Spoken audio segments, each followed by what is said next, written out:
there guys, Robert here, and welcome to episode 27 of RobGioReacts. It's been 1 week since the last episode, and it's now time for another one, guys. Hope y'all excited today. For this episode, we're going to be reacting to Logo History number 74, Sony, by Kai, and ranking Aphex Twin Selected Ambient Works Volume 2 Mega Collab by Searman. Alright, Logo History number 74 was requested by Kai himself. Not my episode, but his episode. The Mega Collab, again, was requested by no one. I reacted to those videos to give my opinions and thoughts on an artist's discography. There is another alternative way for me to give my thoughts and opinions on an artist's discography, and that would be a tier list video. I know I did a BT tier list video before, so that it just kind of, it's just kind of an alternative way to give my thoughts on an artist's discography. Links to the original videos, as well as the links to Kai's channel and Searman's channel, will be in the description down below, in case if you're considering on watching the original videos, as well as subscribing to their channels to give them support. So yeah, it's been a minute since I watched, content from Kai, or at least reacted to Kai's content. I think the last time I reacted to Kai's content was when I reacted to episode 15 of the series, which was on YouTube. I reacted to that video in episode 18 of the series, along with 4 other videos. Yeah, I accepted his request because he was kind of sad, and he was kind of sad that, I didn't accept this request. Because the thing is, I really want to give other people a chance. Like, I really don't mean to, hurt anyone when I don't accept a person's request. I just really want to give other people a chance. So, if Kai is seeing this, if I really made you sad by not accepting your request before, I apologize and I'm sorry. This one's for you. Yeah, like he even said at one point in one of my latest community tab posts that he was not requesting in RobGioReacts ever again. He was like, "Oh, I will never request here again." And as soon as he requested me to react to episode 74 of his Logo History series, I pinned this comment. Because I felt bad for him. So, yeah, enough with 3 minutes, well, about 3 minutes of rambling. Without any further delay, let's react to Logo History number 74, Sony, by Kai. Enjoy, guys.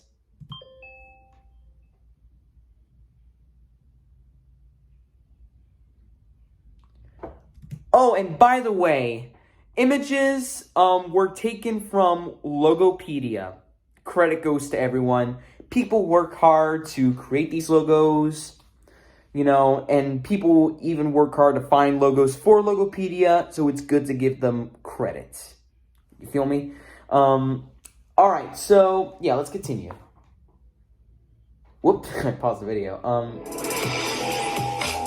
Logo History by Kai, every day at 1:45 p.m. Hey there guys, KY here and welcome to the 74th episode of Logo History. For this episode, we're going to be taking a look at Sony. Oh, and I noticed you have the Joey text-to-speech voice. Nice. That was requested by the True Stories Fan 2021. Go check out his channel in the card above. Now changed to the Action Fan 2021. Here's the short bio if you don't know what Sony is. Sony Group Corporation is a Japanese multinational conglomerate corporation headquartered in Konan, Minato, Tokyo. Now without further ado, let's get started. 1947 to 1957. There's a weird T in a black circle. Also, I noticed, the way you, do, the format of your logo histories. I noticed that in your thumbnails, it would seem to be the format that I've done in, my newer logo history episodes from 2020. But, it's in a PowerPoint format.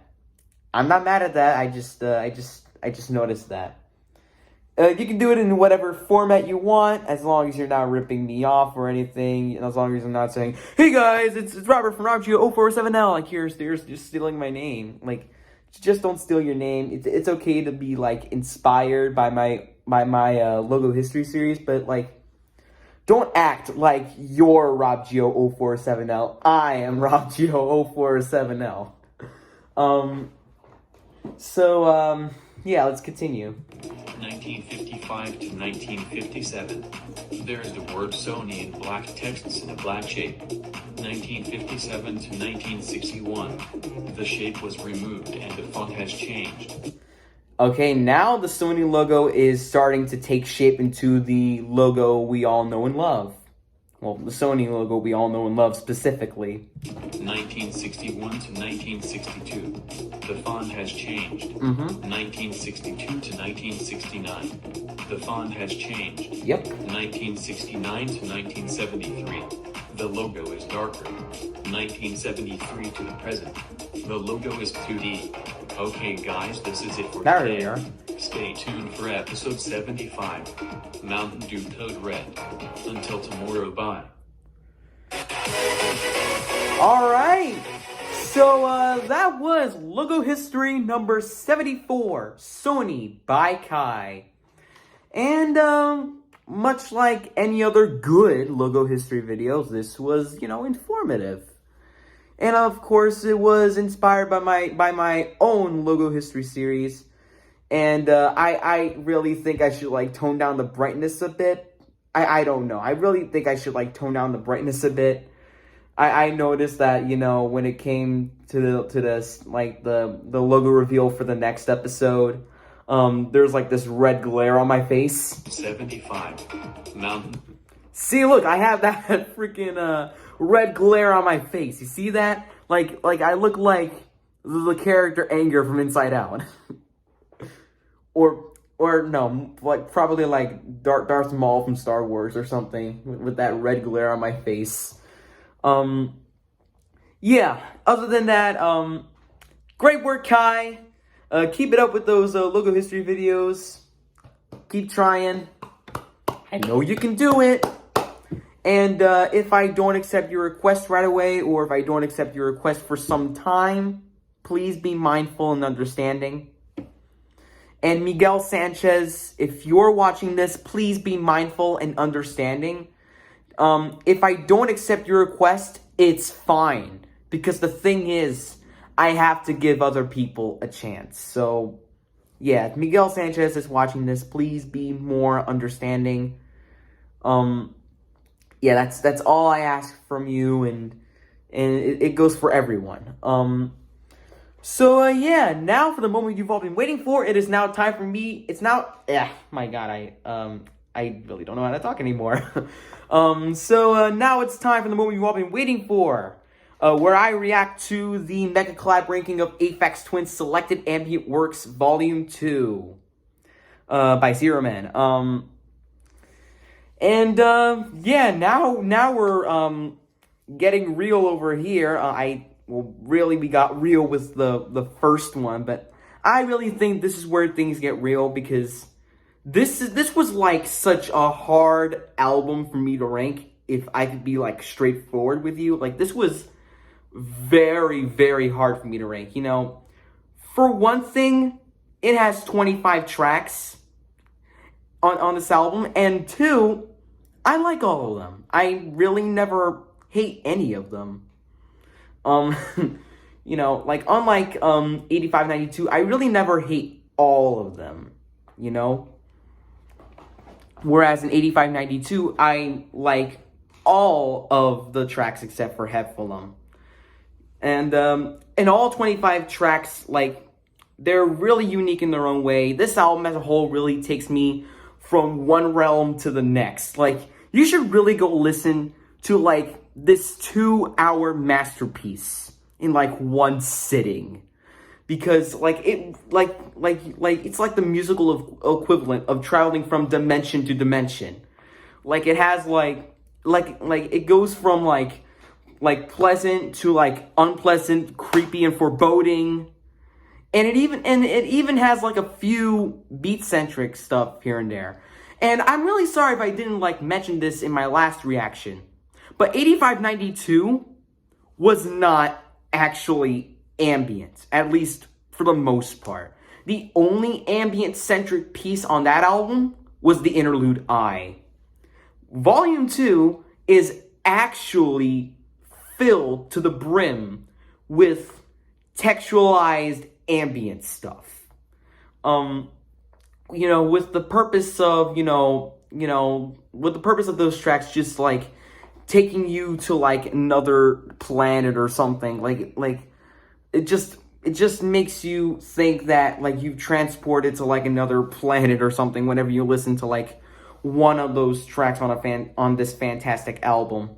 And yeah, this is also my favorite Aphex Twin album, and also the first Aphex Twin album I ever listened to. And you're going to see why I love this album right now. And I guess it's time for me to actually tell you why I ranked, all 25 tracks in their placements. So now, without any further delay, let us react to Aphex Twin's. Let us react to ranking Aphex Twin's Selected Ambient Works Volume 2, Mega Collab by Searman. Enjoy, guys. Please, for the love of God, don't give me copyright claims. Alright, at number 25, we have Gray Stripe. Alright, so I ranked this one at number 21, and both the Wonky Angle and Searman ranked this at number 20. Yeah, Gray Stripe, it's not my least favorite track, but I really like this one. It's kind of a unique track, here in that it comprises of like more than 90% wind howling sounds. And, I just really find this track to be like one of the most unique tracks on the album, despite how non-musical it is. That being said, it's not a track that I would have like the urge to return to. But still, I really like the uniqueness of this track, and I recommend just listening to this track at least once. So, Gray Stripe, it's not one of my favorite tracks on the album, but I do quite like it. Next.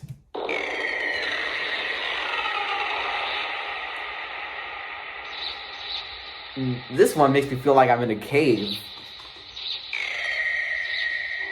Alright, at number 24, it's White Blur 2. Me and the Wonky Angle both ranked this at number 25, no surprises there. And Searman ranked this at number 19. Oh yeah, it's my least favorite track on the entire album. Yeah, it's ranked at this placement, that means it's my least favorite. Not a surprise to me that the Wonky Angle ranked this at number 25 also. I remember from his Selected Ambient Works Volume 2 review that this was his least favorite on the album. So I knew, based on that, he would rank this low. He would rank it this low as well. Even if I placed it this low, I still like it. I really like its like dark and creepy atmosphere with its like creepy, unkiltered, unsettling lead. And, and it also has like this like sound effect of like someone laughing that just kind of makes this track feel a little sickening, as it were. The reason why it's this low though is because this song just goes on for way too long. It's 11 minutes long. Like 2 to 3 minutes would have sufficed. Like even 5 to 6 minutes would have been acceptable, but really 11 minutes? I really don't mind like long songs. Like I've listened to a 15-minute track before. Like I've listened to like a 15-minute track before, but 11 minutes is just like way too much. And on top of that, there's like probably little to no progression to this. regardless if I do like this track quite a bit. Like, I suppose that, you know, there's like this, you know, other half of the track where like the laughter just sounds pitched down than like the laugh on the previous half. But yeah, it's my least favorite track on the album. Again, 2 to 3 minutes would have sufficed for this track, but 11 minutes is just a bit much. I do understand the appeal. I mean, hell, look at the person on the lower right corner. Like, that guy ranked it at number 3. I can tell that he loves the dark stuff. But yeah, it's my least favorite track on the album, and it's not a track that I see myself returning to as much as the other tracks on the album. Still a pretty nice additional track to the track listing, I guess, but yeah. Next.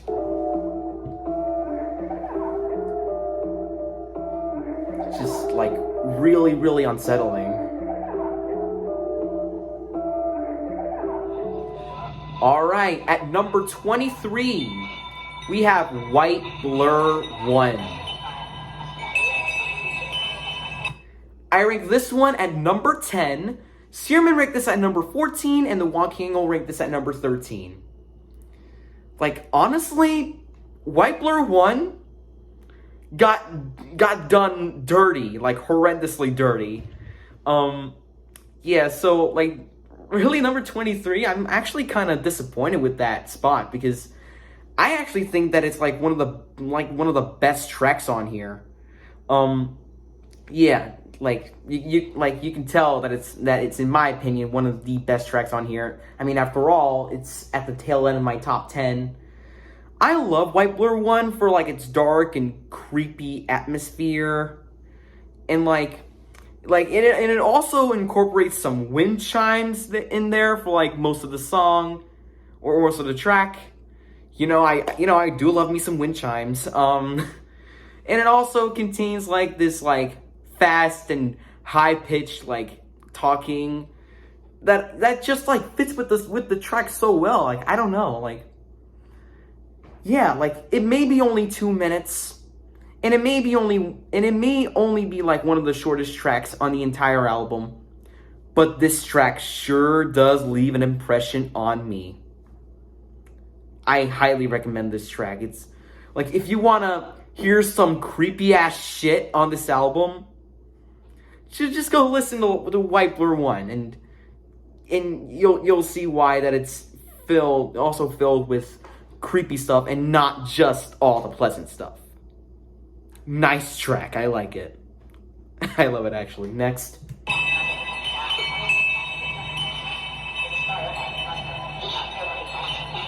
Just the high-pitched talking. It just goes well with the song, and I don't know why. Alright, at number 22, we have Hanky.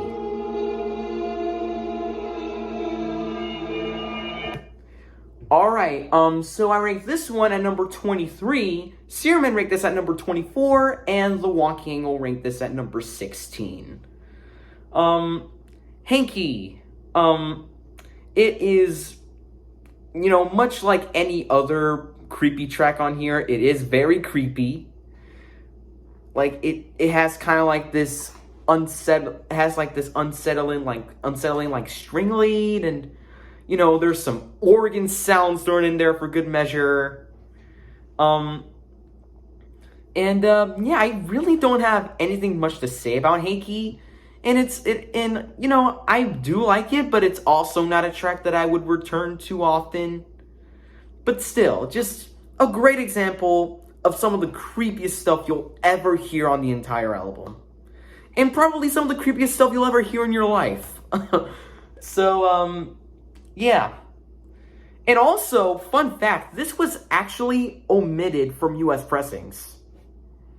Which is pretty weird. I don't know, but yeah, I do like Hanky. Just not a track that I would return to all that often.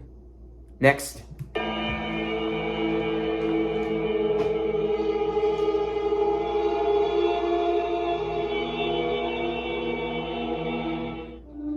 At number 21, we have Mold. Alright, so I ranked this one at number 22, Searman ranked this at number 25, and the Wonky Angle ranked this at number 15. Mold, it's also a little bit creepy, but not as creepy. It's, you know, it's kind of like one of the more melodic, creepy tracks, if you know what I mean. Also, the vocal samples saying "dun dun dun dun" are mildly entertaining.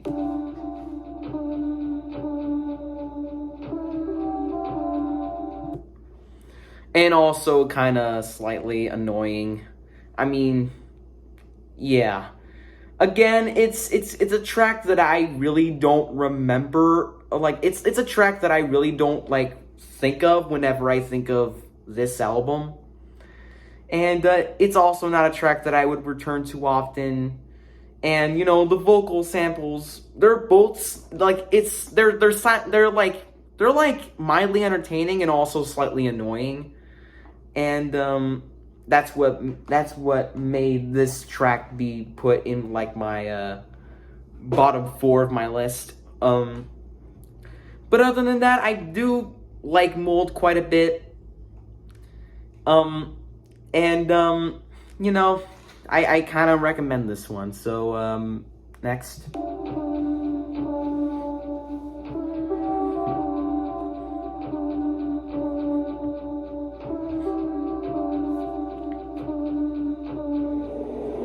At number 20, it's Spots.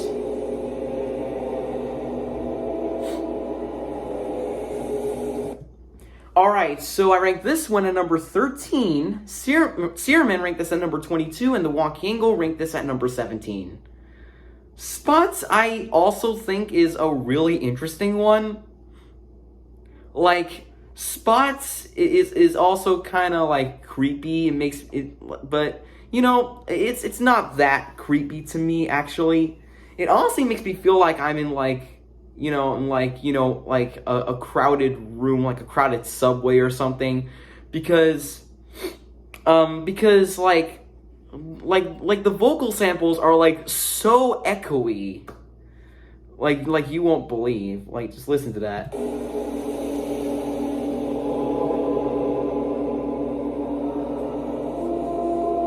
Like, really, really, really echoey.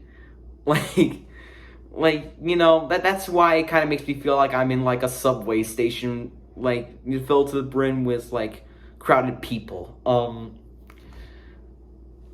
Yeah, I really do like Spots. It's a really unique track in the track listing, and, yeah, I really love Spots. It's really cool.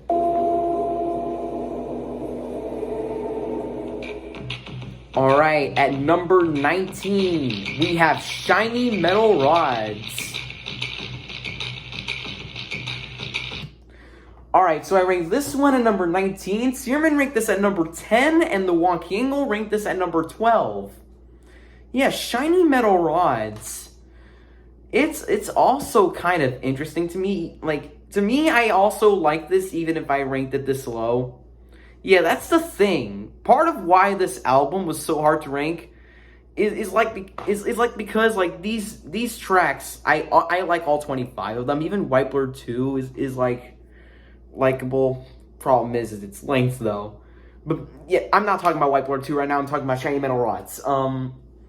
So wait, hold on. So yeah, two tracks are tied for the number 18 spot. So Shiny Metal Rods is number 18A, but Shiny Metal Rods is like almost like rock influence. Just listen to that.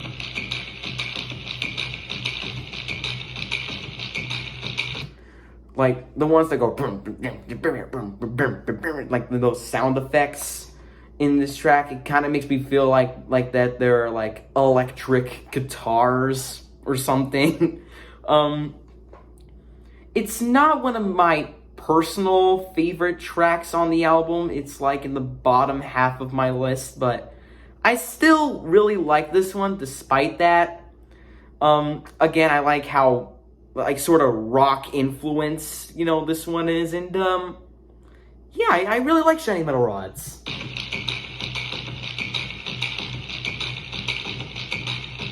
Really nice track. Despite me making it all the way at like number 19. Alright, at number 18B, we have Tassels.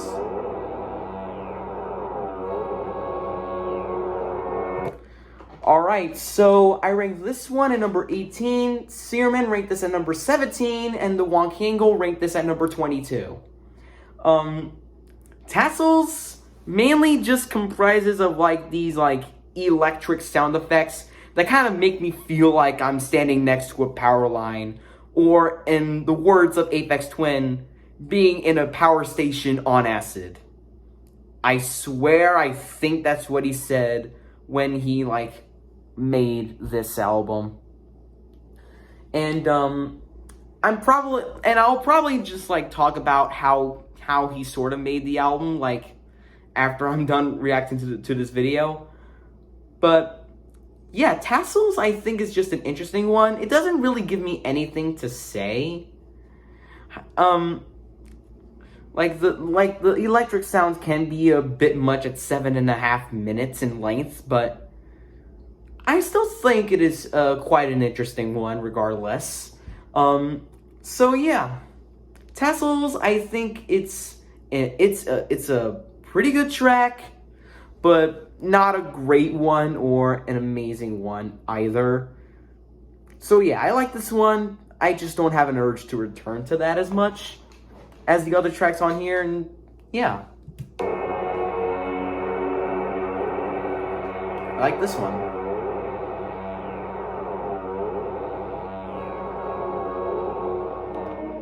Alright, at number 17, we have Grass. I ranked this one at number 24, Searman ranked this at number 18, and the Wonkangle ranked this at number 14. Yeah, Grass, I really never found... I like Grass, but again, I really never found this track to be quite interesting or anything, nor is it my, like, favorite out of the creepy tracks on the album. Also keep in mind, this is not just filled with creepy stuff, it's filled with, like, pleasant ambient material. We'll get to that later. Grass, like, I like this track. The Wonkangle also said in his review of that album, like, he said it makes him feel like he's in, like, a parking lot or something. Like, in, like, the underground of a parking lot, I think that's what he said. Yeah, that actually really got me thinking of, like, what vibe I would get from this track. It kind of, like, you know, it also, like, you know, it kind, like, think about this, it also kind of reminds me of, like, being in, like, a scary parking lot, or in, like, any other scary place in, like, the dark or something, where, you know, I'm scared that, like, a serial killer may go after me or something. I think that's the vibe that I would probably, you know, come up with when it comes to, like, this track. Kind of gives me that, like, serial killer vibe. That said, though, I really don't think it's as interesting as all the tracks on here. It's close to my least favorite after all.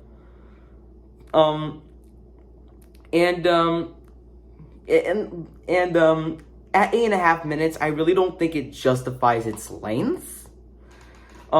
Maybe it'll grow on me. I mean, this track used to be Searman's least favorite track on the album before it grew on him, and he ranked it at number 18.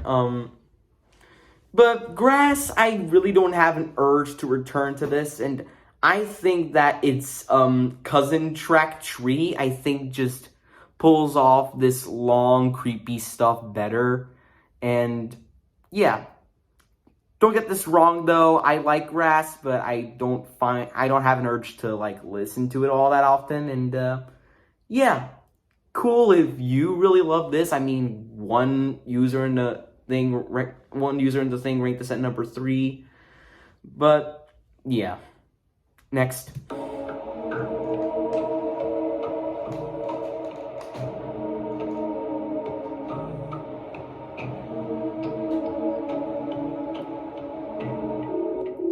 All right, at number 16, we have Domino. Yeah, Domino. Take me down like I'm a domino. Sorry if I referenced the Jessie J song of the same name. Just kind of reminded me of that song. Yeah, but back on topic though. I rank this one at number 16, Searman ranked this at number 21, and the Wonking will rank this at number 24. Yeah, I really, like Domino. I think it has a really nice, melody here. It's like one spot below Curtains. Spoiler on my ranking, it's like one spot below Curtains on my ranking. Mainly because I feel like that Domino is kind of a retread of Curtains, and we'll get to Curtains later on in this video. Yeah, Domino, like the creepy leads. I kind of like the creepy leads. Just listen to that.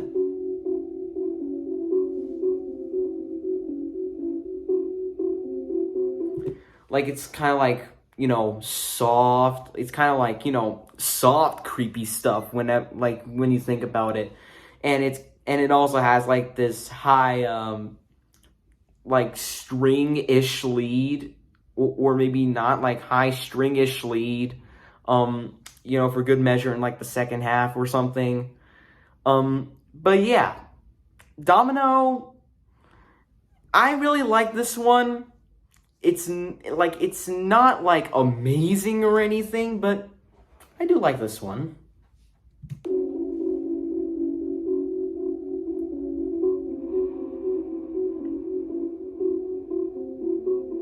Just really unsettlingly soft. All right, at number 15 we have Radiator.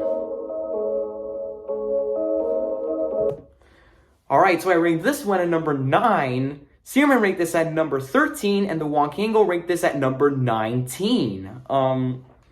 So Radiator. The first of the creepy-ish tracks. I really don't think this is creepy to me at all. I find Radiator to be like an interesting track. Like, there's like this one like sound effect in like the second half of the track that goes like it kind of gives me like that radiated feel, as it were. No pun intended. Like the synth pads or whatever, like the synths are like really nice.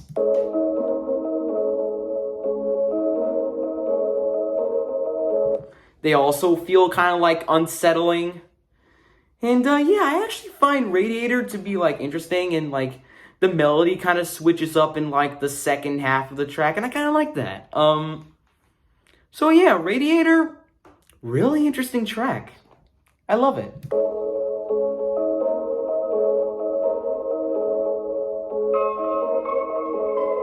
Oh man, that other synth melody is really, oh yeah. All right, at number 14 we have Parallel Stripes. Yeah, number 14 is Parallel Stripes, guys. So I ranked this one at number 8, and both the Wonky Angle and Searman ranked this at number 23. Oof! Yeah, biggest doof in the universe. Biggest doof in the universe because, like, I actually really love this. That's why it's at number 8. It's also funny because the pads kind of sound like a running refrigerator. Oh man, sorry about that. I made it out of full screen for a second. Whoopsie daisy. Yeah, just listen to that.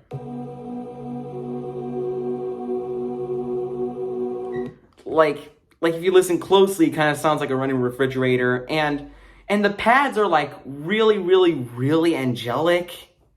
I like that. It's one of the most pleasant things I've ever heard off of this album, and I honestly think it is kind of underrated, I gotta say. Like probably not as underrated as White Blur 1 was, but yeah, I still really love this track. I find it to be like a really, really interesting one. So yeah, I really love Parallel Stripes. Just angelic stuff right here. All right, at number 13, we have Windowsill. I rank this one at number 17. Searman ranked this at number 15, and the Wonking will rank this at number 5. Okay, yeah, I like Windowsill. I don't think it's that amazing to me. After all, it didn't make my top 5, to be honest. But I still find it to be a really interesting track. It's also one of a few tracks that it actually has like some sort of like rhythmic percussion.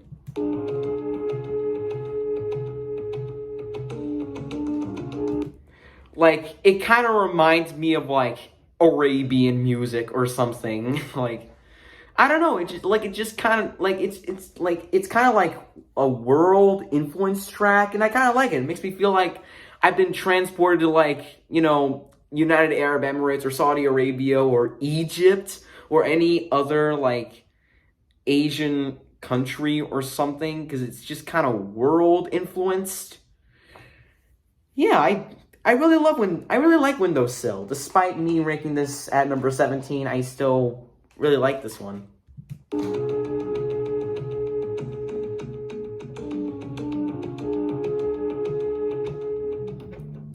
Alright, at number 12, we have Weathered Stone. Alright, so I ranked this one at number 14, Searman ranked this at number 11, and the Wonky Angle ranked this at number 9. Alright, Weathered Stone is actually one of probably 2 or 3 tracks, or technically 4 tracks, that are actually beat-centric. And this is one of them. I really like its tribal percussion contrasting well with, you know, the synths and stuff. Just listen to that.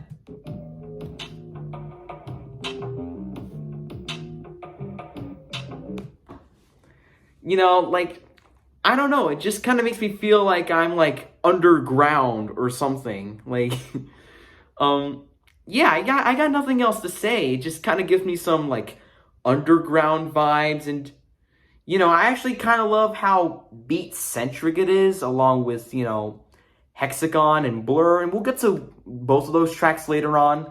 But yeah, I love Weathered Stone.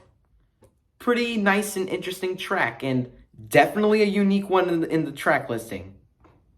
Love this one.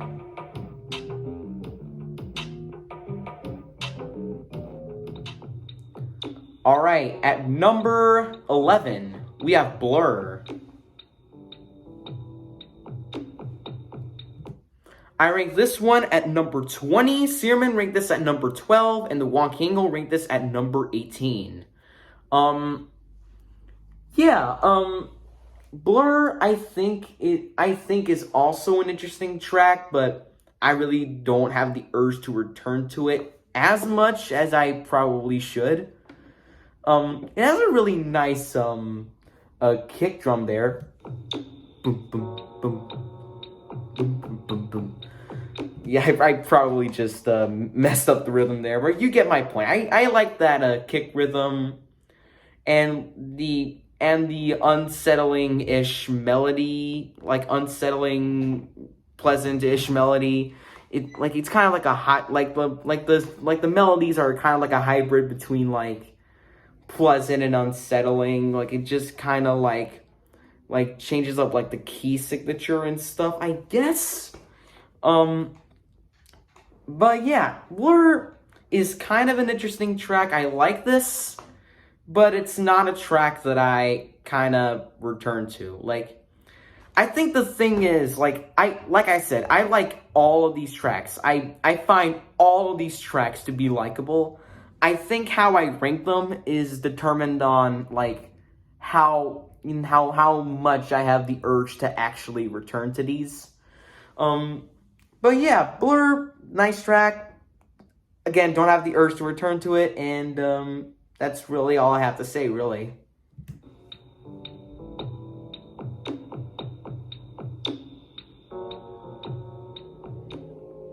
Alright, at number 10, we have Tree.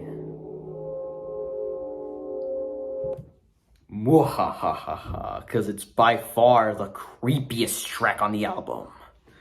Yeah, more creepier than Hanky in my opinion. And unlike Grass, I think justifies its near 10-minute lengths. So I rank this one at number 11, Searman ranked this at number 8, and the Wonky Angle ranked this at number 21. Okay, yeah, I love Tree.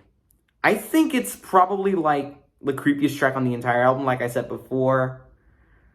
That bass just makes everything more creepy. And like and it gets like real unpleasant in like the second half of this track, man. Like you should really hear this track. Like it's so unpleasant in like the second half you won't believe. I got nothing else to say. Tree is like one of the best tracks on this album. It almost made my top 10, but it really came close right here. Yeah, I love Tree.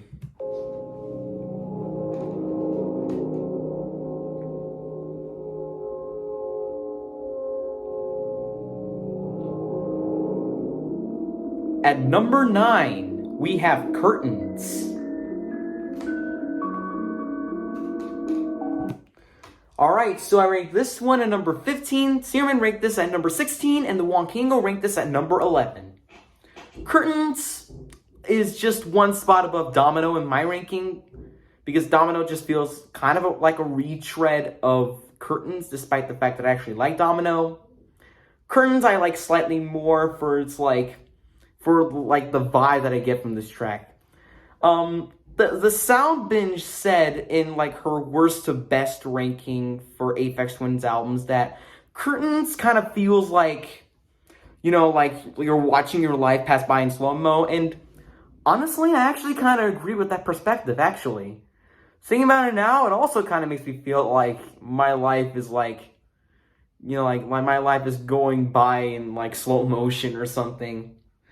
And like it's like really creepy as well.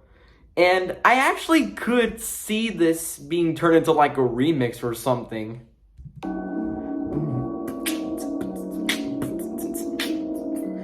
Like I went offbeat there, but you know what I mean? I could see this being turned into like a remix or something.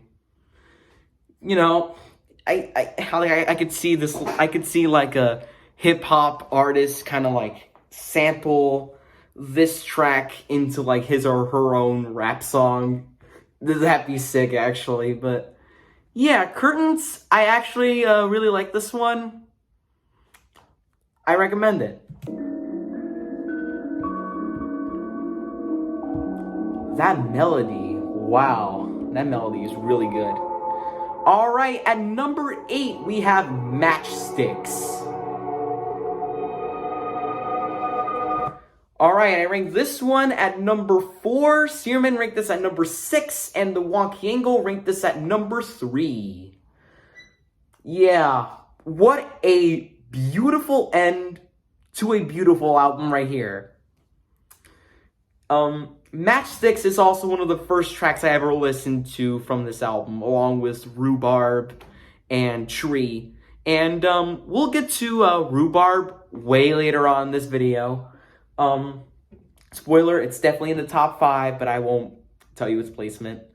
Because, I gotta watch the whole video, dang it. But back to Matchsticks, though.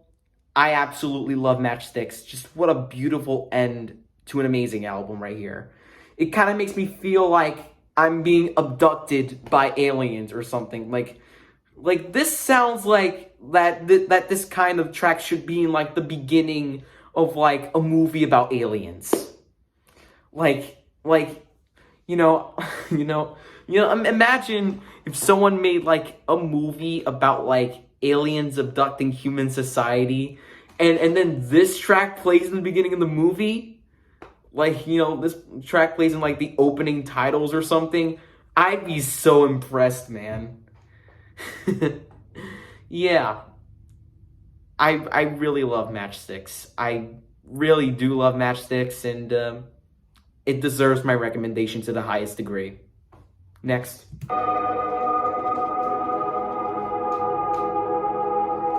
Oh, just giving more of that ambient feel. It's giving me more of that ambient feel than Shocky 7th Path. Like, damn. Alright, at number 7, we have Hexagon.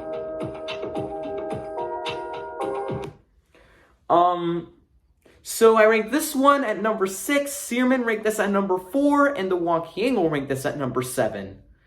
So, out of the two tracks that have, like, this kind of, like, tribal percussion, I think that Hexagon is the better of those two tracks. The melody is, like, really, really pleasant as well. And, you know, I agree with the Wonky Angle in that this would fit right at home with 8592. You know, Hexagon, it doesn't just have, like, a tribal beat. It's also quite bouncy. And the melodies also quite remind me of, like, tracks from 8592 quite a bit. Like, tracks like probably Actium or Helios Fan, maybe. Or Xtol, I don't know. But, yeah, I really love Hexagon. It almost made my top 5, and, you know, it's not hard to see why. Next.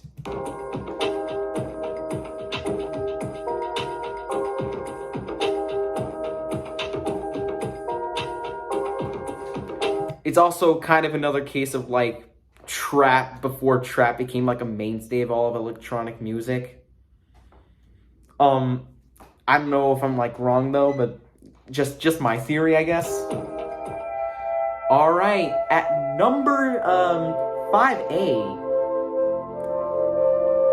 Yeah, so, there's, like, two songs, or tracks tied for, like the number 5 spot.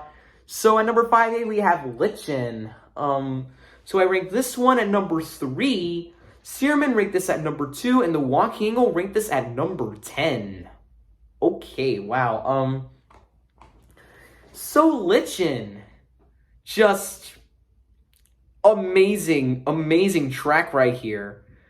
Just, it may be only like 4 minutes long, but damn, it sure just leaves like a strong impression on me, honestly.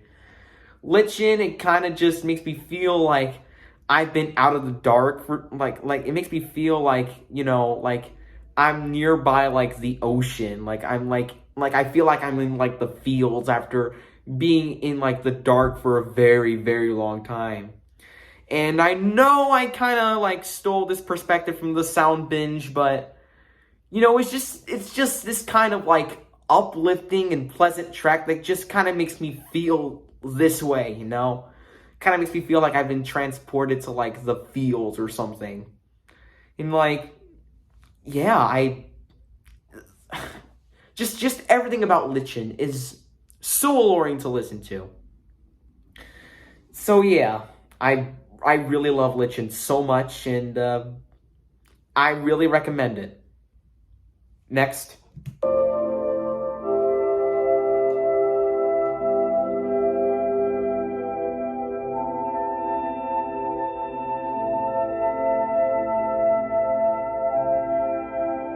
Alright, at number 5B, it's Z-Twig.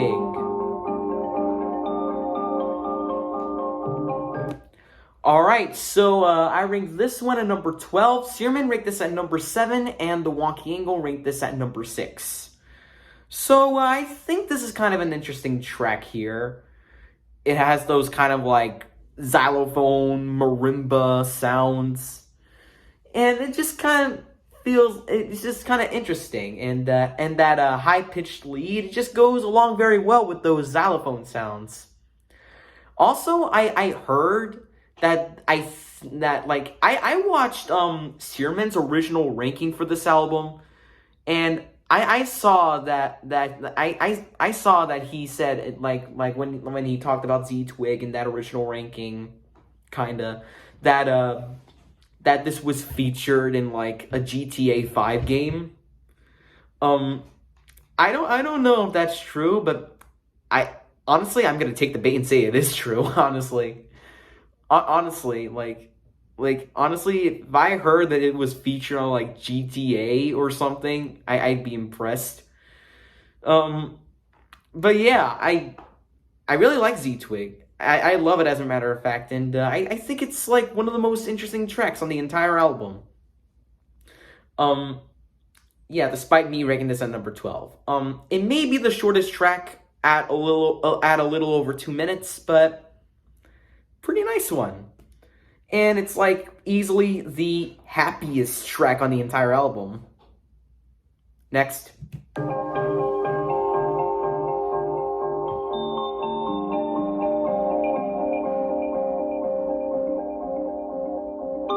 Like, this track is, like, so happy. Alright, at number 4, we have Cliffs. I rank this one at number 7. Searman rate this at number 9. And the Wonky Angle rate this at number 8. Oh no. Please, anything but another numerical joke. Please, must not resist. 7, 8, 9. Oh! Yeah, but in all seriousness, that was a really corny joke. But back to this, though. Yeah, what a really, really great opener to one of the greatest albums of all time. Cliffs, like, it really could have made, like, my top 5, but the vocal samples are kinda off-key with, like, the pads. And that's what frustrates me a little bit. But, you know, I really don't mind them, so yeah. And also, like, the melodies on this track are really nice, too. And it's probably, like, one of the happiest tracks on, like, the entire album. Like, the synths kind of sound like plucked guitars, I think. And, yeah, I really love Cliffs. Probably one of the best openers to any album ever. Next.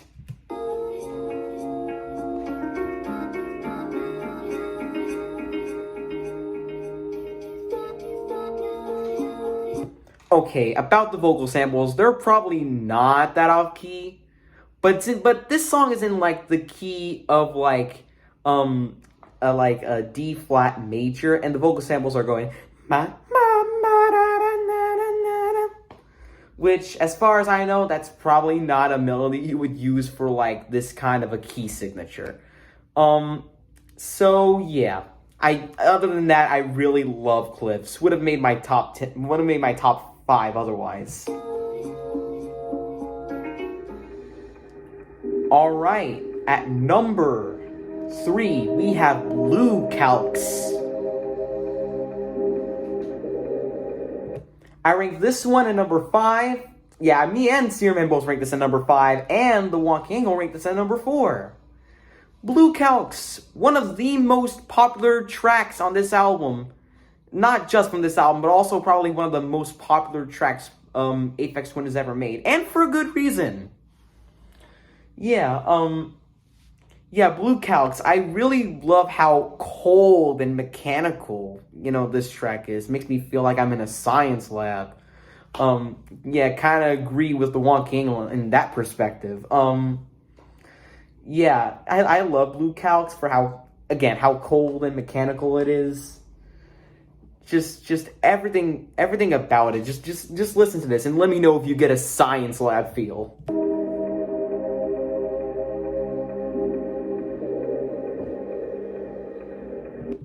Like, listen to this and like all the sound effects that accompany it, and try not to tell me like that this wouldn't, and try to tell me that this wouldn't fit on like a show like, you know, like Rick and Morty, or like any other science fiction show, or like a real life science fiction show. I honestly, honestly, if it were featured in like a real life action like science movie, I wouldn't be surprised at all, because, you know, again, just gives me that cold and mechanical feel, and the sound effects that accompany it just give me more of that feel. And yeah, I got no other words to say about this track, just pure awesome. Pure awesomeness, I might add.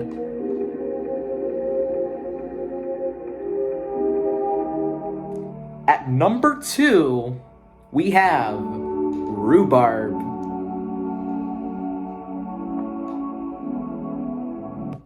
Me and the Wonkingo both ranked this at number 2, and Searman ranked this at number 3. Yeah, it is not a surprise to me that this track was ranked this high. Again, one of the most popular tracks Aphex Twin has ever created, and for good reason. And arguably his most popular. It's not my favorite track from this album, but damn, it comes close. I really love Rhubarb so much. Like, the ambient synths, they're like really, really, really nice. And like, yeah, the melodies and everything. And like, the second half where it sounds like you have like all these like low strings and stuff. Damn, I can't think of anything else to say other than that this is one of my personal all-time favorite tracks of all time. And, you know, arguably, like, his most popular track and also one of his best tracks ever. You know, just saying, you know. Just pleasant track from start to finish throughout the course of its 7-minute running time. Just go listen to this. Just awesome track. Next.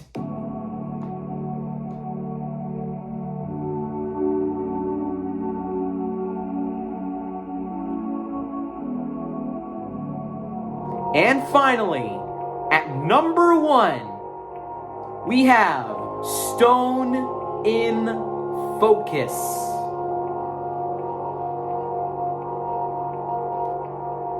And we all rank this at number 1. And it's no surprise. I actually thought that the Wonkingo would rank Rhubarb at number 1 and not Stone in Focus, because I remember from his top 10 best Aphex Twin tracks video that he put Rhubarb at number 5 and Stone in Focus as an honorable mention. But you know, he ranked Stone in Focus at number 1 too. And that's great. Yeah, Stone in Focus is just like, in my opinion, the greatest ambient track of all time, period. And it's overall my 3rd favorite track of all time. Only behind Good Morning Kaya by BT and Strobe by deadmau5 as my number 1 and 2 picks, respectively. Yeah, like, it's like one of the few tracks that has like little to no progression at all, and yet it works here. I never, ever, ever get sick of those pads. And those clock ticking noises just go along with that track superbly well. I mean, that didn't even make sense. Like the clock ticking noises just go along with the track very, very, very well. And the fact that this is like a vinyl only track is just baffling to me. Like, really, really baffling to me. Like, you can't find it anywhere on any streaming services, nor can you actually find this on CD, I think. Because this is a vinyl only track right here. Just like everything over the course of 10 minutes is just like really pleasant from start to finish. And I quote the Wonkingo saying that this is like floating out into deep space without any way to return home. Like, yeah, I agree with that perspective too. Like, honestly. Just everything about this track. I got absolutely no words to say about this. I just really, really love this track from start to finish. And it really deserves my recommendation to the highest degree. Absolutely love the shit out of this one. Oh man, just like the most pleasant thing I've ever heard of any song. Link to form for classics in the description and in the pinned comments. Yeah, I already filled out the form for classics, and yeah, I'll talk about classics in the next video. So yeah, that was the Mega Collab ranking for Aphex Twin Selected Ambient Works, Volume 2, by Sierra Men. And yeah, I gotta say, man, this is like, by far, one of the greatest albums I have ever heard in my life. One of the greatest albums of all time. And I am glad that it's still considered a classic to this day. Like, honestly, I think that there should be, like, a movie based on the album. Like, a movie based on Selected Ambient Works Volume 2 would be so freaking ingenious. Like, you wouldn't believe. Cause this just takes me, this just really takes me from dimension to dimension to dimension, and like from realm to realm to realm, from start to finish. From start to finish, and like, it's 2.5 hours long, and yet its length is justified. Like, this is mostly filled with ambient material, while only a few are beat-centric, and yet the album as a whole sounds very, very cohesive because of its variety. Damn, I really love this album. And the fact that this was made because of Aphex Twin synesthesia and lucid dreams makes me love the album even more, because it actually has a story behind it. I love albums that have backstories to it, this is an example of that. This is based on his lucid dreams and synesthesia. And when you look up this album on iTunes, you may notice that all of the tracks on like iTunes, except for Stone and Focus, of course, because it's a vinyl only track, like all of the tracks except for Blue Calx are untitled, and they are numbered on iTunes and Spotify. Instead, the titles are associated with pictures which combined together make up the full album cover, and they have pie charts to show which track is which. And yeah, that is actually like really clever too. Like, to actually have like tracks that are mostly untitled and have like pictures associated with the titles and have like pie charts to show which track is which. That's actually a really, really ingenious way to actually determine which tracks they are. But of course, you can always determine them on like a YouTube playlist, if someone made a YouTube playlist based on this album. And yeah, I just really, really love this album so much. It deserves my recommendation. And yeah, that was the Mega Collab ranking for Aphex Twin Selected Ambient Works Volume 2 by Sierra Men. Yeah, I actually scrapped the RPS 101 tournament number 1, because I realize now, like I said before, like, you can go see my RPS 25 tournament announcement video that I made, that I put the link to in the description. But I said this before, and I'll say it again. I realize now that accepting 101 participants in such a tournament like that is like a huge, huge, huge mess. Considering the fact that Chicken Run and Barnyard Fanboy 2006 was making like alternative accounts to like join the tournament. So he probably joined the tournament at least like 3 to 4 times, So I scrapped the RPS 101 tournament and replaced it with the second ever RPS 25 tournament.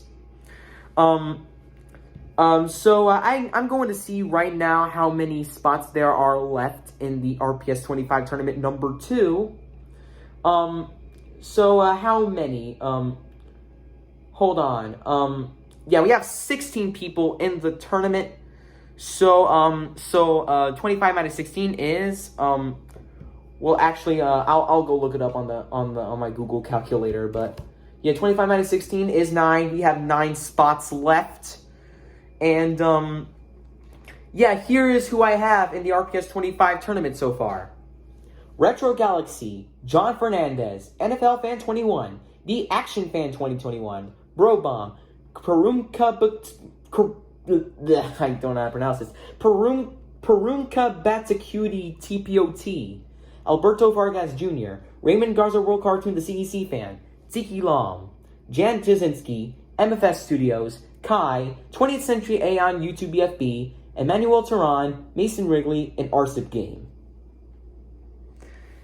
Yeah, those are the people who I have in the RPS 25 tournament number 2. All you have to do is request a video you want me to react to for RobGioReacts. I'm going to like and heart your comment to let you know that you're in the tournament.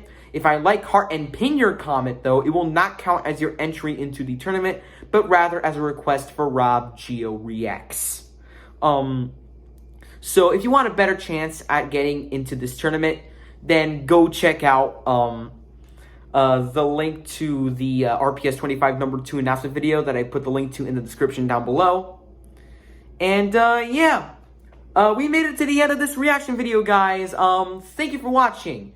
If you like this video, give it a like, share this one with your friends if you want to, and leave a comment down below. I might like, heart, and pin one of them requests for the next episode. And as always, don't forget to subscribe, as we're on the road to 6,000 subscribers. That's pretty much it. Thank you for watching. And as always, I'll see you next week for another reaction. Bye-bye, guys. Hey there, guys. Robert here, and welcome to episode 28 of RobGioReacts. It's been 1 week since the last episode, and it's now time for another one, guys. Hope y'all excited today. For this episode, we're going to be reacting to Logo History W number 63, YouTube Studio, and YouTube Premium by Peter John, What's on My PS4 Part 2 by Mitchell, and Ranking Aphex Twins Classics LP Mega Collab by Serumen. Alright, so Logo History W number 63 was requested by NFL Fan 21. What's on My PS4 Part 2 was requested by Mitchell himself. He DM'd me on Instagram a request that he wants me to do for RobGioReacts, and that was What's on My PS4 Part 2, so I decided to react to that one. The Classics Mega Collab was requested by no one. Again, I react to those Mega Collab videos just to give my opinions on a project from an applicable artist. So, yeah, the links to the original videos as well as the links to Peter John's channel, Mitchell's channel, and Serumen's channels will be in the description down below in case if you're considering unsubscribing to their channels and watching the original material. So, we're starting with Logo History W number 63. It's been a minute since I've reacted to a Peter John video. I wonder what the last time I reacted to a Peter John video was. Hold on. I think the last time I reacted to a video from Peter John was in episode 23. Yeah, I think that was the last time I ever watched a Peter John video in this series. So, yeah, it feels good to be reacting to something from him again. And this time, it's Logo History W. For those of you who are subscribers to Peter John, for those of you who watch Peter John's channel, you probably know the drill for Logo History W. For those of you who don't know what the drill is, basically he just like usually every Wednesday, he usually will show the history of an applicable logo, and that goes for every series that was inspired by my Logo History series. So yeah, now without any further delay, let's react to Logo History W number 63 by Peter John. Enjoy, guys. Let's reach 30 likes. Hope you gave the man 30 likes. He clearly deserves it. Man, I haven't said that in so long. So, yeah, channel supporters, thank you for supporting my man, Peter John. Yeah, here it is, Peter John. Let's go! Hey guys, it's your boy, Peter John. Welcome to the episode 63 of the Logo History W, a series which you request 1 or 2 logos here in the comments and I will pick the most liked one. every Wednesday, usually. Today I'm going to talk about YouTube Studio and YouTube Premium. That was requested by NFL Fan 21. Check out his channel by clicking on the cards above. I hope you like it. First, I'm going to talk about YouTube Studio. It is a feature on YouTube that provides mostly private information only to the user that logged in into their channel. Yeah, YouTube Studio. Probably the most important tool in all of YouTube. Because, you know, it allows you to upload videos. Yeah, that's really all I have to say. YouTube Studio is pretty useful. 2017 to the present, there is a red rounded rectangle, and inside it there is a white play button, and on the right of the rectangle there are the words YouTube and Studio in black and gray text. Here is the short version and the icon. Okay, now I'm gonna talk about YouTube Premium. It is a subscription service offered by the video platform YouTube. Yeah, I don't think I'm considered like a YouTube Premium user or subscriber. Mainly because like it costs like money, and I really don't use YouTube Premium that often, but you know, you can use that if you wanna, you know, just you know, exit out of the YouTube app while while hearing the video at the same time. So yeah. 2014 to 2015. Here we have the logo of the first YouTube Premium's name, Music Key. What? So I'm legit shocked by that. So YouTube Premium's first name was Music Key? Wow, I'm legit shocked because I haven't really looked, you know, into, I haven't really looked deeply into YouTube Premium's Logopedia article. I literally did not know that YouTube Premium's first, you know, name was Music Key before they changed the name to YouTube Premium. So that's kind of shocking. There is a red rounded rectangle, and inside it there is a white play button, and on the right of the rectangle there are the words music and key in black text. 2015 to 2017. Here we have the logo of the second YouTube Premium's name, YouTube Red. Yeah, I remember when YouTube Red was a thing. Yeah, so now that's their second name, YouTube Red. Now this is like out of like the former names YouTube Premium had, YouTube Red was the name I remember the most. I really don't remember them, you know, getting the name Music Key as like YouTube Premium's first name. So yeah, again, kind of shocking. But as for YouTube Red, it's not shocking to me because I remember that YouTube Red was a thing. So yeah. There is the word YouTube in black text, except the tube part is in white text, and inside a red rounded rectangle. And on the right of the rectangle there is the word red in black text. 2017 to 2018, there is a red rounded rectangle, and inside it there is a white play button. And on the right of the rectangle there are the words YouTube in red and black text. Here is the short version. 2018 to the present, they changed its name to YouTube Premium. Yep. The word red was replaced to the word premium. Here is the short version and the commercial. Oh man, commercial. Oh, it's in Japanese. Interesting. Wow. YouTube Premium. Okay guys, this is it for today. Stay tuned for the next episode of Logo History W that I'm going to upload on Wednesday. And don't forget to comment your requests below. I am Peter John, this is Logo History W, and until the next week, bye. Alright, it's over. Nice job, Peter John. Nice video as always. Still loving that music.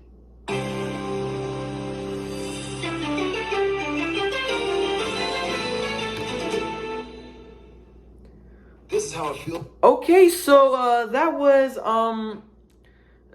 Logo History W number 63, YouTube Studio and YouTube Premium by Peter John. And once again, what an informative video that you created well, weeks ago, I guess.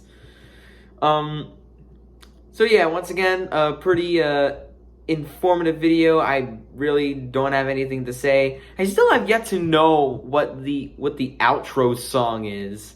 Like, I've been seeing your outro at the end of your videos for like years now, and I still don't know the name of the track that you used for your outro, and like I need to know, so you know, I can use it for future videos. Last year I knew what your intro music was, which was Skate at Night by Domino. Well, really, it's not the intro music, it's the music that you use throughout your usual content. So yeah. So yeah, that was Logo History W number 63 by Peter John. And now we're moving on to our next video of today.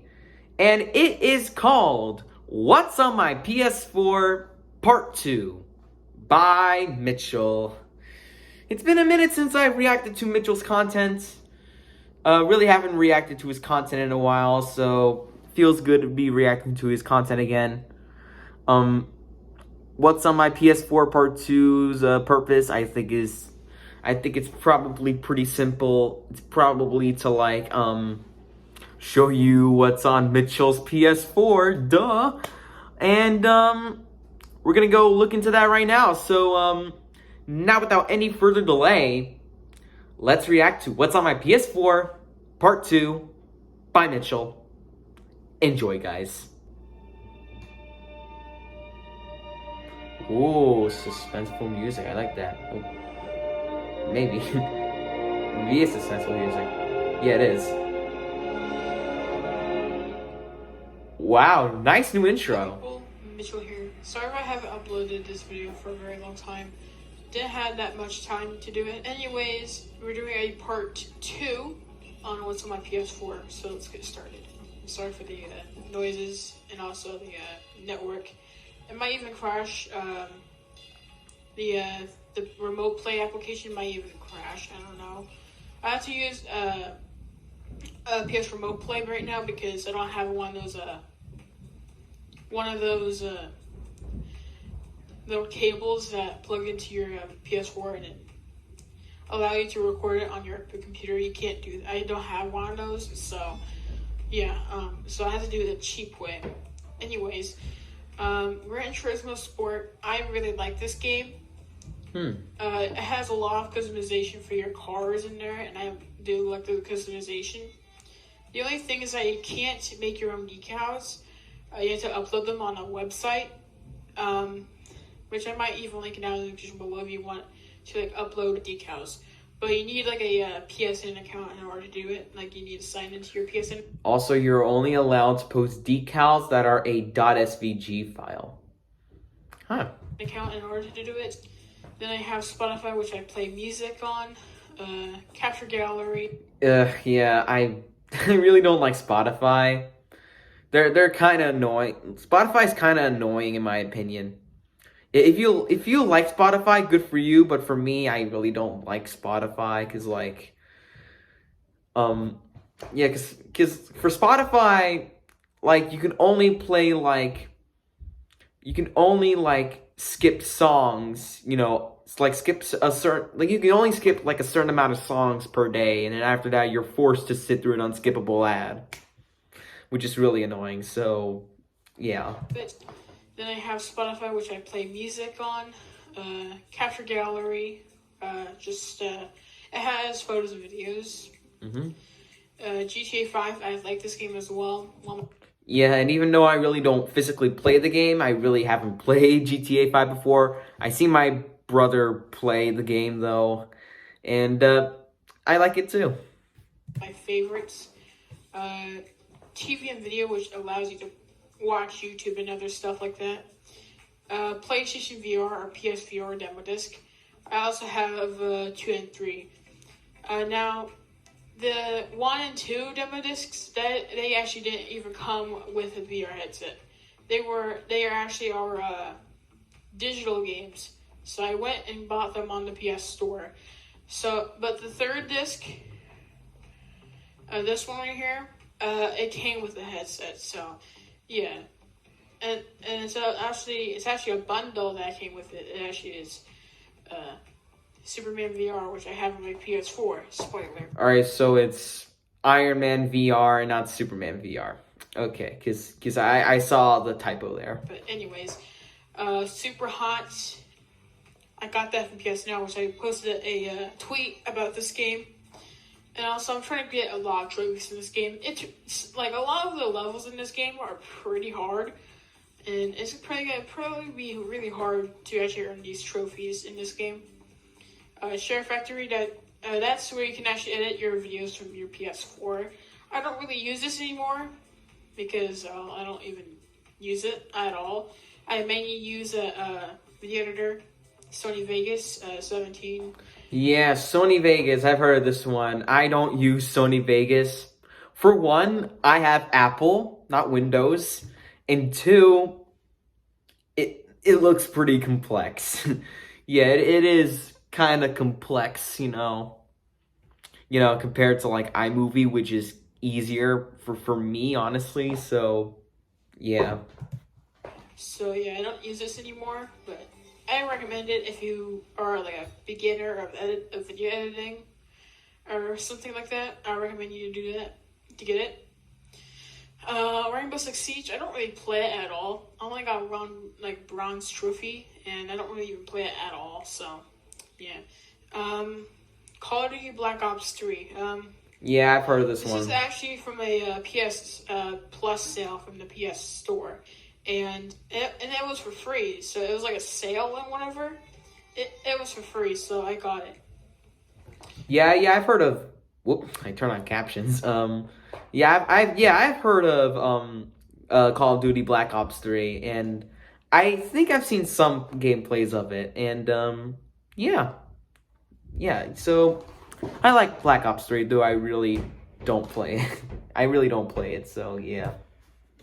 Dreams, I purchased it. I forgot how much it was costing, but yeah, it was kind of. Sorry about that. The PS Remote Play crashed on me, so I had to reboot it again. Anyways, Dreams. I don't remember how much it was costing me. I was paying like $20 or whatever. But yeah, I do like this game. It's pretty similar to Rec Room. But I better say it is kind of similar actually, but it has some life to it, should I say. It has some pretty creative stuff to it. Mortal Kombat Complete Edition. Now, if you're wondering why... Oh, Mortal Kombat, get over here! Sorry, I literally had to do that. I have a PS3 game on the dashboard of my PS4, is I actually have a subscription called like PS Now, which you can see right there. Basically, it allows you to like emulate PS3 games on your PS4, so that's why it's here. And also, you can tell by the PS Now symbol on the game as well. Okay. PS Now, it's the application. Just explained it like almost a second ago, so I'm gonna skip over that. Lego Dimensions. Yes, I love this one. I actually have the add-on for it, and you can see I have I have one have four bronze trophies and one metal trophy. So yeah, I actually have the add-on for this game, like the toy box or whatever. I forgot what it's called, but yeah, I actually have it. Don't really play at all, but still, it is one of my favorite games. Live from PlayStation. You can actually watch live streams, which I don't know why PS or Sony actually created this. I have no idea why, but this allows you to watch broadcasts from all over the world, basically, like from Twitch, YouTube, Facebook Live, all that type of crap. Wow. Yeah, and this is that's all on the PS4. If you want to see it, you have to go on this application. I don't know why Sony added it, but that's okay, I guess. Again, another PS3 game, Lego Indiana Jones 2: The Adventure Continues. Again, another PS3 game, so it's a PS Now game. Fall Guys. Yeah, yeah, Fall Guys Ultimate Knockout. I love this game. I actually consider this to be actually much better than Fortnite, actually. Like, I literally consider this, like, better than, like, Fortnite. Like, I literally remember watching my brother play Fall Guys, and, you know, it was always so much fun to, like, watch the game. It's, you know, it's like, the gameplays are probably the most unsatisfying and satisfying thing I've ever seen, so... Yeah, I love Fall Guys. Though I really haven't played it with the controller before. I have seen gameplays of it before, and I love it. Play it at all. Dead. Rec Room. I actually like this game. When I was like talking about Dreams a few minutes ago actually. Where it's actually kind of similar to this. Oh yeah, Rec Room. Wow, like just from looking at this, it kind of reminds me of a fusion between Roblox and Me. Not like M-E, but M-I-I. Which you can actually create your own rooms, you can create anything you want. And that's actually what I like about Rec Room, is that you can create whatever you want, like, do wherever you want, basically. So, I like that. I like the game idea. Crazy Taxi, another PS3 game. I know it's originally from the Dreamcast, but I don't know why it's actually on the PS3. And also, again, it's a PS Now game, so skip over that. Well, I don't even play it that much, so yeah, anyway. Yeah, Crazy Taxi. I've actually heard of this game because I remember watching gameplays of Sonic and All-Stars Racing Transformed, and there's a character in that game named BD Jones, and he's from the actual Crazy Taxi game. So that's when I first heard of Crazy Taxi. So yeah. Anyways, The Art of Dreams. I don't know what this is. This came with Dreams, as well as the music of Dreams. These two came from the Dreams game. Don't know why they actually come up, but they're probably just add-ons or whatever. I don't know. Flow PS3, another PS3 game, so that's PS Now. I don't even play it at all. Astrobot Rescue Mission. This is like a PSVR game. Don't really play it. It's just I played it before, and it's pretty hard. That one level, it keeps getting to me. Paper Beast, which is another VR game. Tried it. Creepy as heck. That was creepy as heck. Iron Man VR. Never play it. And also, this came with with my VR headset, which is actually a bundle. So, yeah, I got that from the... yes, Minecraft. The bundle yeah. And then we got Minecraft, another VR game, which you can just play both without VR and in VR. I actually like this game, basically. I like it. It has, like, a really creative sense to it, and also, like, I like games that are creative, right? I do like games where you can create your own stuff, like free mode. Like sandbox type of games. I like one of those games. And Minecraft is also one of my favorites right there. Internet browser, just do whatever you want on there. You can just like browse the web and whatnot. Spider-Man Far From Home VR. Starring Tom Holland. I'm joking. I don't play this game at all. Like, at all. Like, I don't even play it. Like, I don't care about it at all now. Because simply for the fact that I don't even play it anymore. So, let's just move on. Skip that one. Job Simulator, which is another VR game. I recommend it. I even have the platinum for this trophy, too. So, wow. I really like this game. If you're trying to get, like, a new experience on PSVR, I recommend trying out this game. Friday the 13th is a game. Another game that is from the PS. Ooh, Friday the 13th. On the PS Store. Which I actually like this game. I actually like it. Game based, I actually move along because one of my friends are playing this game, and if you like play a game with your friend, like on your friend's game, then their game is gonna actually appear on your home screen, which I don't know why Sony done that. The Playroom, which is a demo for PS4, which I tried out actually before. Pretty cool. Actually, I actually kind of like it. Call of Duty Modern Warfare Remastered. Like it pretty much. I don't even play it at all that often. But yeah, still, pretty good game. Rogue Company, don't even play it again. Once again, I don't even play it. Yeah, I don't think I've heard of Rogue Company before. I really don't think I've heard of it, so yeah. But again, another great game. The Playroom VR, which is another demo for the VR. Don't really play it often, so I think it's another great demo, but still I don't even play it at all. Don't even play its demos at all. PS5 Remote Play. This actually came with the PS4 when the PS5 came out. No, not really, but still. This came out. So this app allows you to actually remote play with your PS5, which the title implies right there.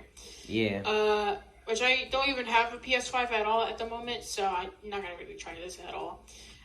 Media Player, which allows you to like play videos, play videos from your USB. Mm-hmm. It's also another VR authorized type of app. CTR or Crash Team Racing Natural Field. I don't really play this game at all. It is kind of great. I'm not gonna lie, it is pretty great, but it's pretty rage-inducing, man. Like, I don't know why Activision makes it so like hard, man. I don't.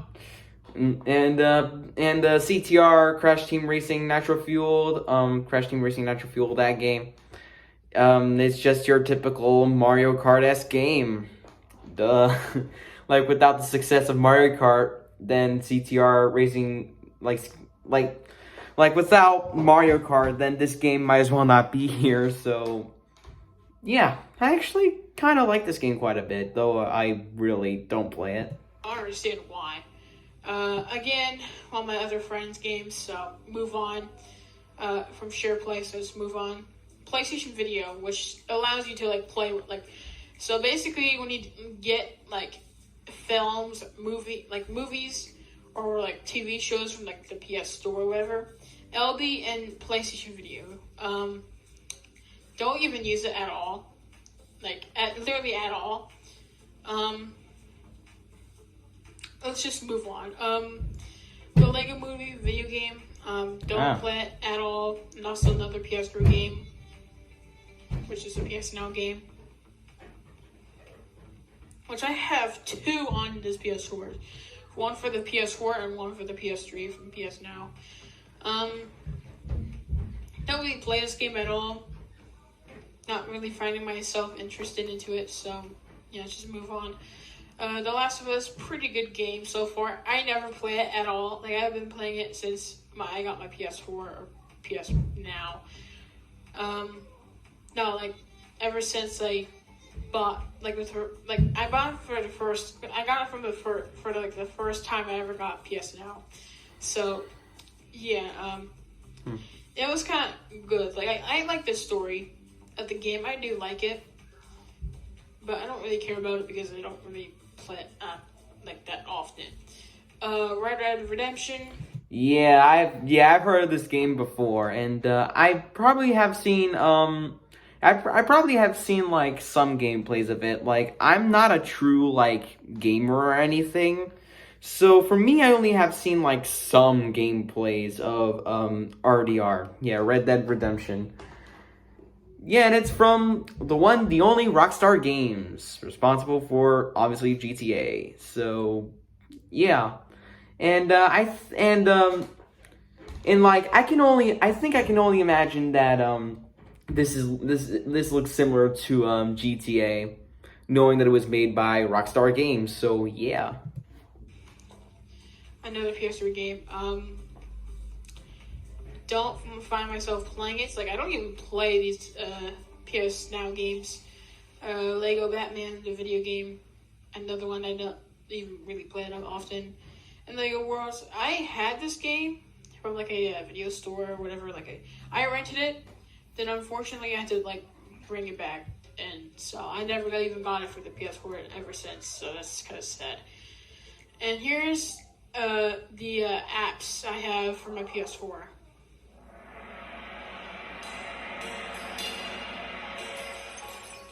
Yeah, sad, unfortunately, right? I got Netflix, Twitch, and the other, and Hulu, and YouTube, obviously. So, unfortunately, I don't even have that much apps because I don't really have that much, like, I don't even really watch streaming apps. I actually have cable. So, yeah, I don't really watch that much streaming apps. So, yeah, and that's it for today's video. I hope you guys enjoyed this video. Anyways, I hope you guys enjoyed this video. If you did, smash the like button, subscribe, and comment. Thanks for watching, and I'll see you guys in the next video. Bye. And you're still keeping that outro, Mitchell, huh?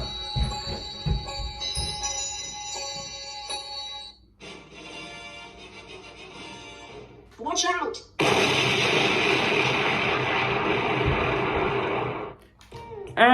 Oh, da-ding. Da-ding. Da-ding.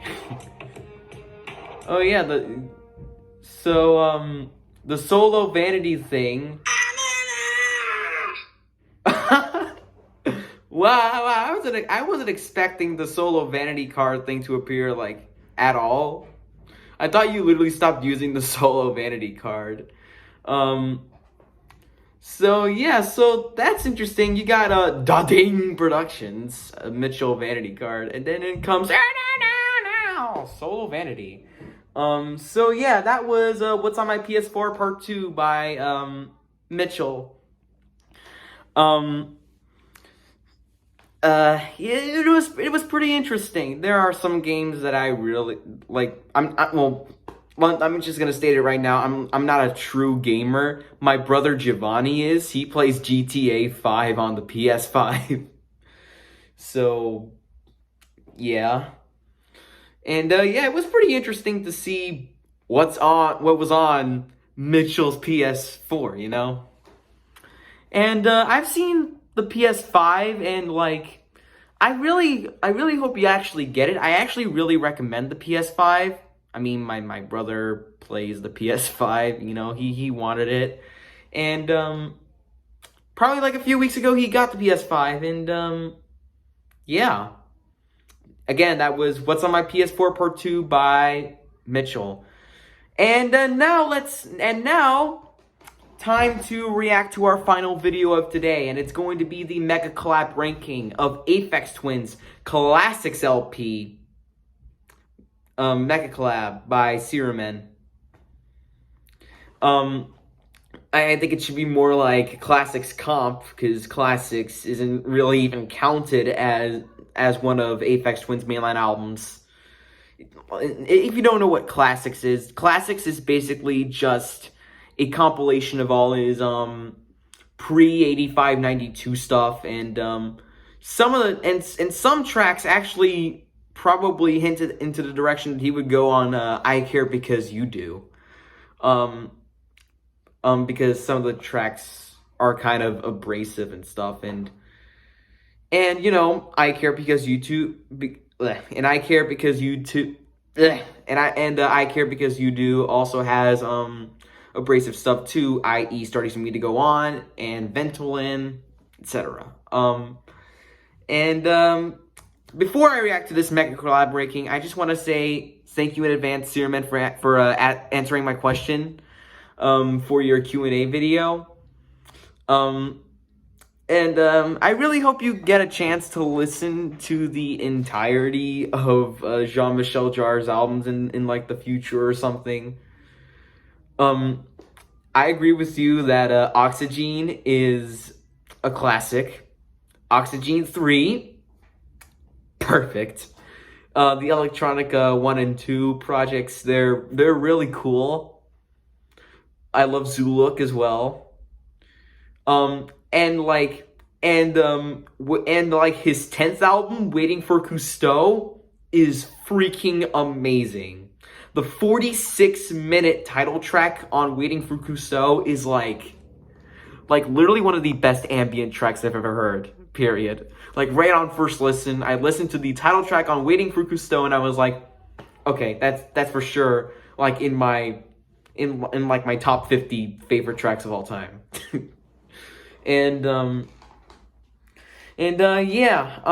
without any further delay, let's react to the Mega Collab ranking of Aphex Twin's classics. Enjoy, guys. Alright, at number 12, we have arrived, QQT Mix. Yeah, we both ranked this at number 12. Like, Jesus Christ, this one is irritating. Oh my god, like it's so, like, the problem with this one, it's like really tinny. Just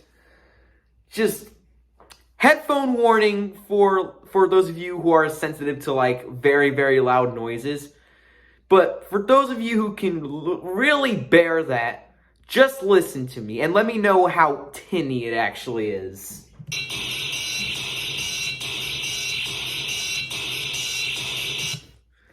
Like, really loud and annoying and really tinny. Yeah, I really don't have anything to say. I will say that the TTQ mix of We Have Arrived is, like, light years better than the QQT mix. I will say that. Yeah, and not a surprise to me that, like, literally other people rank this at number 12 as well. The QQT mix was, like, bound to be at the bottom, you know, of this list, and for good reason. So, yeah. We Have Arrived QQT mix, my least favorite track on the entire comp. Next. Oh, man, this is too loud. Jesus Christ. Alright, at number 11, we have Flown. Alright, so I ranked this one at number 11, and Searman ranked this at number 10. Yeah, Flown, I really, did not like that one too either. Again, like with the QQT mix, this was really hard on the ears, and it's also kind of compressed to hell. And yeah, I really don't have anything to say about Floam either. So yeah, next one.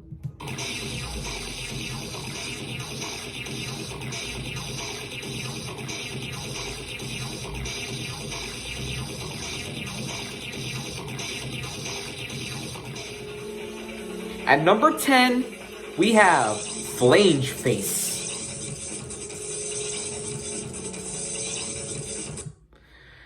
Alright, so I ranked this one at number 8, and Searman ranked this at number 6.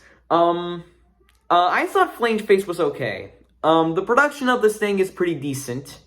I kind of like the flanger or flanger effect on this thing, that kind of wavering effect on the production here, and it kind of has like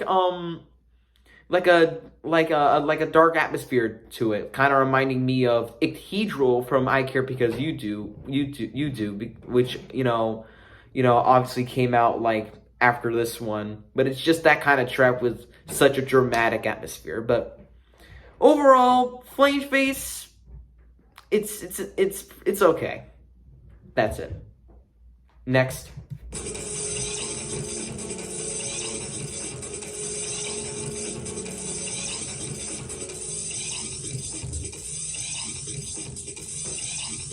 Alright, at number 9, we have Arrived TTQ Mix. Alright, so I ranked this one at number 7, and Searman ranked this at number 4. Yeah, this is, light years better than the QQT mix. Like, light years better. Again, it has, like, that same hard percussion, like the percussion here, the production here. It's a little hard on the ears, but not as hard on the ears as the QQT mix was. But overall, I think I think the TTQ mix of We Have Arrived is, it's good. I really got nothing much to say about this one, so next one.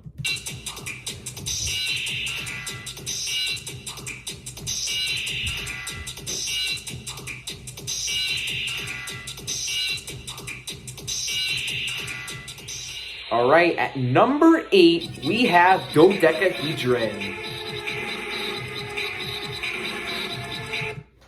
Alright, so I rank this one at number 4, and Searman ranked this at number 8. Oh man, I love Dodecahedron. This also kind of reminds me of Ictedral from I Care Because You Do, because like, it, again, has like this dark and dramatic atmosphere, and I actually really love the name too, Dodecahedron. It's kind of like a 3D shape not talked about often. Just listen to the dark atmosphere of this thing.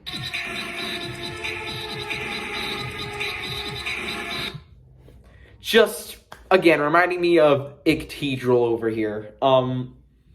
Yeah, I got nothing else to say. Dodecahedron is a really awesome track and deserves my recommendation.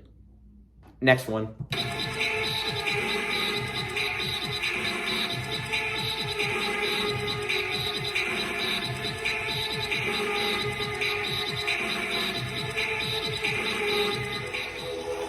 All right, at number 7 we have Metapharstic. All right, so I ranked this one at number 9, and Searman ranked this at number 11. Metapharstic, yeah, it's kind of mediocre. Metapharstic's production really hasn't aged well at all. It has a really like, one upside to this one, though. It has a really catchy melody as well.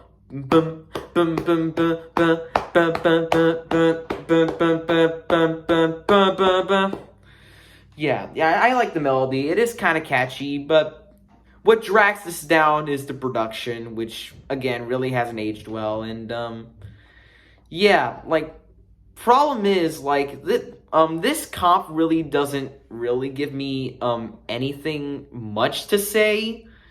Like, well, specifically the tracks that are, like, ranked very low on my list, like, I really don't have much to say about them at all, and, yeah. Metapharstic, it's Next.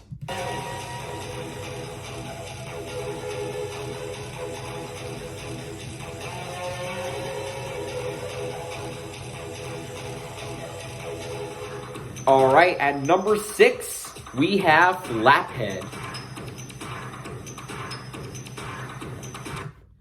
All right, so I ranked this one at number 6, and Searman ranked this at number 7. And I like Flaphead. I like this one because it reminds me of Actium. Like, well, really, it uses like the same percussion as Actium. Just listen to that.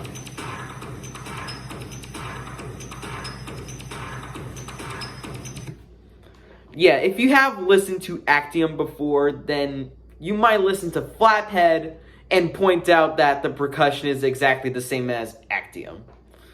And, yeah, Flaphead is a pretty solid track here, and, I really don't have anything much to say about it, and, yeah.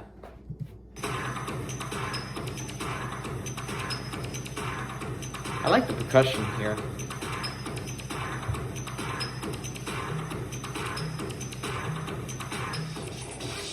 Alright, at number 5, we have Tamfex Headfuck Mix. Okay, so this is kind of so this is one of those tracks that has, like, mixed, rankings here. So, I ranked this one at number 10, and Searman ranked this at number 3. Oof. Yeah. Yeah, yeah, I really don't like this one either. I don't understand how this one is kind of. I really don't understand how one could find this that great. I just found it to be that's it. Like one of the sound effects of this thing kind of drags it down a bit, and yeah, just listen to that. Yeah, the vinyl scratching noise or whatever, it kind of reminds me of like rock and roll, and it kind of reminds me of rock and roll by Daft Punk, and then that is not a compliment.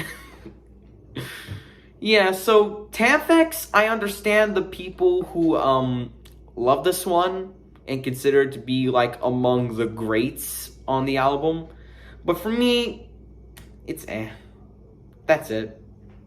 Next.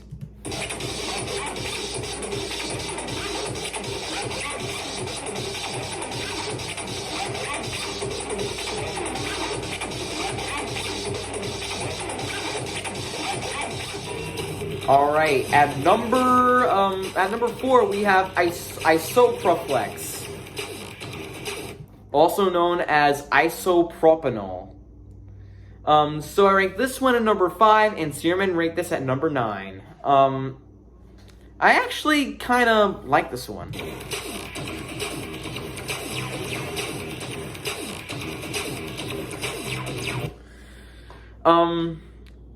The production is really hard, but it really doesn't grate on my ears like the QQT mix of We Have Arrived. Sorry if I had to bring that up so much, but yeah, that track is really irritating. This one I really think it's pretty good to great for me. I like the hard hitting percussion here, and yeah.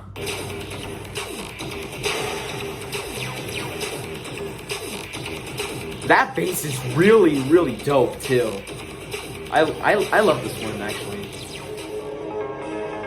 Alright, at number 3 we have Polynomial C. And we both ranked this at number 2. Yeah, Polynomial C. Polynomial C.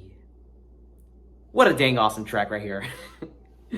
Yeah, what a dang awesome track Polynomial C is. Yeah, I can clearly see why DJ Cams and Hambonage ranked this at number 1. Just, what an awesome track this one is. The percussion on this thing kind of, like, it reminds me heavily of Helios Fan, and that is definitely a compliment. Yeah, like, and the melodies on this one are really, really beautiful, and, like, yeah, I really love Polynomial C. It's really awesome and deserves my recommendation.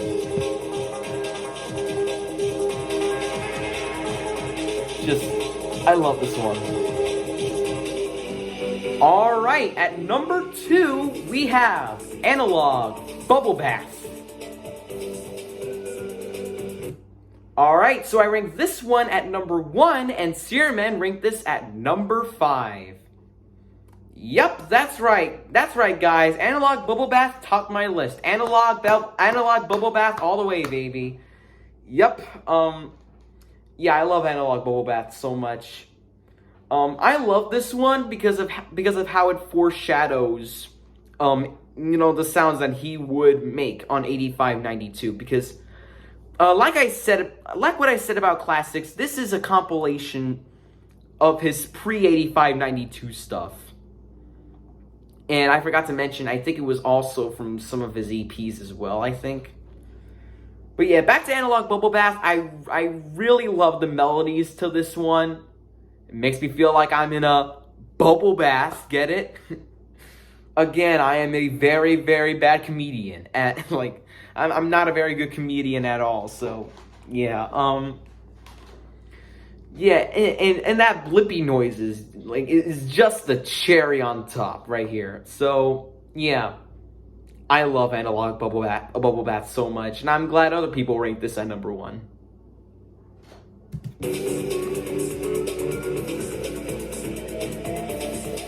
just, wow. This one is really freaking good. It's really awesome. I love this one. And finally, at number 1, we have Didgeridoo. Alright, so I ranked this one at number 3, and Searman ranked this at number 1. Yeah, it's not a surprise to me that Didgeridoo is ranked this high. I think it's probably the most popular track on this entire compilation, and therefore the most obvious pick for the number 1 spot right here. I really love its use of like the didgeridoo instruments, you know, because like the title implies. And wow, this track is actually so awesome that the lowest ranked is number 4. Damn, this goes to show you how really legendary didgeridoo is. Also, we omitted the live version of didgeridoo from this list, even though it's also on this compilation, because it sounds nothing different from the original. Anyways, back to the original didgeridoo. Just listen to that. The percussion is just really fire, spot on. Again, the didgeridoo instruments or whatnot, they're really awesome too. They fit well with the song, and didgeridoo lives up to its name. I love the shit out of didgeridoo. Highly recommend this one. If you're new to like Aphex Twin, then I recommend didgeridoo. I love this one.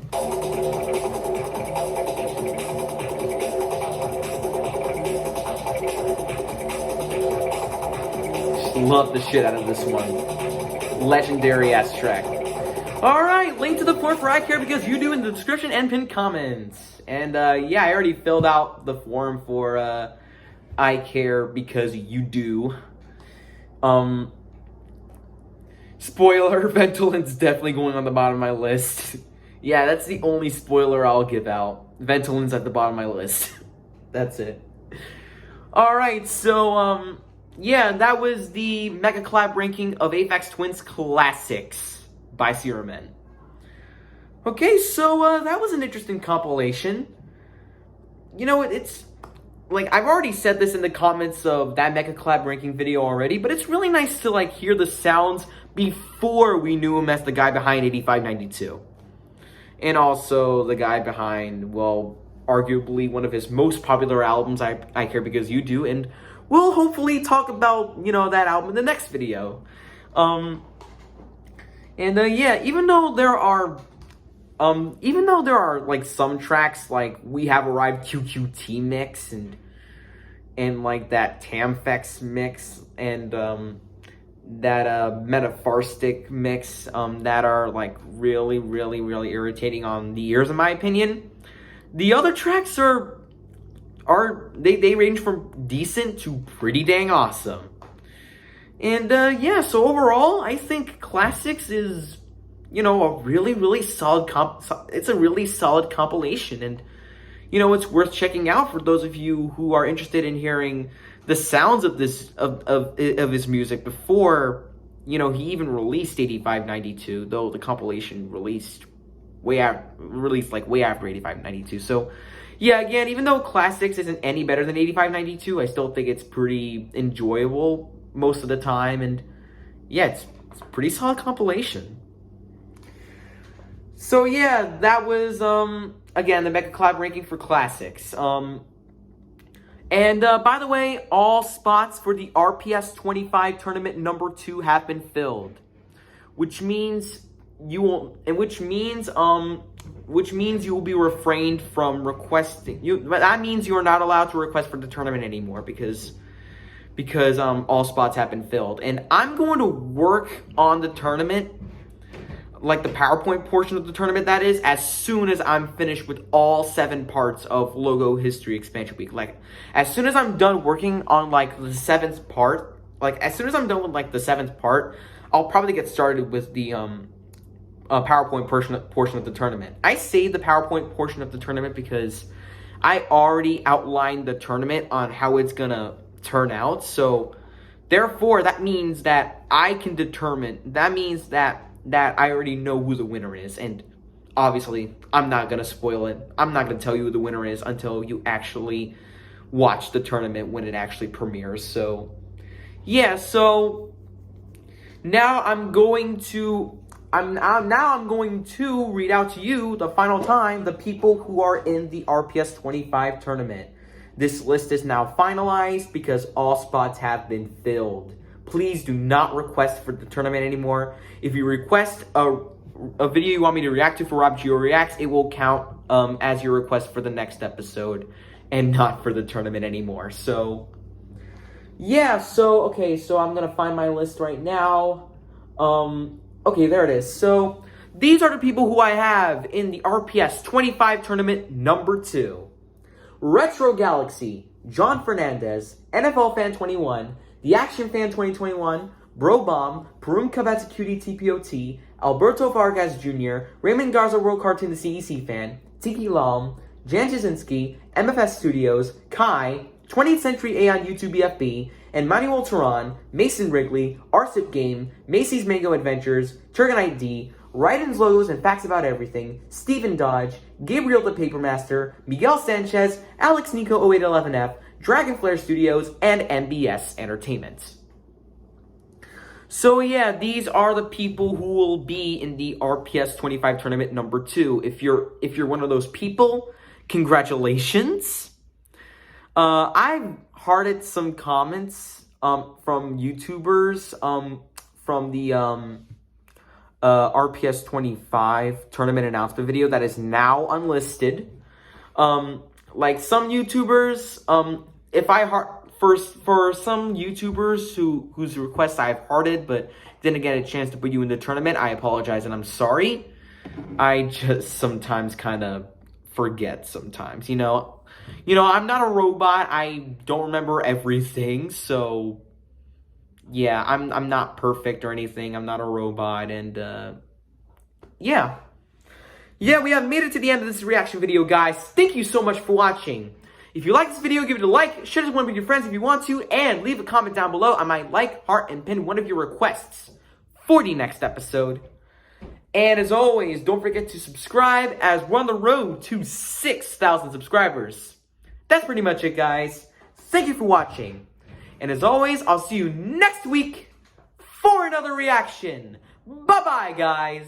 Hey there, guys. Robert here, and welcome to episode 29 of RobGioReacts. It's been 1 week since the last episode, and it's now time for another one, guys. Hope y'all excited today. For this episode, we're going to be reacting to Logo History number 355 by Peter John and ranking Aphex Twins' I Care Because You Do, Mega Collab by Sirumen. Okay, so, Logo History number 355 was requested by Kai, one of the usual commenters on this channel, and the Mega Collab ranking for, I Care Because You Do was requested by no one, as always. So yeah, I react to those videos, yeah, like I said, because, just a way to get my thoughts on an artist's discography. So, links to the original videos, as well as the links to Peter John's channels and Sirumen's channels will be in the description down below, in case if you're willing to watch the original material, as well as subscribing to their channels to give them lots of support. So, yeah, we're reacting to a Logo History video again, and this time it's from the one and only Mr. Peter John. One of my good YouTube friends since like 2019 or so.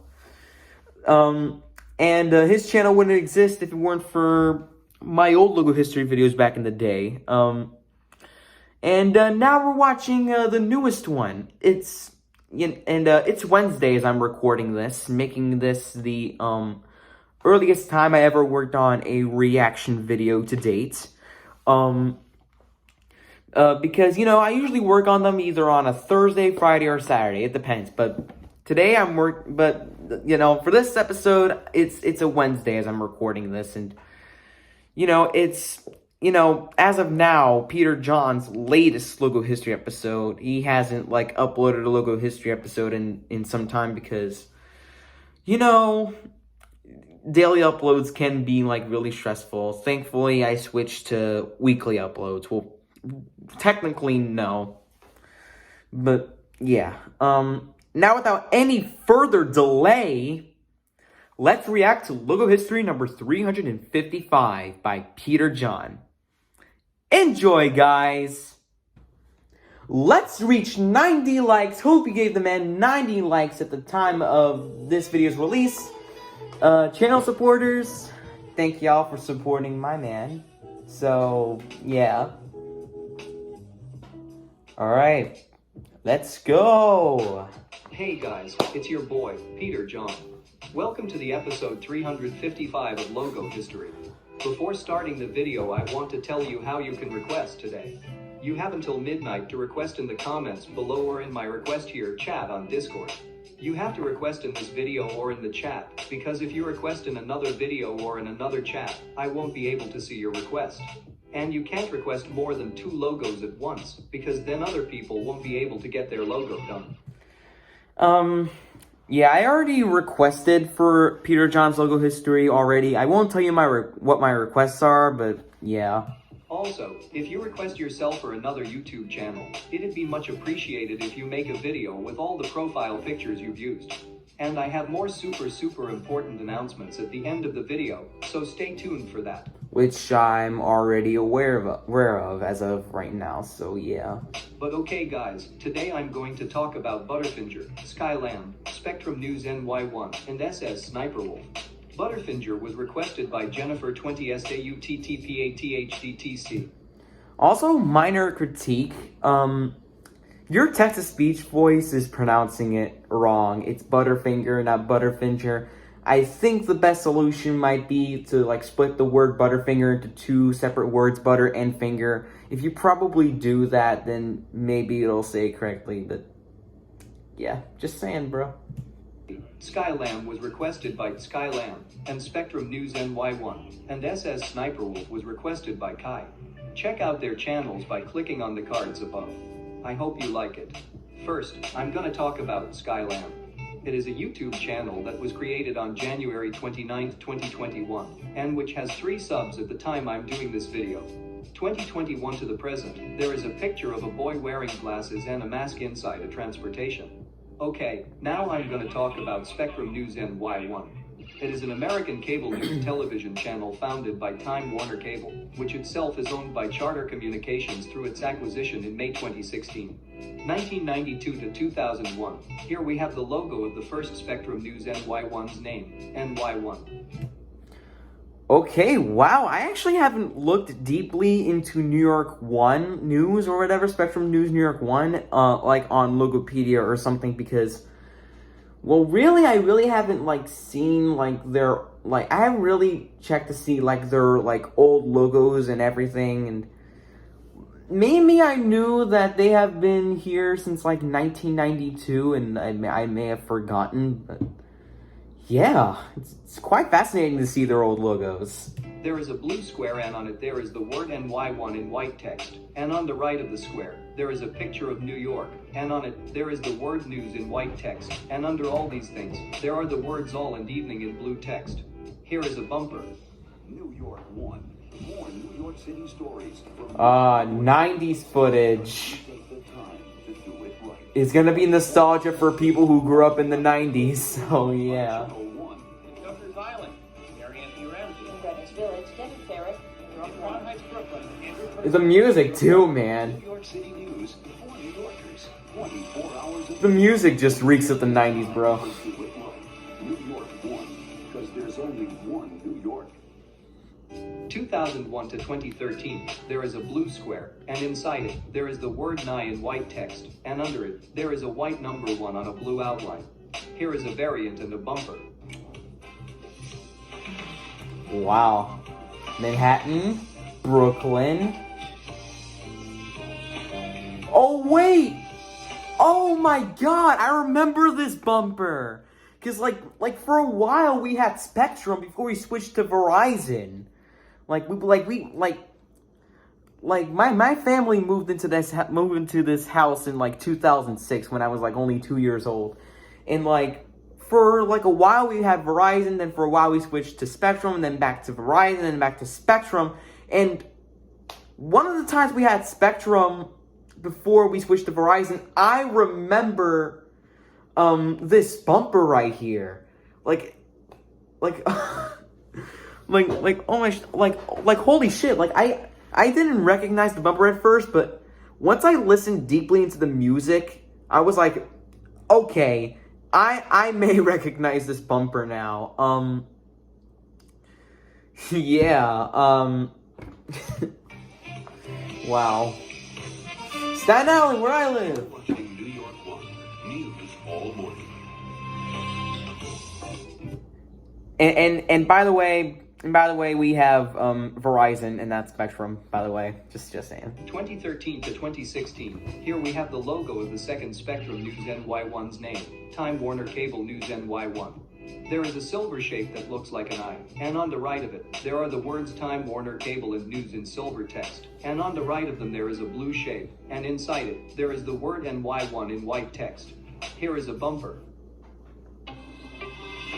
Ooh.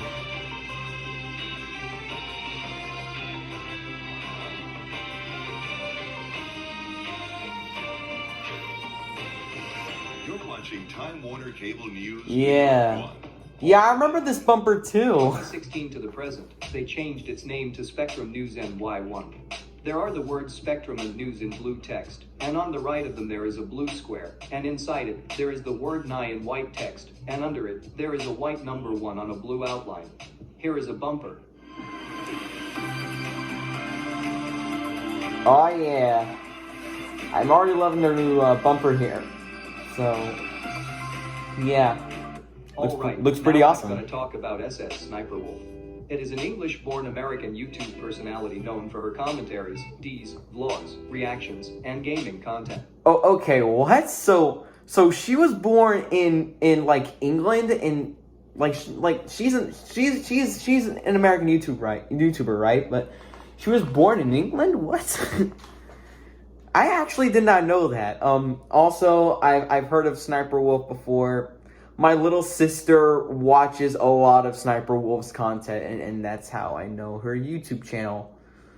And also, she's one of the most subscribed YouTubers right now, clocking like weighing in at like 24 million subscribers. So yeah.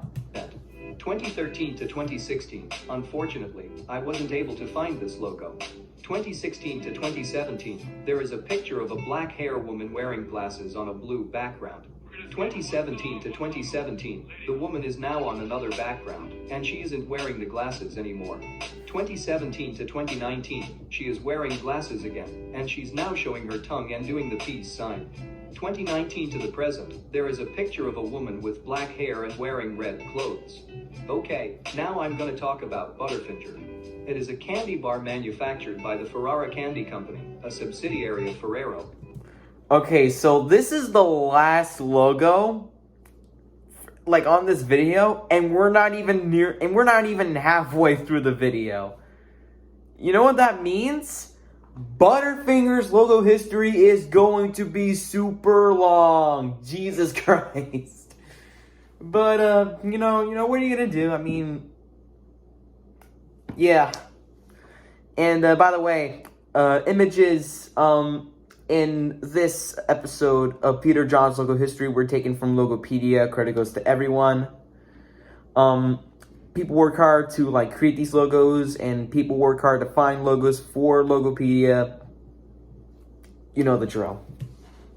1923 to 1932, that are the words Curtis Candy Co-Auto Schnurring President Chicago 3 USIP, made by the makers of Baby and Ruth in blue text, and an upside down text, and under them there is a yellow rectangle, and inside these the word Curtis in blue text, and on the right of it, there is a white diamond shape on a red outline, and... Okay, so Yeah, you're right. Your text-to-speech voice is going pretty wild right now, not gonna lie. Inside it, there is the word 1 cent in red text, and under the diamond shape, there is the word Butterfinger in blue text on a white outline, and under it, there are the words net WT half and ounces in blue text, and under them, there are the words the chocolate-covered peanut butter and confection in blue text, and on the left of the rectangle, there are the words trademark reg US pat and often blue text, and on the right of the rectangle, there are 2 blue shapes, and under the rectangle, there are the words by your favorite flavor, Baby Ruth mints and fruit drops 1 see it and roll in blue text, and under them, there are the words all eating Curtis ST bars are also to be had in generous 1C sizes. 1932 to 1934, there is a yellow rectangle. Oh, and man. Inside it, there is the word Curtis in black text, and on the right of it, there is a red circle, and inside it, there are the words rich and dextrose, the sugar you need for and energy in white text, and on the right of the circle, there is a white shape, and on it, there are the words Curtis and candies in blue text, and on the right of it, there is a character, and on the right of it, there are the words net WT2 and ounces in black text, and under it, there is a red diamond shape, and inside it, there is the word 5C in white text, and under the diamond shape, there is the word delicious energizing peanut butter and confection in blue text, and on the left of the rectangle, there are the words trademark reg US pat and often blue text, and under the rectangle, there are the words Butterfinger is now rich in dextrose, which doctors call body or muscle sugar. Dextrose one's fuel for the body.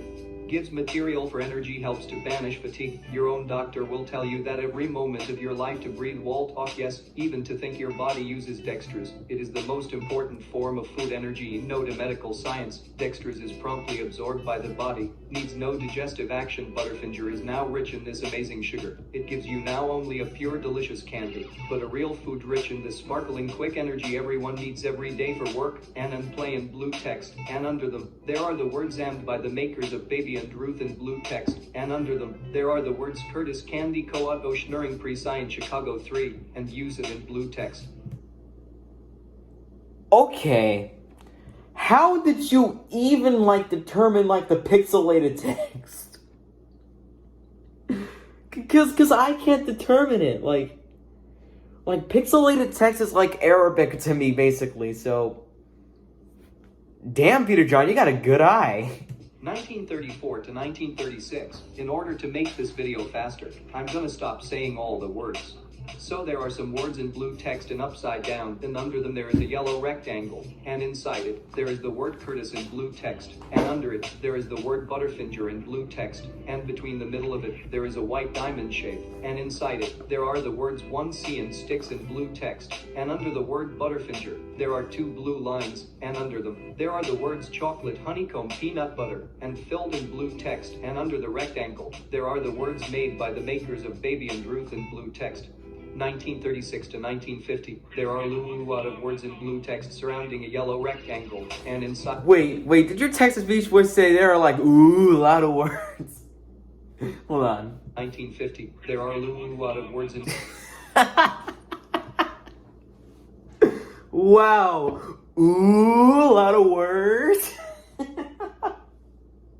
Okay, let's continue watching. Blue text surrounding a yellow rectangle, and inside the rectangle, there is the word Curtis in black text, and on the right of it, there is a red circle, and inside it, there are the words rich and dextrose, the sugar you need for and energy in white text, and on the right of the circle, there is a white shape, and on it, there are the words Curtis and candies in blue text, and on the right of it, there is a character, and on the right of it, there are the words net WT2 and ounces in black text, and under it, there is a red diamond shape, and inside it, there is the word 5C in white text, and under the diamond shape, there is the word Butterfinger in blue text on a white outline, and under it, there are the words the energizing chocolate-covered peanut butter and candy in blue text.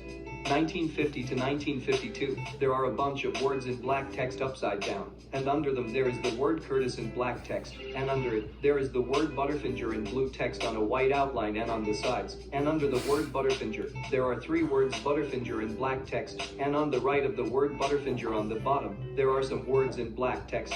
1952 to 1964, there are a bunch of words and shapes upside down, and under them there is the words Butterfinger in black text, and on the right of it, there is the word Butterfinger in blue text on a white outline, and above it, there are the words WT134 ounces Curtis ingredients on and back in black text, and on the right of them, there is the word Butterfinger in black text and under the word Butterfinger in blue text, there are a bunch of words in blue text. 1964 to 1968, there are some words in black text upside down, and under them, there is the word Curtis in light blue text inside a white rectangle, and under the rectangle, there is the word Butterfinger in light blue text on a white outline, and on the sides of it, there are two words Butterfinger in black text, and under the word Butterfinger, there are some words in black text, and under them, there is the word Butterfinger in light blue text on a white ulan. 1968 to 1975, the words Butterfinger are darker. 1975 to 1983, there are some words in black text upside down, and under them there is the word Curtis in blue text on a white outline, and under it, there is the word Butterfinger in blue text on a white outline, and under it, there are the words net WT 2.16 ounces and 61 grams in black text. Here is a commercial. Oh, Simpsons. No way, dude. I got each of the 4 food groups. Sandwich group, cow group, jungle group, Butterfinger group. Hey, there's no Butterfinger group. Oh, God. Butterfinger group provides the crunchy peanut butter and chocolatey taste essential for survival. I don't have the Butterfinger group. Aw. Like malnutrition, dude. Peanut buttery Butterfinger. It's neato. And it's neato. 1983 to 1998 and 1994 to 1998 in Canada, there is the word Butterfinger in blue text on a white and yellow outline. Here is a commercial. Do you hear that? Indeed, my sister. Look. Oh, another Simpsons bumper. UFOs spotted in Springfield. Hey, boy. Whoa, alien dudes. You ingest this earthly confection for pleasure. We shall study this Butterfinger. As well as you. Yeah, let me take you to my leader. There's nothing like a crispity, crunchy, peanut buttery Butterfinger from Nestle. Wow. Night, Homer. Nobody better lay a finger on my Butterfinger.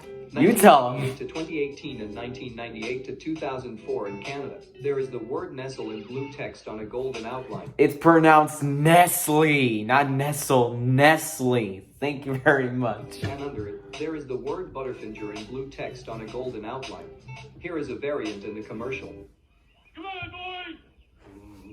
Damn, how many Simpsons commercials are there? I'm not angry about that, but damn. Butterfinger's so Butterfingery. Hit a homer, dude.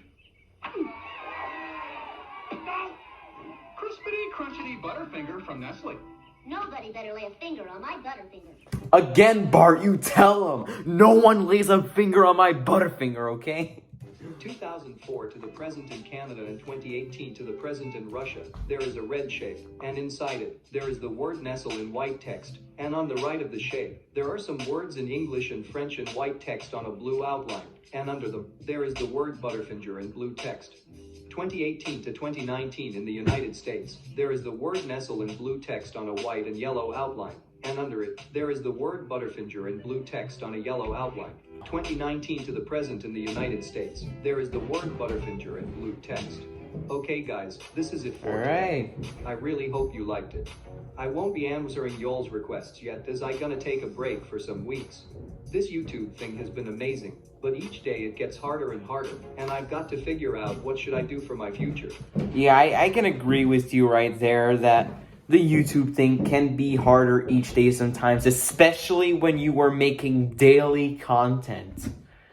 Like, yeah, I'm glad that I stuck with mostly weekly content, so yeah. Because the way it's going right now is not healthy at all for me. I know you guys should not have to listen about these personal things, but at this point it's affecting my life on YouTube, and you guys need to know what's going on with me. I'll upload tomorrow and maybe Logo History M150 on Tuesday, but after that I need some time to care about me. But yeah, stay tuned for the episode 356 that I don't know what's going to be about. And also don't forget to join my Discord server, and to subscribe to my channel so you can watch all my videos. I am Peter John, this is Logo History, and until the next weeks or something, bye. Alright. Take care, Peter John. Stay safe, my dude. Focus on your health, okay?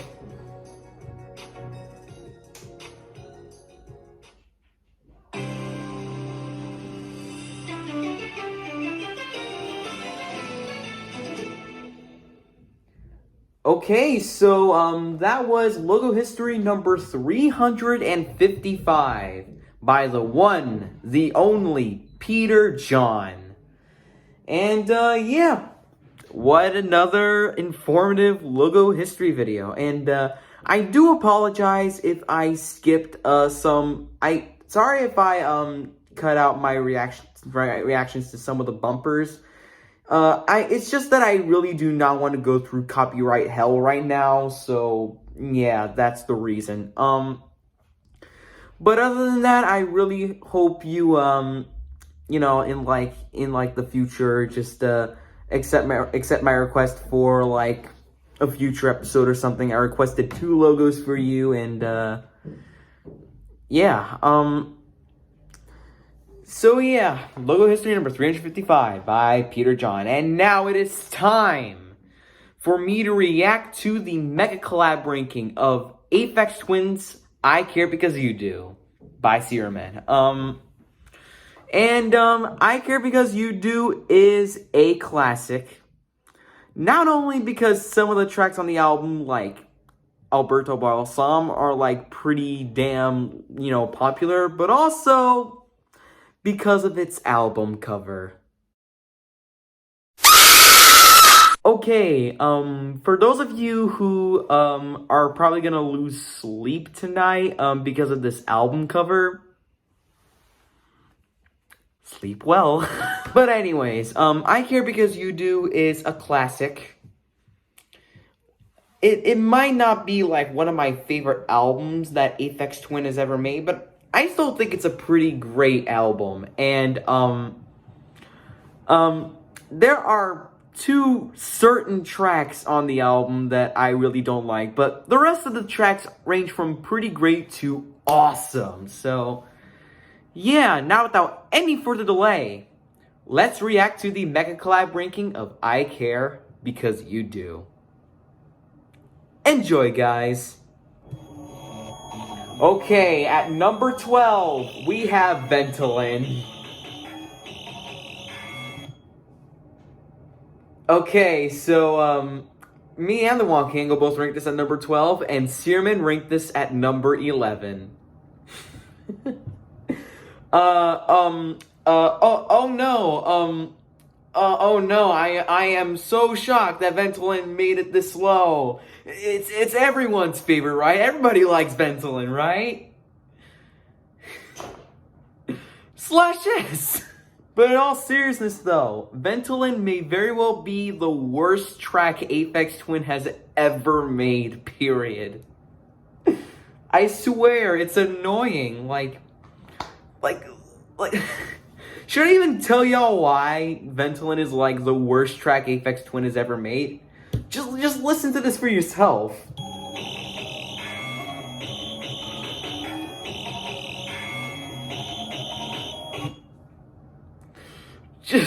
Oh my god, the tinnitus ringing in like the production is like very grating on the ears, like seriously. And the beat does not really help at all. Yeah. I'm sure that there are like, you know, defenders of this track here. I mean, one guy ranked this at number 4, but yeah, like I understand why people would consider this, you know, kind of great, but for me, I hate it. I really hate Ventolin. It's like this album's equivalent to Daft Punk's Rock and Roll. Even though Homework came out like probably 1 or 2 years after this album came out.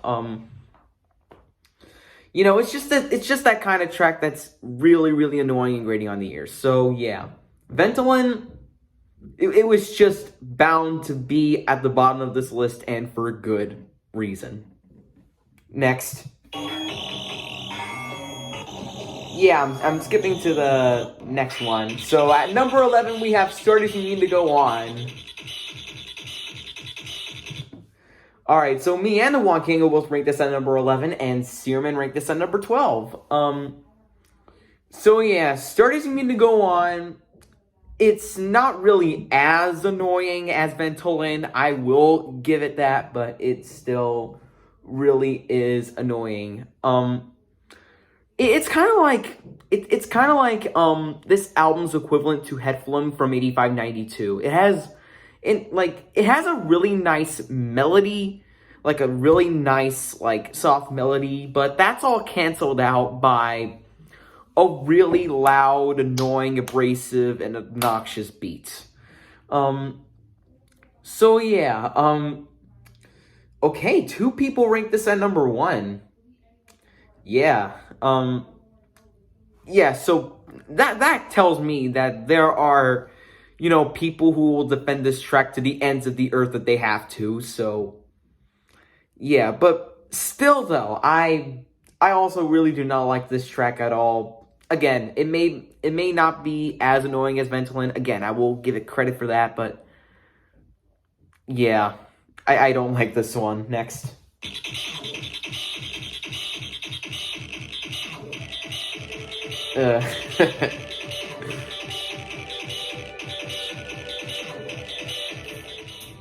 Okay, at number 10, we have the Wax and Pith, which happens to be one of many anagrams of the phrase the Aphex Twin. So, like, look at this here. So THEAPHEXTWIN.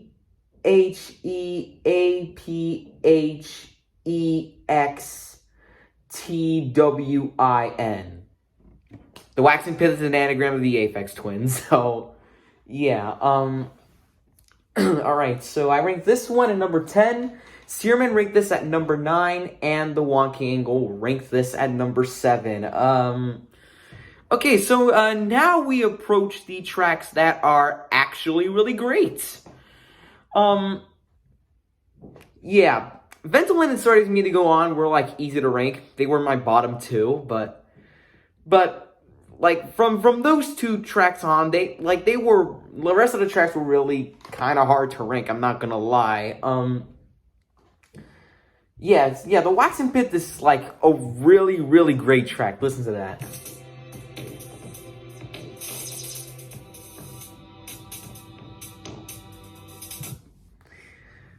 Yeah, I really like this one.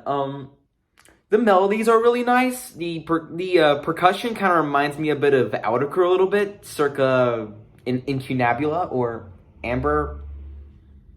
Well, really, I'm gonna say, like, Incunabula, just to be specific. Like, probably melody-wise, it kind of reminds me of some tracks off of Outercur's Incunabula a little bit. Yeah, I got nothing much to say about the Wax and Pith. It may be my least favorite track out of all of the great tracks off of this album, but I like it.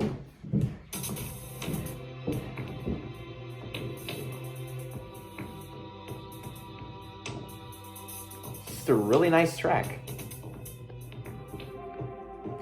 Okay, at number 9, we have Wet Tip Henax. I ranked this one at number 9, Searman ranked this at number 7, and the Wonky Angle ranked this at number 8. Insert numerical joke here. Okay, so, yeah, Wet Tip Henax is a really nice track as well. It's also another anagram of the Aphex Twin. Yeah, I really like this one too.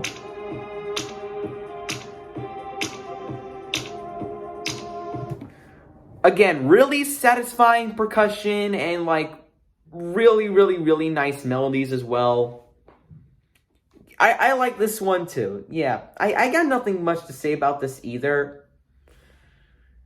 You know what? I kind of plan on, like, making, like, a series called RobGioReacts. Like, you know, like, I've been really thinking of doing a series called, like, RobGioReacts for a while, but like, maybe in, like, the summer I'll do it, but we'll see.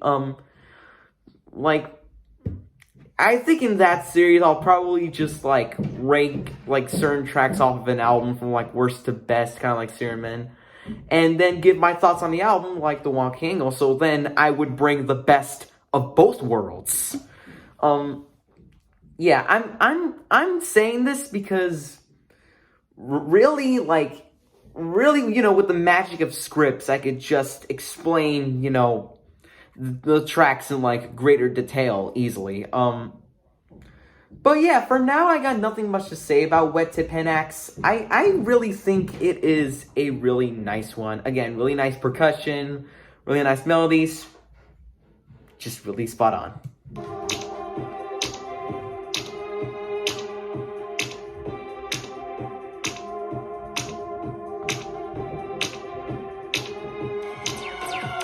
Okay, at number, so at number 8 we have Come On You Slags.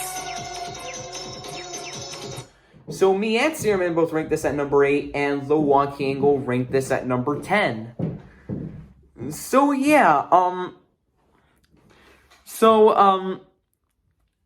remember in my last reaction video, which was my reaction to the Classics Mecha collab, when I mentioned that dodecahedron had like a really, really dark and, dark atmosphere.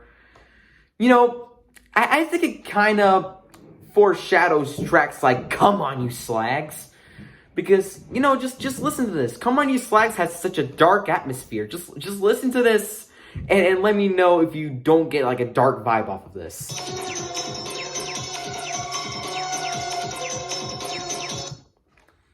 Again, really nice percussion. I really like the dark melodies off of this one. Really, really cool track right here. I like it.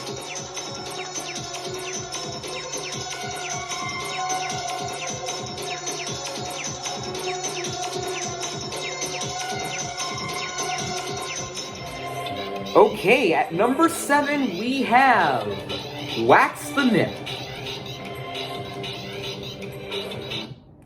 Okay, so me and the Wonky Angle both ranked this at number 6, and Searman ranked this at number 4. I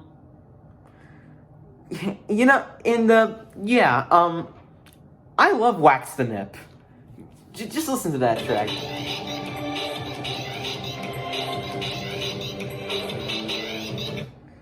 I really love that flanger or wavering effect. Well, I wouldn't say wavering effect, but like that flanger effect or flanger effect. I don't know. Yeah, that flanger effect on that production is like really awesome, and I like the melodies too.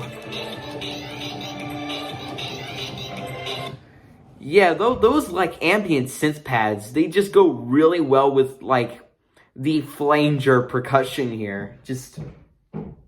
Or flanger percussion, I don't know, but yeah, I got nothing much to say about Wax the Nip. I just wholeheartedly love it.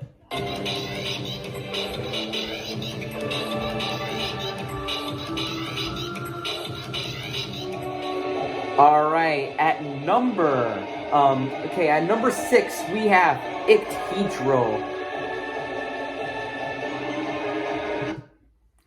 Okay, so I ranked this one at number 3, Searman ranked this at number 6, and the Wonky Angle ranked this at number 5.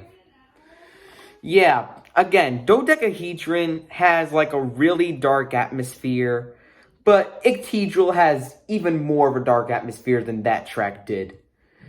And eventually, Philip Glass did a reworked orchestral version of this track on Aphex Twin's Donkey Rhubarb EP. Just listen to this orchestra.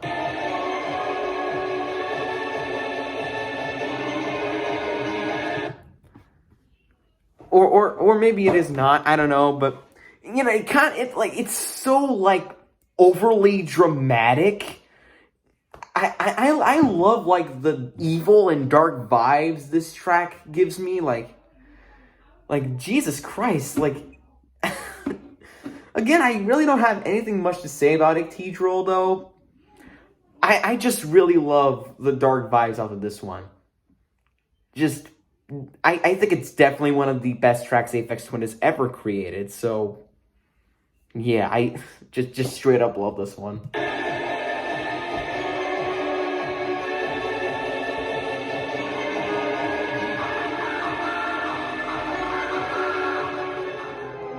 Okay, at number 5, we have next Heat Width.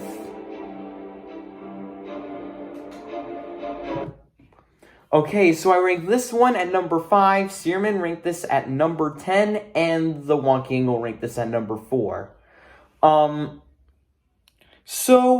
This is kind of like, you know, this is kind of an ending that's kind of like equivalent to how, you know, Volume 2 ended. Just kind of like, in like, you know, like, Matchsticks is kind of like an alien track, but this one, it's sort of alien, but not really. But yeah, this one surprisingly left a strong impression on me. You'd think that it would be an easy cop-out for my least favorite for me, but it really isn't. It really left a strong impression, and I really love like the string section in this, like it's like organ in one. It's like the organ in one half, and like the other half's kind of like string section, or maybe it's like vice versa. I don't know, but just something about that string section, just really beautiful. So yeah, I love Next Heap With. Again, it definitely made for a memorable ending, and you know, I recommend this one. So yeah, next one.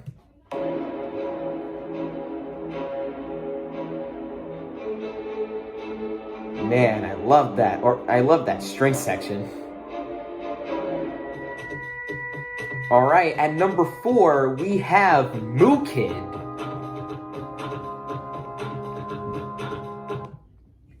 Okay, so I ranked this one at number 7, Searman ranked this at number 5, and the Wonky Angle ranked this at number 9. So Moo Kid is the only track on this album that gives me a lot, like this is the only track that gives me loads and loads and loads of wintry vibes. Like, just listen to like some of the melodies of this track, and my apologies if this album cover is going to give you insomnia. I will admit, it really scared me the first time, but yeah, in all seriousness though, just listen to this track and let me know if you do get winter vibes from this track.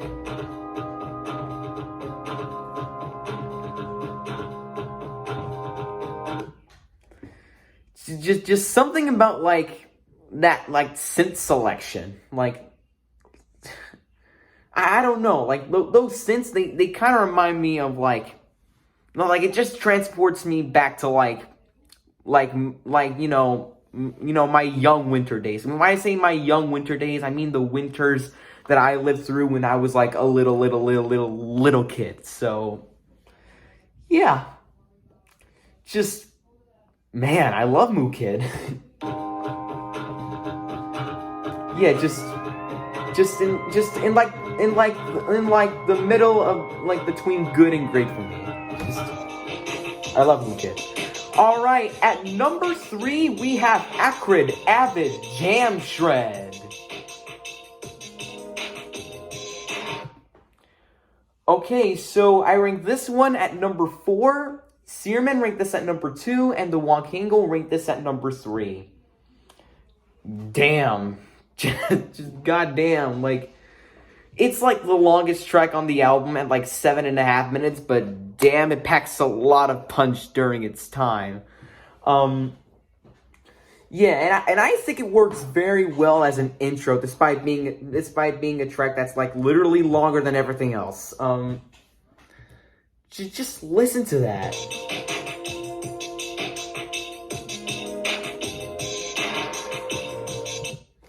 The breakbeats on that stuff, like, well, not really breakbeats, but maybe like the slow breakbeats on this track. They're really fun and satisfying to listen to, and like the melodies, man, the god dang melodies. I love the melodies. I'm a sucker for beautiful melodies. Yeah, I got nothing much to say about this track. I really love the shit out of Acrid Avid Jam Shred.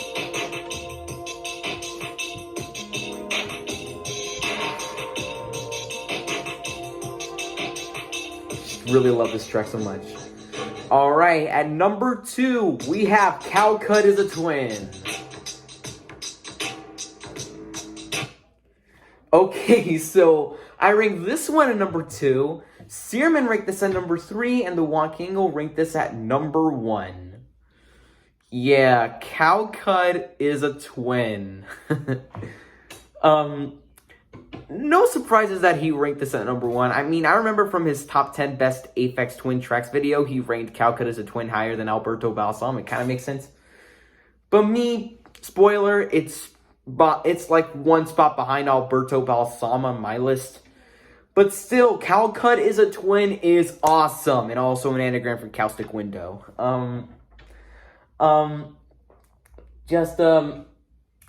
Damn.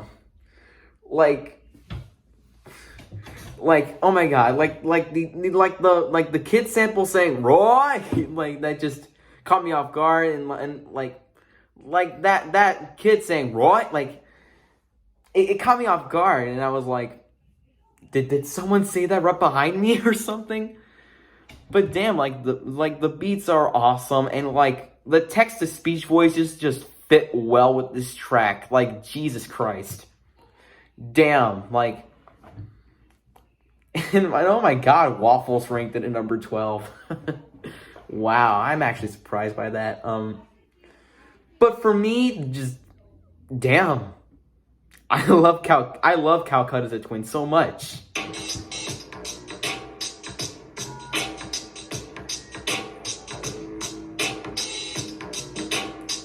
Damn. I love this one. And finally, at number 1, it's Alberto Balsam. Me and Searman both ranked this at number 1, and the Wonkingo ranked this at number 2. Yes, Alberto Balsam. The most popular track on this entire album, and for good freaking reason. Just, really, what can I say about this track? Like, I'm at a loss for words on where to begin for Alberto Balsam. It's such a really, really awesome track right here.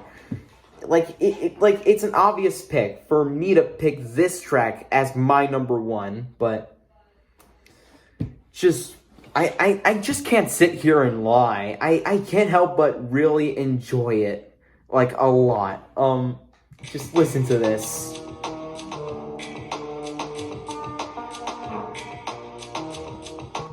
The melodies are really beautiful and also pretty catchy.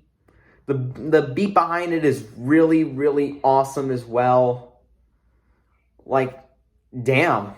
I have nothing much to say about Alberto Balsam. Just, you know, it's like, there's a reason why it's one of his most popular tracks ever. Like, Jesus Christ, I love it so much.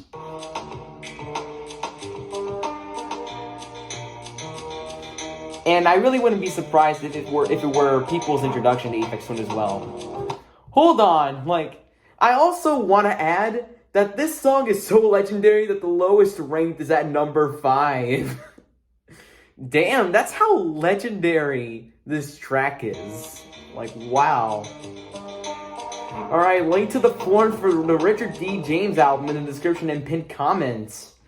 I already filled out the form for, the RDJ Mega Collab, and you know, I'm looking forward to that. And for those of you who and for the people who have filled out the form for that Mega Collab, I think y'all should be looking forward to that too. So yeah, so that was the Mega Collab ranking for Aphex Twin's I Care Because You Do by Searman. And yeah, again, it's not, like, among my favorite Aphex Twin albums ever. Like, it's probably my second least favorite. It's probably either my third least favorite Aphex Twin album or my second least favorite Aphex Twin album. Just, like, either right above Cyro or right above RDJ album. But who cares when I can say that this album is a classic, and for good reason. Tracks like Calcutta is a Twin, and like Accurate Havoc Jam Shred, and Ictedrol, and especially Alberto Balsam. Like, they are true highlights. And for those of you who haven't listened to this album yet, I really recommend listening to that album. Just like, if you're new to Aphex Twin's work, like if you're new to like Aphex Twin, like if you're like a new Aphex Twin listener, then I think this album would probably be the right, like the best step in the right direction for you. Just damn, what a great album across the board right here. So yeah, that was the Mecha Collab ranking for I Care Because You Do by Searman, and yeah, we have made it to the end of this reaction video, guys. Thank you all for watching. If you like this video, give it a like, share it with your friends if you want to, and leave a comment down below. And from now on, I'm not going to pin a request anymore. Instead, I am going to heart like 5 requests, and then just put them on the voting ballot, and then it'll be up to you. And then it'll be up to you to decide, you know, which request I should do next. So yeah, that'll be the new way I'll be accepting requests instead. Just hearting 5 requests and then putting them on a voting ballot, and then the request with the most votes will be the next request. And as always, don't forget to subscribe, as we're on the road to 6,000 subscribers. And by the way, all that I've said about I Care Because You Do was all my opinion. If you disagree with me, that's perfectly okay. And yeah, that's pretty much it, guys. Thank you so much for watching, and as always, I'll see you next week for another reaction. Bye-bye, guys. Hey there, guys. Robert here, and welcome to episode 30 of RobGioReacts. Woo, episode 30. Woo, huge milestone, because I do these every Sunday. Yeah, it's been a week since the last episode, and it's now time for another one, boys. Hope y'all excited today. For this episode, I'm gonna be reacting to 4 videos this time. Haven't reacted to this many videos since like episode 15. So it's gonna be on Logo History R #1, Payday 2, and Johnson & Johnson by Peter John. Top 5 worst logos in my opinion by Mitchell. Learn the alphabet with Logo History by me, and ranking Aphex Twin's Richard D. James album Mecha Collab by Searman. Alright, so Logo History R #1 was requested by Raymond Garzar World Cartoon, the CEC fan. Top 5 worst logos was requested by Mitchell himself via Instagram. Learn the alphabet with Logo History was requested by Mason Wrigley. And the Mecha Collab was requested by no one. The links to the original videos, as well as the links to the channels of Peter John, Mitchell, and Searman will be in the description down below, in case if you want to show them lots of support, as well as watching the original videos, obviously. So we're kicking things off with Logo History R #1. Let me just say that Logo History R, I think, is a brilliant like idea for a new Logo History series. I'm not gonna tell you what it's about though, but let me just say that it's like all about randomization. So now, without any further delay, let's react to Logo History R #1 by Peter John. Enjoy, guys. Let's reach 25 likes. Hope you give the man 25 likes. He deserves it, obviously. And then, channel supporters, thank y'all for supporting him. Alright, let's go. Hey guys, it's your boy, Peter John. Welcome to the first episode of the Logo History R, a series which I'll be picking 5 random requests from the comments of this video, and do the most voted one. You request 1 or 2 logos in the comments, and I'll use a website which will pick 5 random requests. See? This is really goddamn brilliant. You know what I mean? After that, I'll put these 5 requests in a poll, just like I do in Logo History W, and then I'll do the most voted one. And don't forget to use the word request in your comment, or else I won't be able to see your comment. Yeah. And don't be unfair to other people as well. So don't use alt accounts to request more, or don't request more than 1 time. Yeah. Let that sink in. Let that sink in, Chicken Run and Barnyard Fanboy 2006. But alright, today I will talk about Johnson & Johnson and Payday 2. I hope you like it. First, I'm gonna talk about Johnson & Johnson. It is an American multinational corporation founded in 1886 that develops medical devices, pharmaceuticals, and consumer packaged goods.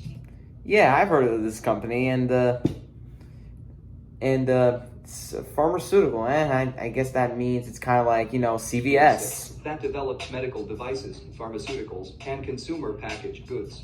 1886 to the present, there are the words Johnson & Johnson in red text. Here is the short version, a variant and a commercial. Ooh, commercial. I really hope this doesn't get, I hope this reaction video doesn't get copyright claimed or anything. Aww. Aw, it's a beautiful commercial. A woman looking at her firstborn child. Aww. The language of love. Aww, that's... Aww. Ah, man, that made me tear up a little bit. That was adorable. That really was adorable. Okay, now I'm going to talk about Payday 2. It is a cooperative first-person shooter video game developed by Overkill Software and published by 505 Games. Yeah, I probably could tell if that was like a shooter game, first-person shooter game, if it had like a logo like that. It has like a like number 2 has like a line through it to make it like a $sign. I don't know. 2013 to the present, there are the words Payday and 2 in white and blue text. Here is a part of a trailer. Okay guys, this is it for today. Oh yeah, he forgot, oh yeah, wait, I noticed the typo. He said like, oh, here's a part of the trailer, and then like he doesn't show, like a part of the trailer like he promised, but he just went straight, into the conclusion, and of course that wasn't intentional. That has to be a mistake, surely. Stay tuned for the next episode of Logo History R that I'm going to upload on Friday. And don't forget to comment your requests below. I am Peter John, this is Logo History R, and until next Friday, bye. Let's go. And then in the end screen, it contains like the last Logo History video he made before he went on break.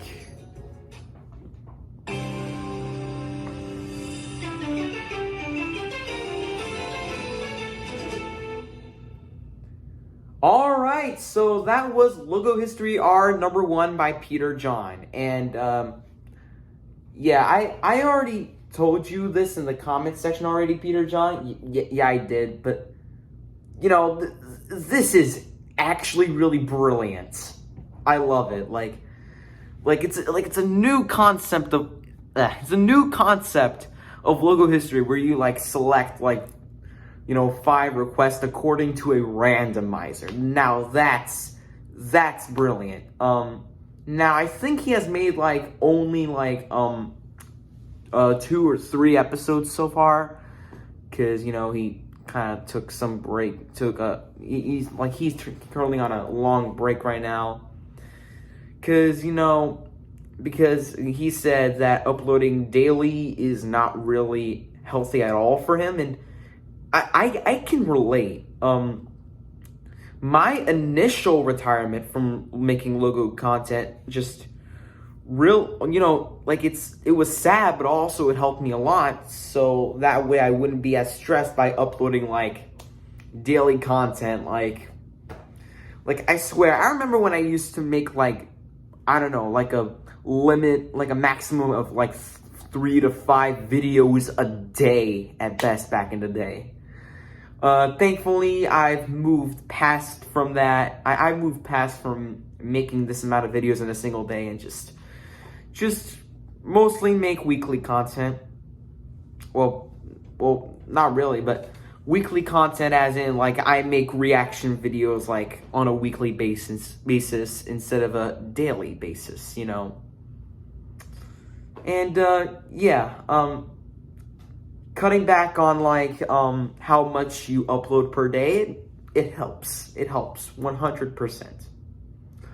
You know, like if you feel like, you know, your mental health is like on the line because you're too stressed out by making this amount of videos in a single day, just cut back on the amount of videos you upload per day, or just stick with like weekly or monthly content. I fully respect that. But if you make content, if you make a lot of videos in a single day, then that's great too. But it's just my recommendation. If you're like stressed out by like uploading too much videos a day, then just cut back on uploads, or just upload weekly or monthly. That's it. So yeah, that was Logo History R #1 by Peter John. The next video I'm going to be reacting to is Top 5 Worst Logos, in my opinion, by Mitchell.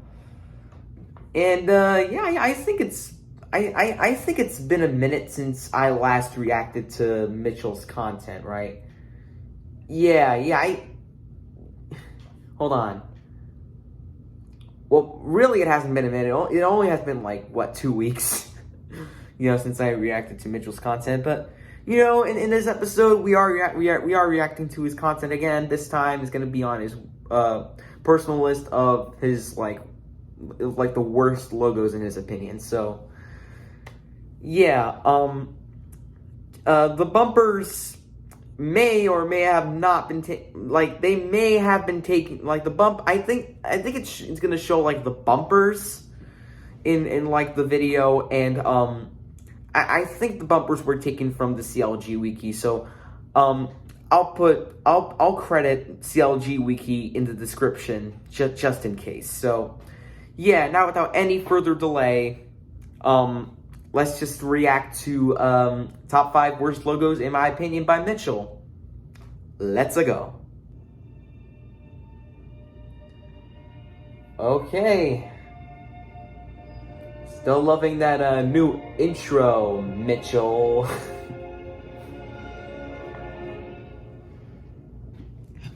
I wonder where you got the orchestral music for your intro from. It must have been from a film company's logo or something. I need to know, man. Hello people, so I might not talk in this video because I do sometimes I sometimes mess up my words a lot, and it is really hard to like create or make some, possibly record some audio clips. Yeah, that's the thing. I remember when I was making my ranking for flight facilities down to earth, and you know, I did like a lot of takes for like each part of me reading out the script, because you know, I sometimes mess up my words. You know, it's gonna happen, dude. Like, so you know, I understand why you're not gonna talk in this video, because like sometimes you mess up words. We all mess up words. We all make mistakes. Like, see, you hear that? Yeah, I do mess up my words a lot. So I might not talk in this video, but the next video I might talk into it. So yeah. Anyways, let's enjoy the video. And also, I forgot to mention, there is this warning, just letting you know, some 6 of these, probably 6 of these logos, they have... You mean 5 of these logos? It says in the title, Top 5 Worst Logos. He's introducing stuff in them, so yeah. Here's a warning. Yeah, good call, Mitchell. Good call.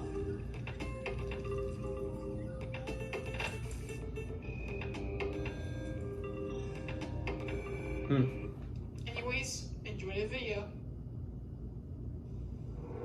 Hello, people. Mitchell here. Today, we are going to do a top 5 worst logos list.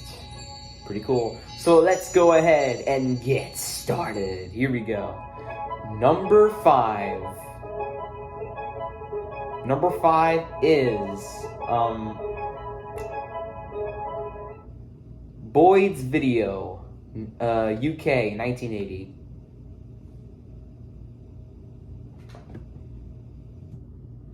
Yeah, there's and by the way, yeah, I'm gonna talk about what I think about these logos as well.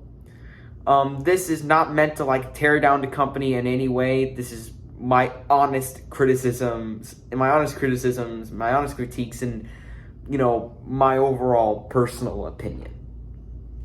Also, like I mentioned, the bumpers shown in the video may have been taken from CLG Wiki. Again, I'll credit them in the description just in case. So yeah, it is kind of amateur, I'm not gonna lie. The way it zooms out kind of shows too. Hold on. Yeah, the way it zooms out.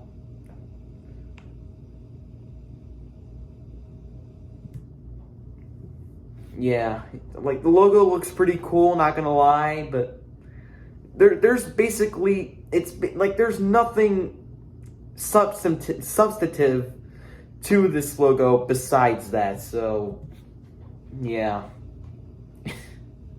Boys, videos, and video films. Zoom out some more. It's just void of substance besides the look of the logo. I wonder why it's pink.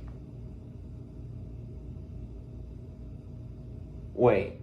Oh, you can see the cards. Wow. You can see the cards changing, and wow, it moves. It moves very slowly. Faisal.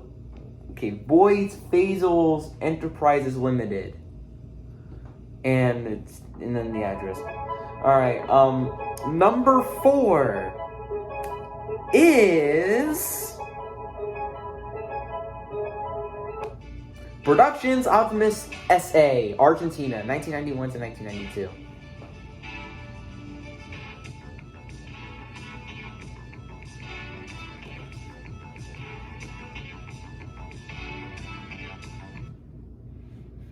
Honestly, I don't think this logo is half bad. I honestly think that it's better than like the Boyd's Video logo, honestly. I think it's better than the previous one. I like the music. It gets my foot tapping. And you know, the colors, I think they just contrast pretty well. At least to my mind. So it's not that bad of a logo, but it'd be pushing it to say that I like it. So I think the Optimus logo, I think it's okay. That's it.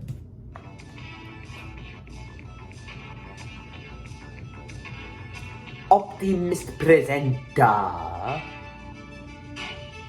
Whatever applicable show or film.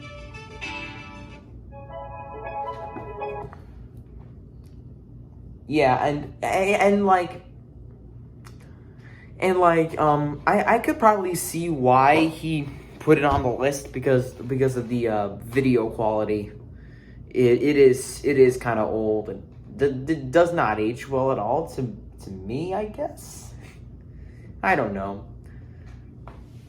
I mean, watching explosion videos, you know, those, you know, animations with the freaking deep fakes, that's a whole completely different story. But this one, I don't think it aged well. Just saying. No mean to tear down the company in any way. Just my opinion. Number 3 is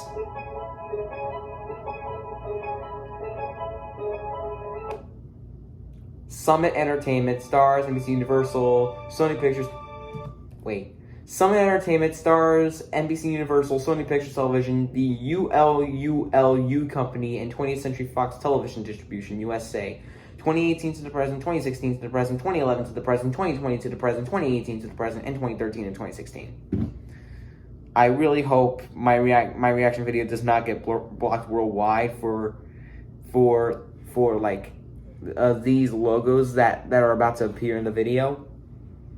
I just hope my reaction video does not get blocked, you know, worldwide initially. So, yeah.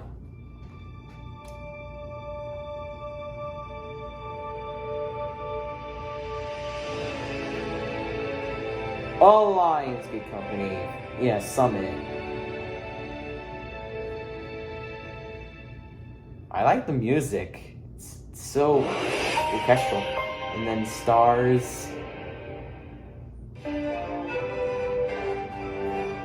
Now, the music to the NBC Universal Television Distribution logo, I remember. This logo, I think it's okay. It's not half bad. It doesn't look horrible, but there's really nothing to it besides just text, and that's it. Sony Pictures Television Studios. Okay. Now, this one I have mixed thoughts on. Because it replaced the Curiosity Company logo, I think. I think it did, but whatever.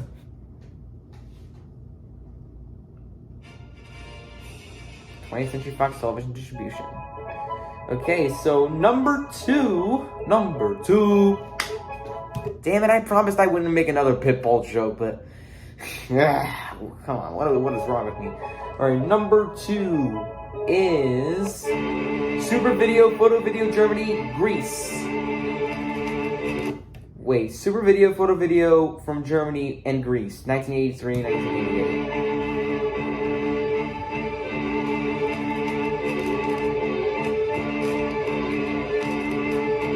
The audio and video quality, it's not really that good. It's eh.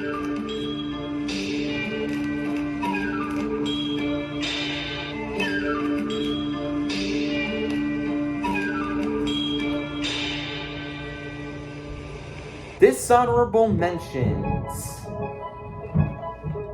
I wonder what the dishonorable mentions are. You know, I wonder what they're gonna be. Dishonorable mention number 4 is Bombastic Productions from the USA, 2001, 2007, and 2016. 2016, right? Yeah, 2016.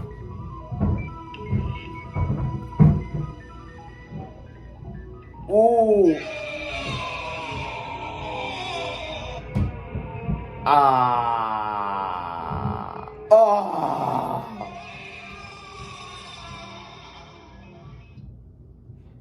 What the hell was that? Anyways, dishonorable mention number 3, Harlech Television HTV from the UK, 1968 to 1970. Black and white shapes, interesting. Just constantly zooming out. And then it says Harlech. I thought this logo was decent to good. I have no problems with it. Dishonorable mention number 2, Airy Vision Films from the USA, 1987. And then dishonorable mention number 1, Cam Video from the UK, 1981 to 1982. Just zooming in.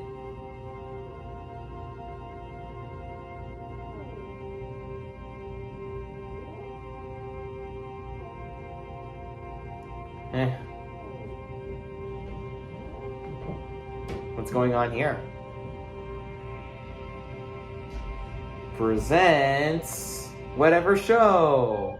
And finally, the number 1 worst logo on the list is... drumroll.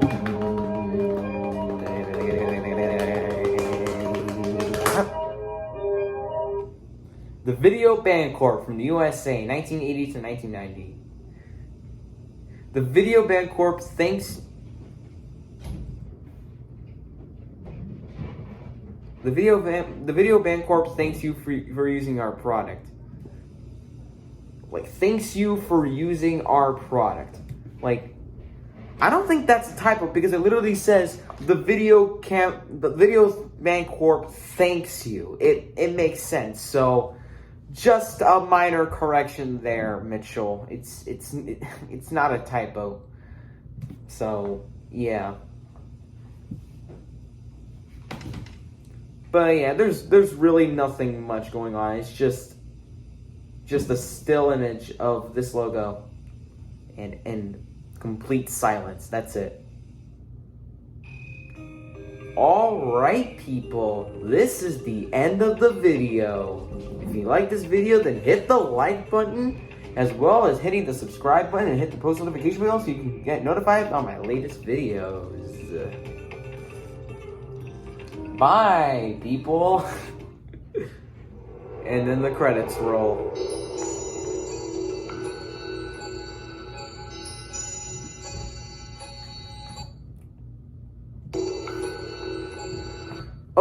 Okay, so, was this the music that you used in your intro? Okay, I doubt it. Forget I said that, I doubt it. And then the outro with the same, music. It plays again. Whoops.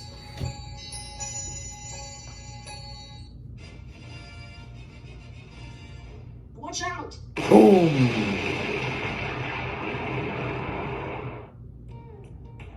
Da-ding! Da-ding! Da-ding! Da-ding! Productions, a visual vanity card. Alright, so that was top 5 worst logos in my opinion by Mitchell. And, I thought this video was good. Not the best video I've seen from you, but it's a pretty good list, I guess. Although I gotta admit, your number 4 pick, I thought it was decent to okay, honestly. I mean, decent to good, honestly. So yeah. Again, that was top 5 worst logos in my opinion by Mitchell. And now, for the third video I'm going to be reacting to for today, the third video I'm going to react to now is going to be Learn the Alphabet with Logo History by me. The reason why I requested, the reason why I'm going to be reacting to this video is because Mason Wrigley happened to win the entirety of the RPS 25 tournament number 2. So, round of applause. Special shout out to my good friend Mason Wrigley for winning the entire RPS 25 tournament. He requested Learn the Alphabet with Logo History, and now that he won, I guess I'm gonna have to react to another one of my videos again. So, yeah, now without any further delay, let's react to that.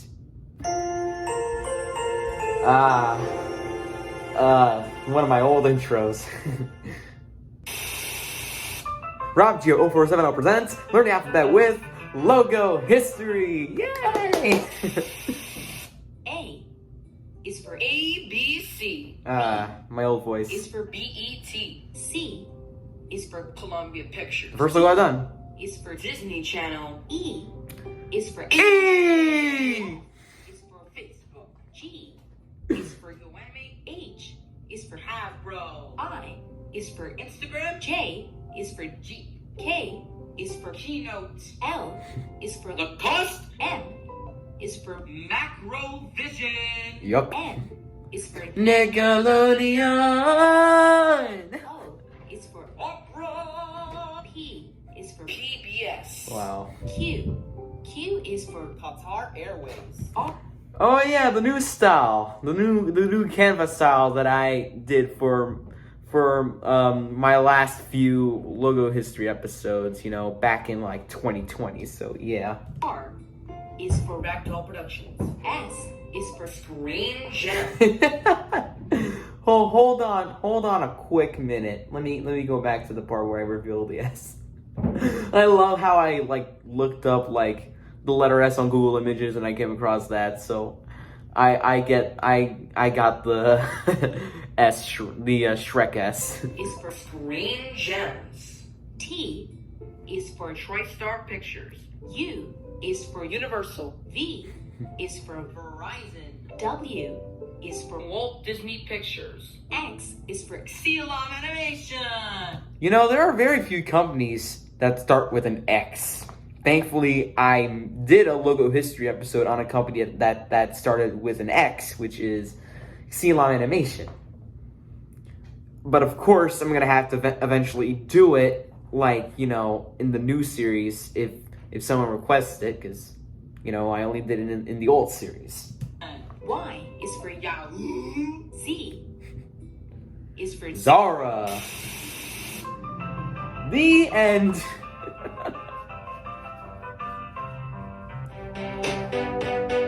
Yes, and my remix of Bleed for the outro. The music that's playing in my old outro was deadmau5's Bleed, DJ Robbie Bobby remix. Meaning I made the remix. So yeah. And of course we got Lombardi Studios. Yeah, for those of you who are wondering, yes, Lombardi is my last name, so yeah, you learn something new every day, guys. Yeah, that's Learn the Alphabet with Logo History by me.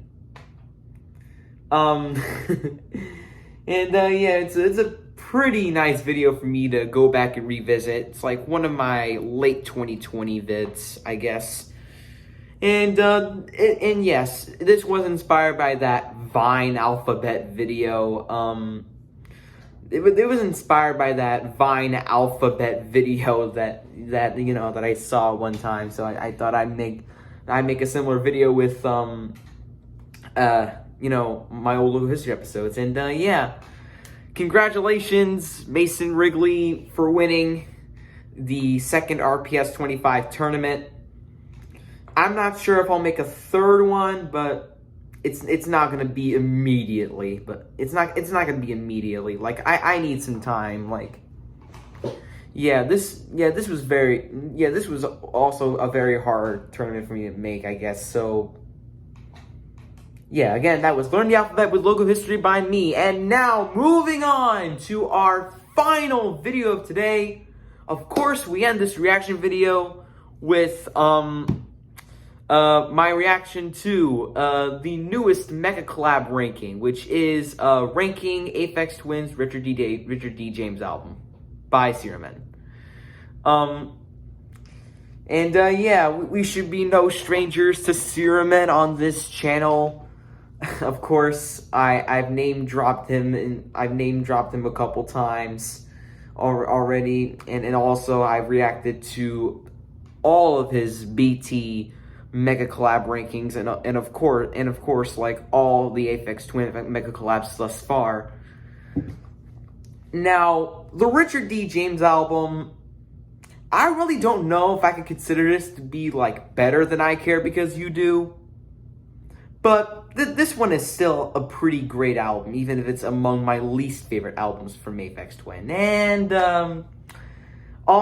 it's also the album cover part 2. Don't worry, that's the last time I'll ever jump scare you like that again on this channel. Don't worry. No promises though. But yeah, like when I first saw the album cover for that album, like I jumped. Like, yeah, it's one of the creepiest smiles I've ever seen. And the music on this album, it has really awesome songs on. It has really awesome songs on there, especially For and Logan Rock, which I'll talk about those songs when we actually react to this Mecha Collab ranking right now. So now, without any further delay, let's react to this Mecha Collab ranking of the Richard D. James album. Enjoy, guys. Alright, kicking things off at number 10, we have Cornish Acid.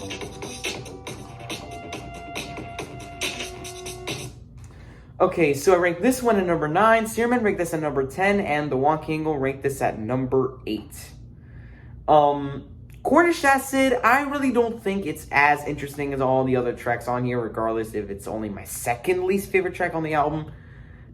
Don't get me wrong, it's good. The beat is pretty cool, I guess, and the bass on here is pretty cool too. But I don't know. I just don't think it's I just don't think it's one of the huge standouts from this album. So yeah, cool if you consider this to be one of your all-time favorites from this album, but for me, I find it to be not that interesting. So yeah, regardless if it's my second least favorite track, it's still a good track though.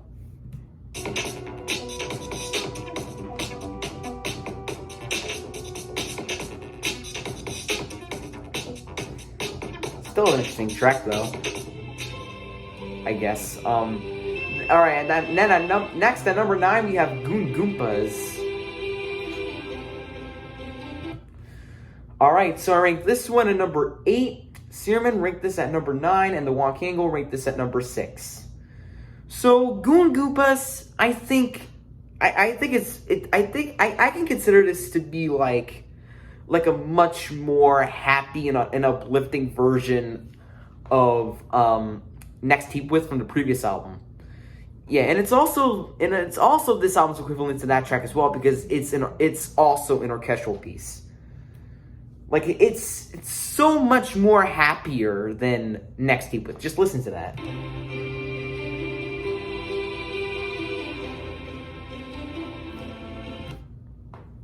Yeah, it's just a really, really happy orchestral piece right here.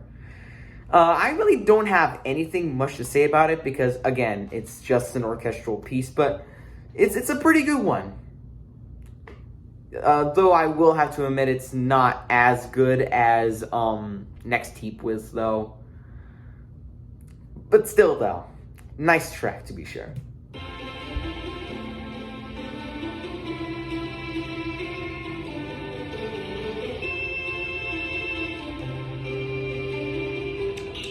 Next up, at number 8, we have Peak 8245452001.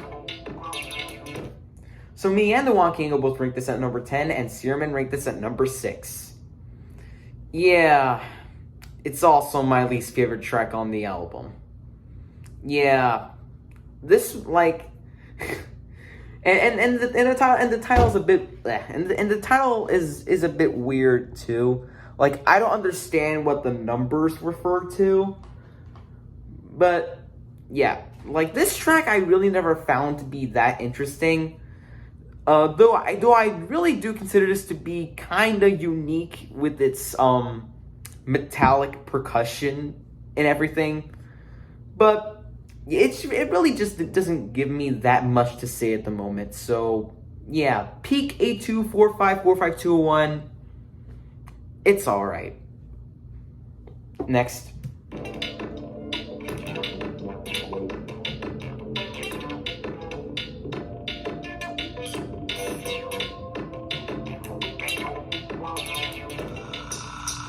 Next up at number 7, we have Yellow Calx. This is it, people. We have made it. The last of the 3 Calxes. The other 2 being Green Calx from 8592 and Blue Calx from Volume 2. So, me and the Wonky Angle both ranked this at number 5, and Searman ranked this at number 8. Yeah, I love Yellow Calx, actually. I love Yellow Calx. I honestly really think this track is underrated as all hell. Just listen to that.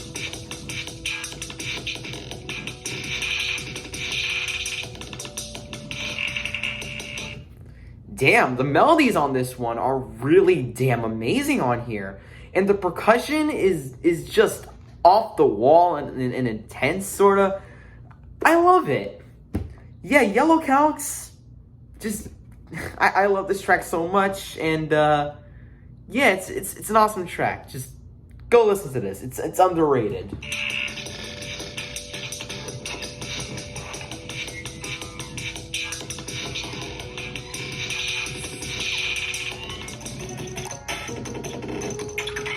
Next at number 6, we have To Cure a Weakling Child.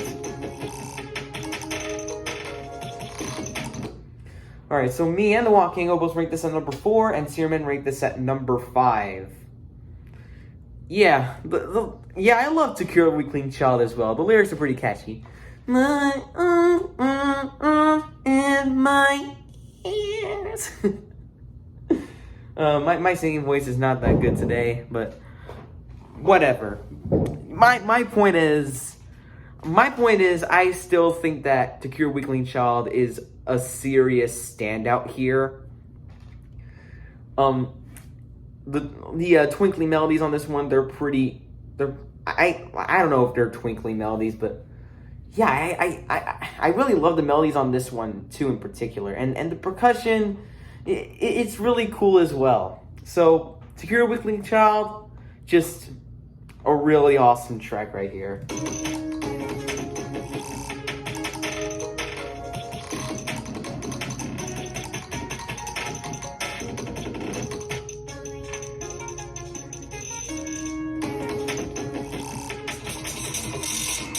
Alright, next up, at number 5, we have Karn Mars.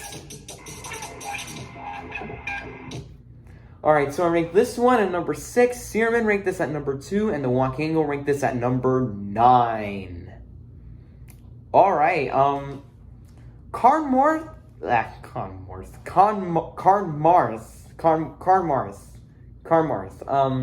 Yeah, this track is really, really cool as well.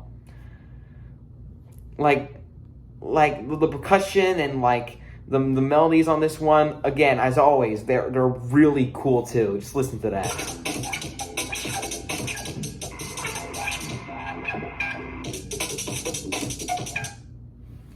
Yeah, like the percussion on this one in particular, I love that percussion. So yeah, I got nothing much to say about Karn Mars unless if it were like a scripted video.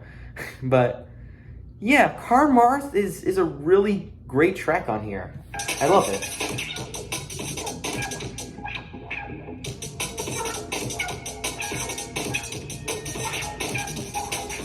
Next at number 4, it's Logan Rockwitch.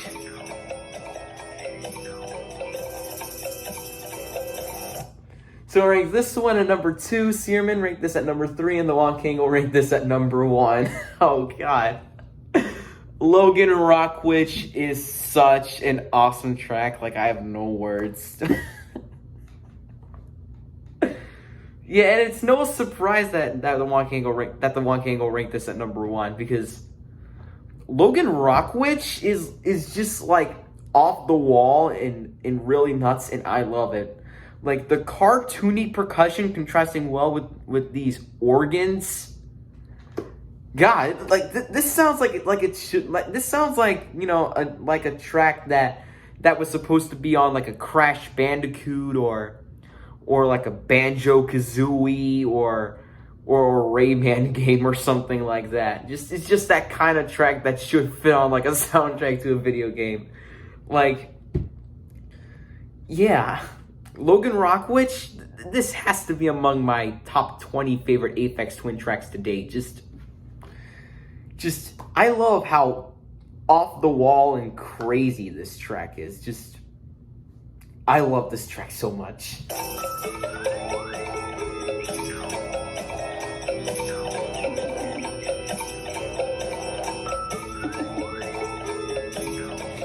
And also that Logan Rockwitch is also the closer to this album, and you know that may be a weird closer to this kind of album, but you know that's actually a fairly satisfying ending to this kind of album, I think. So yeah. All right, next at number 3 we have Girl Boy Song. All right, so me and the Wakango both rate this at number 3, and Searman rate this at number 4. Yeah, I got nothing much to say about this one, but the IDM breakbeats contrasting well with these violin plucks or whatever, like the string plucks. It sounds really, really satisfying. Just listen to that.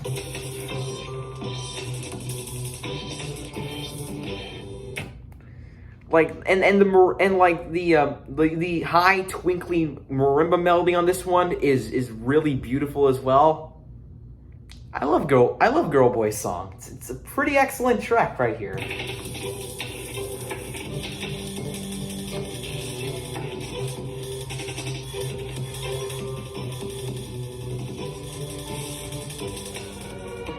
Next, at number 2, we have Fingerbib.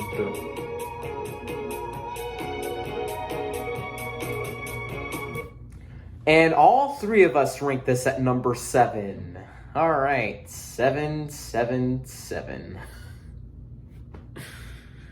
Yeah, Fingerbib is also a pretty good to great track on here as well.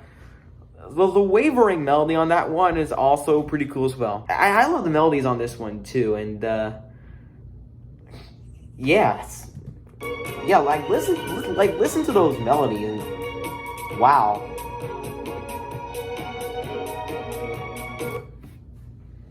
Yeah, it's a pretty good to great track on here. I love that. I love this track so much. And finally, at number 1, we have 4. Me and Zimmerman both rank this in number 1, and Joaquin Go rank this in number 2. Yeah, it is an obvious pick as for the number 1 spot on this list right here. It's obviously a great choice for the number one best song on the album overall, according to all our picks combined, added up, and then divided, by whatever, and then you got the average. Like it's obvious, for 4 to be up this high, because damn, like the melodies on this one, they're awesome, and the break and the skitterish break beats on here are also really intense, and I love it. I got nothing much to say about 4, but it's a really awesome track, and it's again, a really obvious pick for the number 1 spot on this album, so on this list. So yeah, I love 4.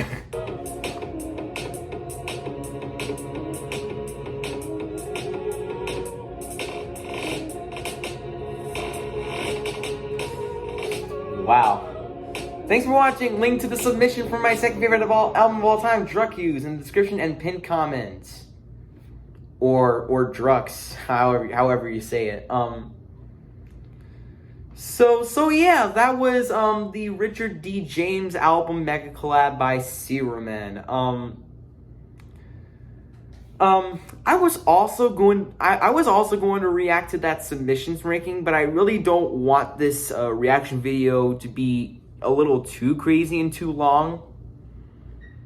But thank you, Zimmerman, for ranking my submission at number 24. Andrew Huang is such a unique music producer / singer / songwriter. Like he's like kind of like Patricia Taxon. He's really prolific, Andrew Huang.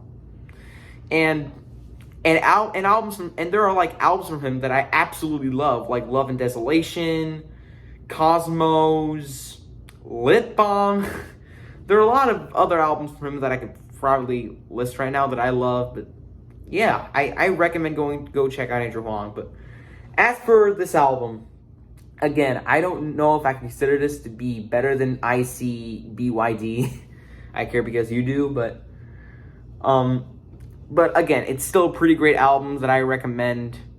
I'm really sorry if I didn't go too much into detail about Fingerbib, but yeah, that track is really cool too.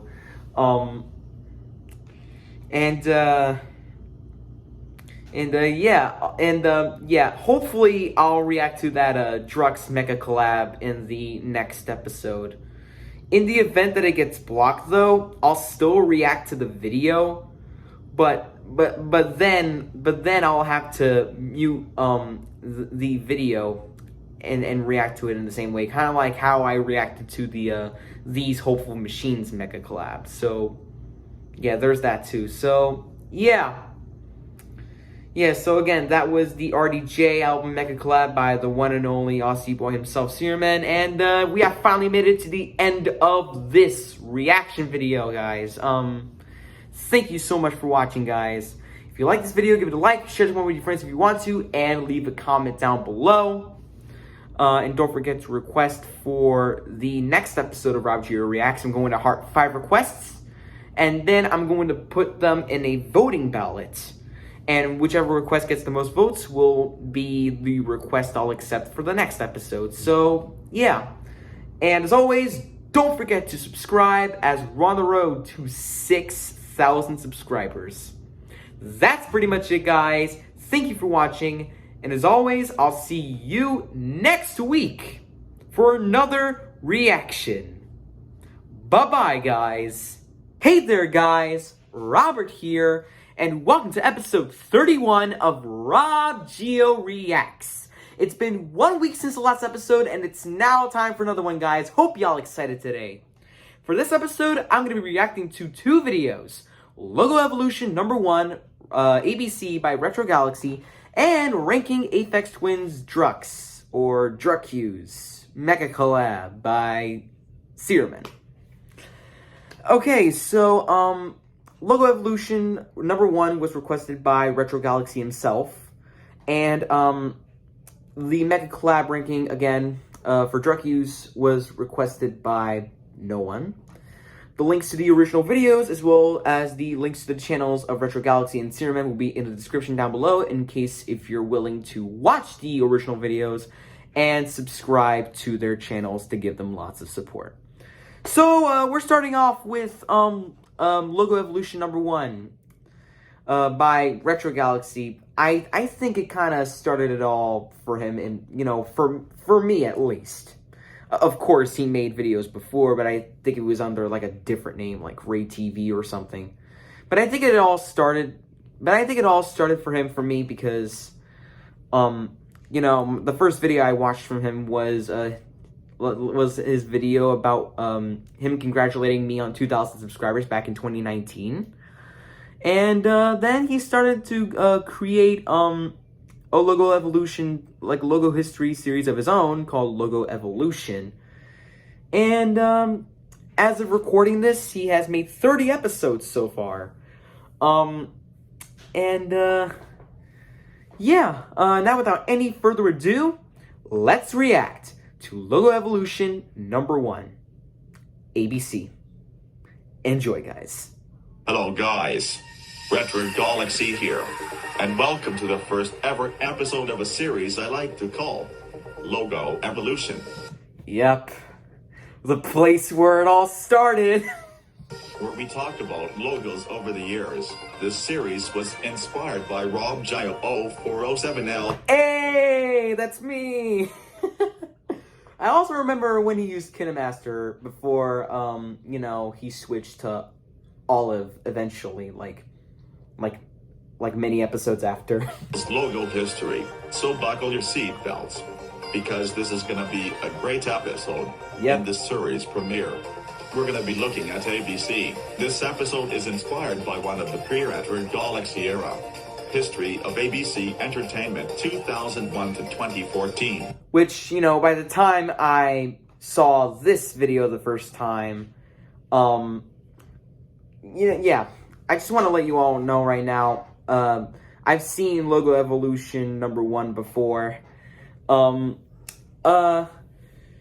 by the time I watched Logo Evolution #1 the first time, History of ABC Entertainment 2001 to 2014 was, his most popular video.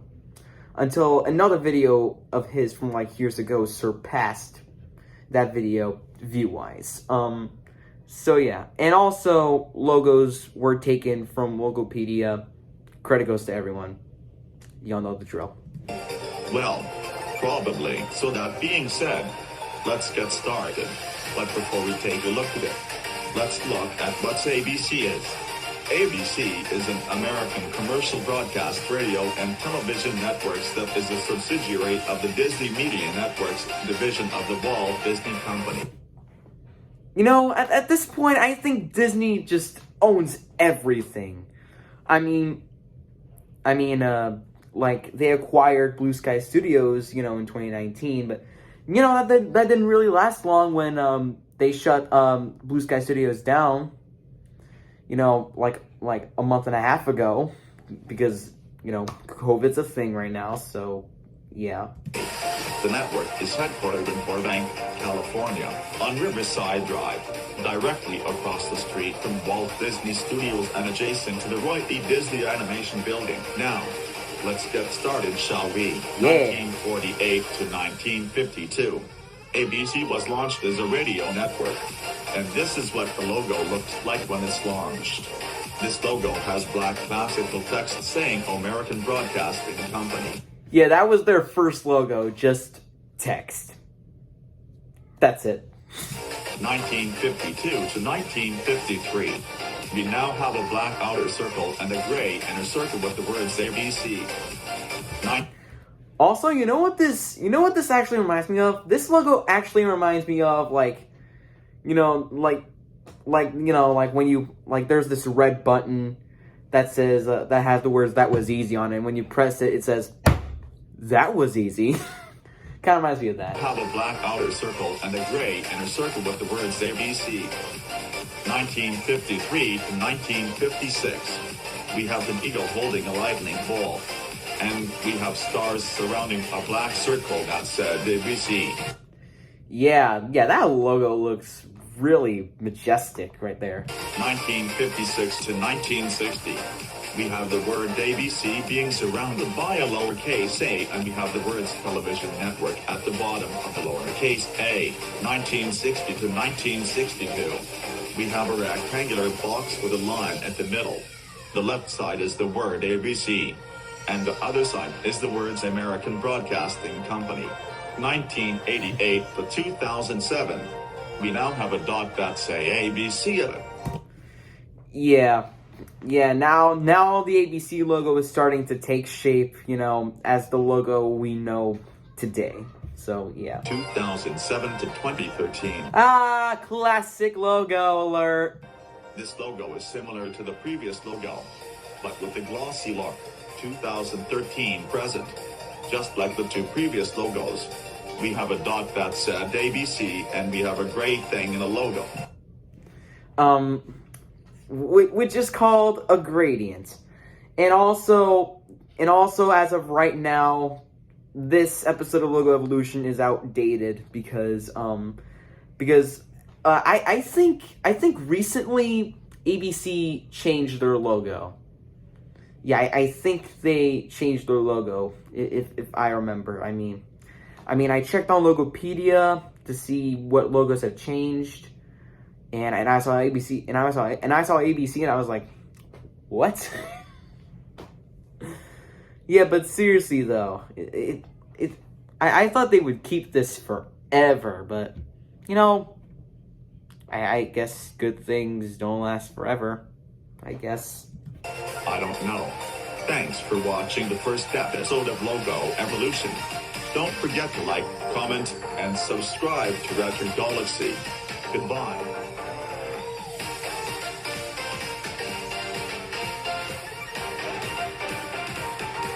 Okay, so that was Logo Evolution number 1, ABC by retroGALAXY. And what a good start to a great series of his. Yeah, and no surprise that series was inspired by my old Logo History series back in the day.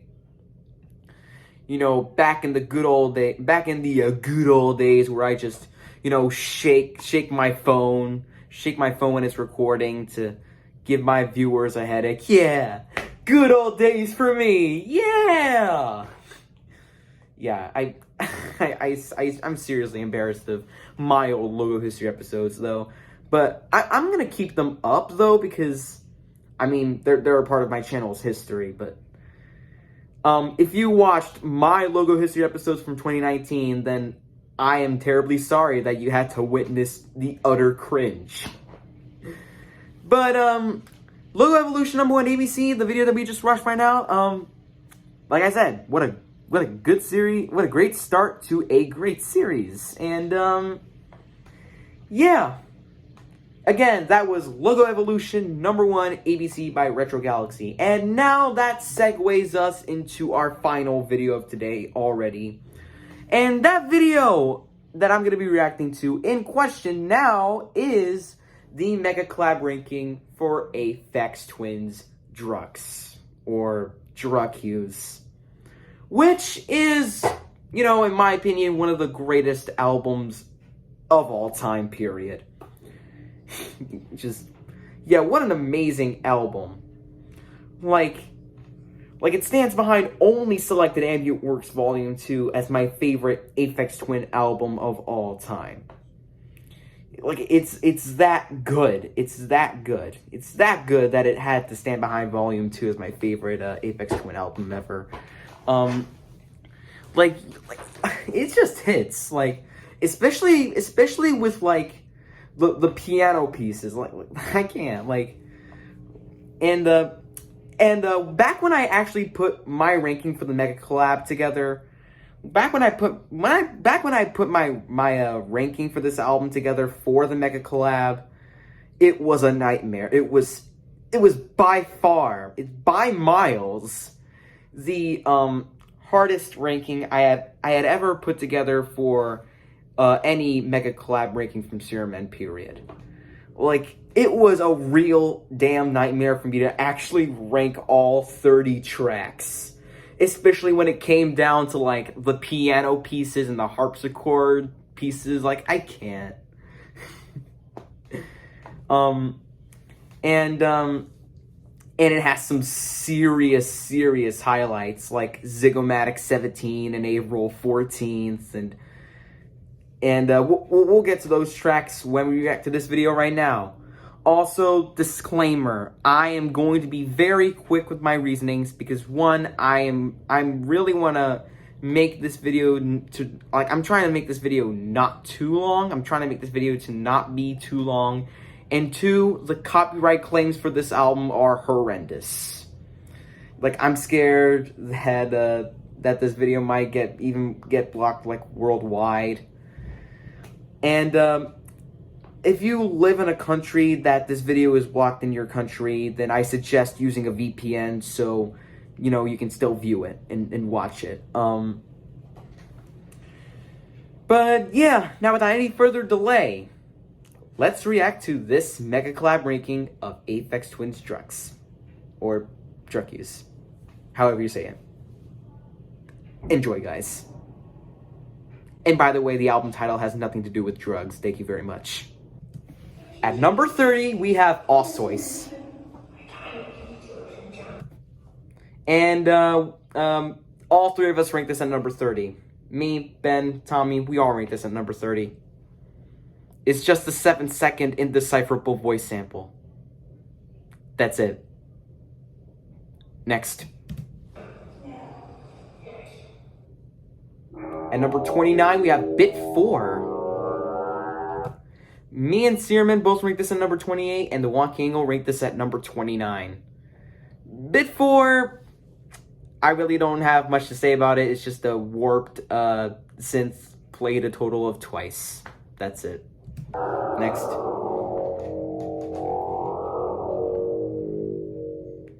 At number 28, we have Father. Alright, so I ranked this one at number 25, Searman ranked this at number 27, and the Wonky Angle ranked this at number 19. Okay, so Father, it's just like, it's one of the weaker piano pieces on the album for me. But it is kind of unique, I will say that. It has like the fact that it has like kind of like disjointed chords or something like that, disjointed chords and melodies in that piano pieces is really interesting. But you know, it's not a track on the album that I would have the urge to return to a lot. So yeah, next. At number 27, we have Lorna Derek. Happy birthday to you. Okay, so I ranked this one at number 29, Searman ranked this at number 24, and the Wonk Angle ranked this at number 28. Yeah, it's just RDJ's parents wishing him a happy birthday, and that's pretty wholesome. That's pretty much all there is to it. Next. Happy birthday, dear Rachel. At number 26, we have Prep Warlick 3B. I ranked this one at number 27, Searman ranked this at number 23, and the Wonk Angle ranked this at number 26. I really don't have much to say about this either. It's not one of my favorite harpsichord or prepared piano pieces on the album or whatever. I think it's like a bit I think it's like a harpsichord piece, but I don't know, but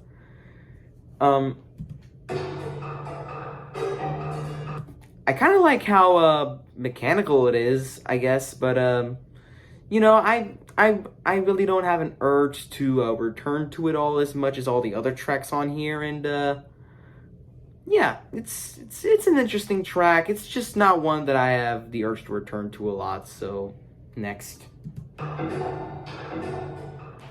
At number 25, we have QK Third, which is apparently also known as Pentiharmonium.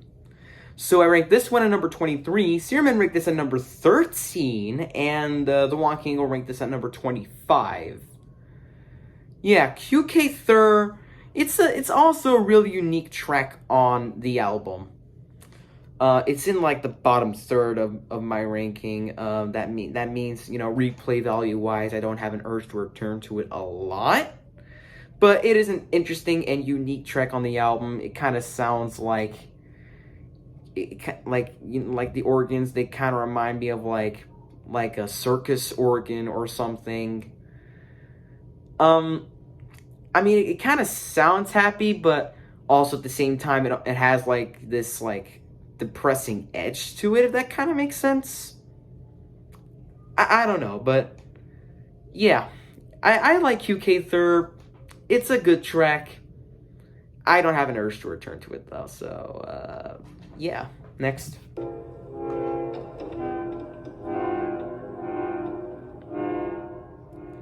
At number 24, we have Kladafik Bongamishk. Alright, so I ranked this one at number 26, Searman ranked this at number 29, and the Wonk Angle ranked this at number 18. Kladafik Bongamishk. Yeah, yeah, it might be probably my like least favorite of all the harpsichord pieces out there. I mean, probably not, but yeah. This track, I really don't have anything much to say about it. It's just a little harpsichord piece there.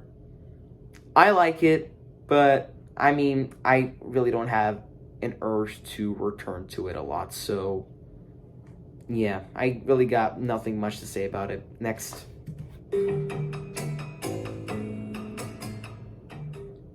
At number 23, we have Ruglin Holin. So I ranked this one at number 20, Searman ranked this at number 22, and the Wonk Angle ranked this at number 16. Ruglin Holin, it's kind of like a little like glockenspiel piece.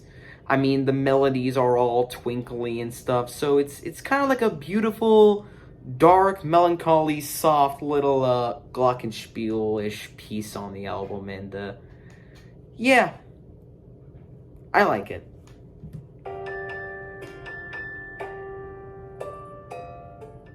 At number 22, we have Orban EQ TRX4. Alright, so I ranked this one at number 21, Searman ranked this at number 17, and the Wonk Angle ranked this at number 27. Orban EQ TRX4. Wow, IQ Jam ranked it at number 5. It's also a really good track. I kind of like how funky it is with its like catchy bass. You know, it also kind of sounds underground. Just listen to that.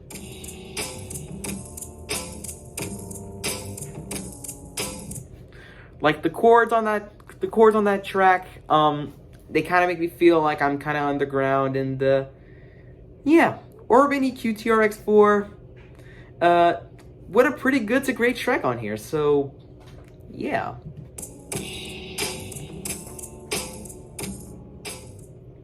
At number 21, we have Gwarek 2. So I ranked this one at number 24, Searman ranked this at number 26, and the Walking will rank this at number 10. I'm going to let this be known right now when I say that Gwarek 2 is easily the most unwelcoming and unpleasant track on the whole album, period. Scraping metal sounds, metallic sound effects, human screaming, and not a single beat to be found at all. It is kind of unsettling, but, you know, even if I rank this at number 24, I still really like it a lot, and it does not feel out of place on the album here. So, yeah. Yeah, next.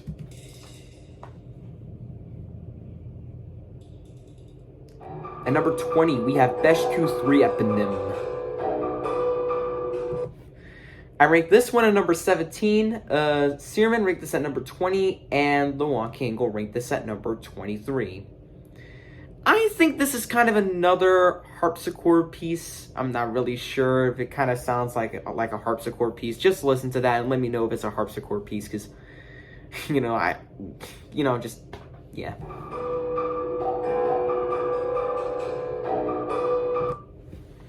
Like, honestly, I think that's kind of like a harpsichord piece, but I don't know. Just let me know in the comments. But Beshku 3 Eponym, it's a great piece on here. I like the overall vibe this track gives me, and yeah. And again, I'm sorry if I seem like I'm not coming up with like, in-depth reasoning over here, but honestly, again, the copyright claims on this album are horrendous, and I really want to make sure that I don't want to go through copyright hell right now, so yeah. Next one.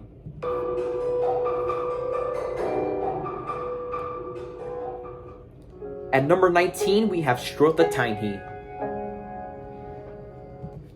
Alright, so I ranked this one at number 15, Searman ranked this at number 4, and the Wonky Angle ranked this at number 8. So Strotha Tiny, it's a really, really, really great piano piece on the album.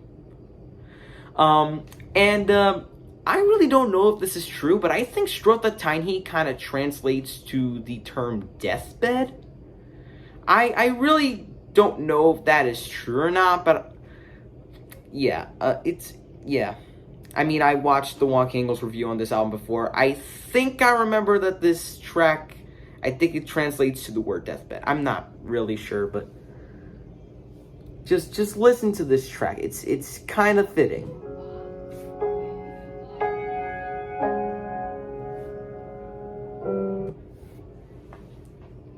Yeah, it's a really great piano piece. I really love the vibes this one gives me, and that's pretty much it. Next. At number 17A, we have Batum Ramada. I ranked this one at number 7, Searman ranked this at number 6, and the Wonky Angle ranked this at number 21. Okay, Batum Ramada.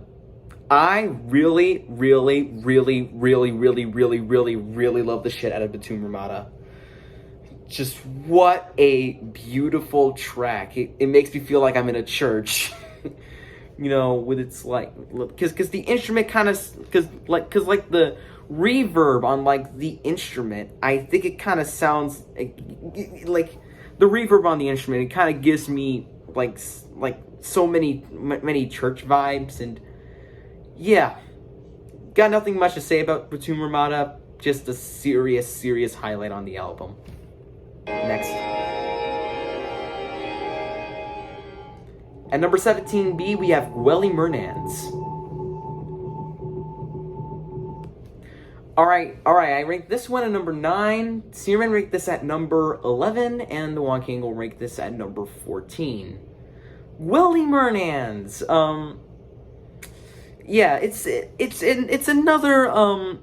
another really, really dark and unsettling track on the album, but honestly, I really love this one a lot. Like, a lot. That's why it's at number 9 on my list. Just listen to that.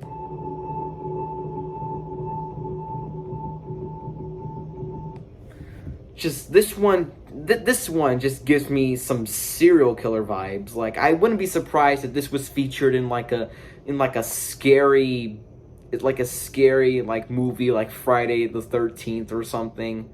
It's just a really, really, really unsettling track, and again, it's a serious highlight on here. I love this one. Next. At number 15A, we have Hi, a School Yes Lit a Dagro. And by the way, if I'm pronouncing some of the titles wrong, I deeply apologize, because I do not speak Cornish. So me and Searman both ranked this at number 14, and with the Wonky Angle ranked this at number 9. Hi, a School Yes Lit a Dagro. It's a really, really, really, really beautiful harpsichord piece on the album. Just listen to that.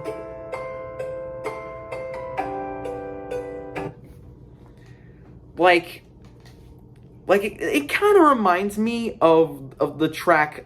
It kind of reminds me of part 1 of The Box by Orbital from their 4th album, Insights, because it's just that kind of like soft track that's kind of a sign of what dread there is to come, if that kind of makes sense. But yeah, I love this one. Arguably one of my favorite harpsichord tracks on the entire album. Next.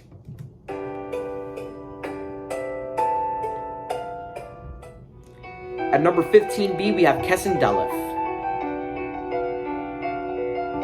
I ranked this one at number 19, Searman ranked this at number 25, and the Wonky Angle ranked this at number 12. So, Kessin Dalef, it's really giving me some, like, classical music vibes. Like, you know, kind of, it kind of reminds me of, like, a Beethoven piano piece. Probably somewhere in between Furelise and Moonlight Sonata. Just this really, really beautiful track that just reminds me of classical music. So, yeah. Even if I rank this one at number 19, I still really like this a lot. I recommend this one. Next.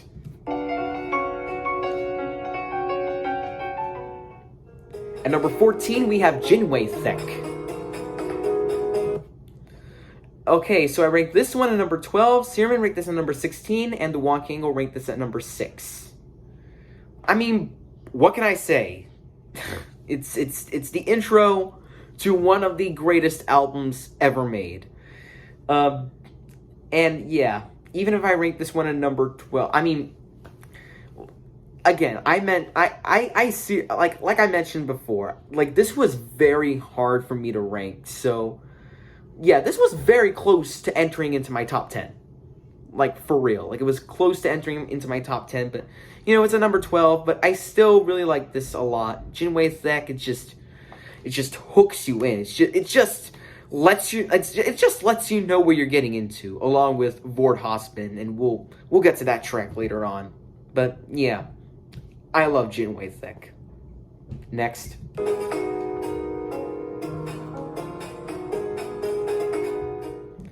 At number 13, we have AFX 237V7.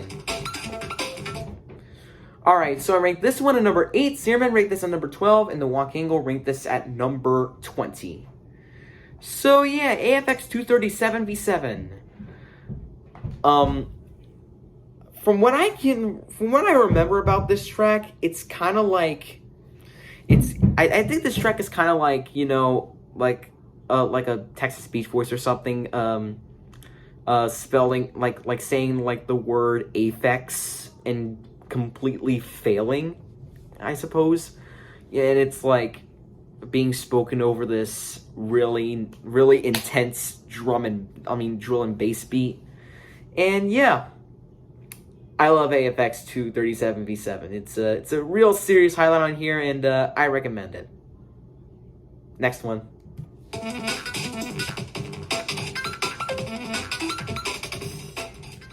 At number 12, we have Taking Control. Alright, so I ranked this, yeah, me and the Wonky Angle both ranked this at number 13, and Searman ranked this at number 10. Taking Control. Yeah, regardless if I rank this at number 13, this is still one of my favorite, like, drum and bass or drill and bass tracks on the entire album. Like, I especially love, like, the vocal sample on this, too. I'm taking control of the drum machine, or whatever that voice says. It just really fits with this really upbeat production here. So, yeah, I love Taking Control.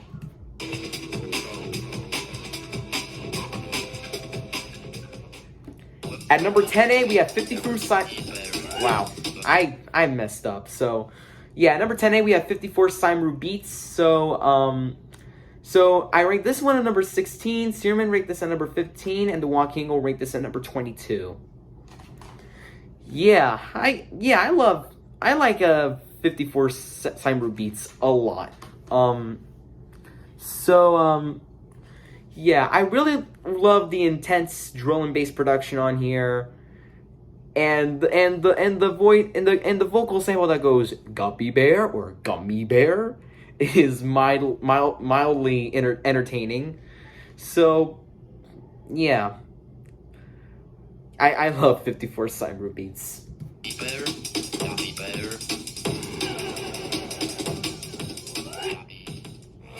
At number 10B, we have Omijija Switch 7. Like, again, if I do mispronounce some of these titles, man, just look at this shit. How do you even know how to pronounce this? What is the correct pronunciation for this? Omijija.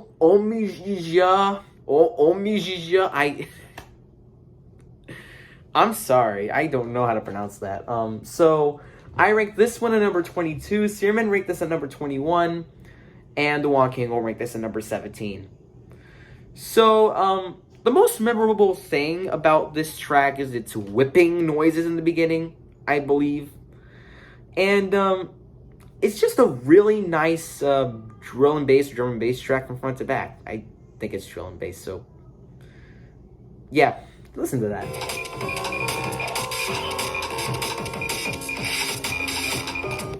Just so much going on in this track already within one excerpt of this track, and you know, I like this one a lot, regardless if it's one of the 10 tracks that I ranked in the bottom third on my ranking. So yeah, I like this one.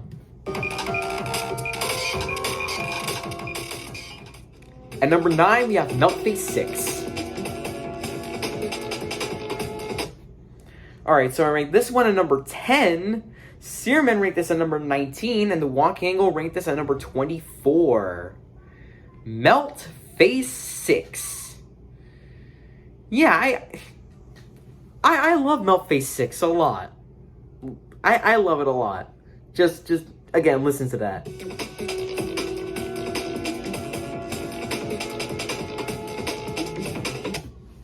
Just the melodies on this track come together like very well, and they contrast very well with, this like, it kind of contrasts very well with this, upbeat production, kind of like Taking Control. Yeah, I love this one. At number 8, we have Vivid the Encore. I ranked this one at number 11. Searman ranked this at number 7, and the Wonky Angle ranked this at number 5. Yeah, this was the closest a track has ever been, into my top 10 for this album. oh my god, whatever I said didn't make sense, but yeah, this one was very close to my top 10. It was the closest to my top 10 on this album. You know, it's at number 11. And this is perfect for like study music, and in my flight facilities ranking, when I talked about two bodies, I said that the bongos and the percussion for that track kind of remind me of this track over here. Yeah, I just love the bongos on this thing.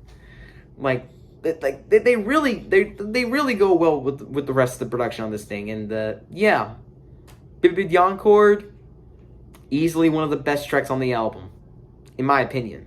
Regardless if I ranked it at number 11. Next.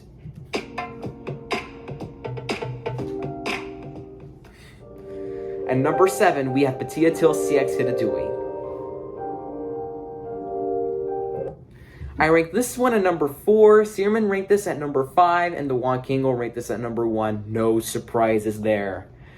Yeah, Patia Till CX Hitadui. Wow, what a beautiful piano piece right here. Just so beautiful. It's kind of like this album's equivalent to Rhubarb. Like, seriously, this album's equivalent to Rhubarb from Volume 2. Because it kind of makes you... Because it's kind of like slow and plodding and relaxing. And I honestly feel like this is kind of like the opposite of Rhubarb. Rhubarb, it just transfixes me. This one makes me feel like isolated and lonely inside. It's a melancholy piano piece, and honestly, I think it's like one of the best. It's probably my top 3 favorite piano pieces on the entire album.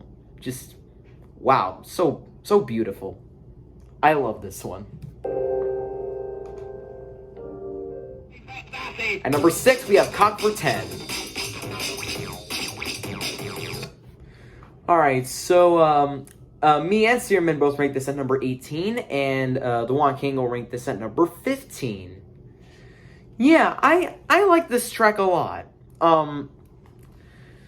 So yeah, I'm actually I was not expecting this track to be as high as it is, but yet I'm unsurprised by it, because it seems that in this ranking, the drum and bass tracks are in higher placements than like the piano pieces. So that really does not surprise me at all. Cock for 10, it has really nice drill and bass production. The vocal sample is pretty cool, though I'm not gonna say it because it has a bad word in it, and I'm worried if I say it, we get the boom, we got the boom, yeah. Yeah, but other than that, I like Cogford 10.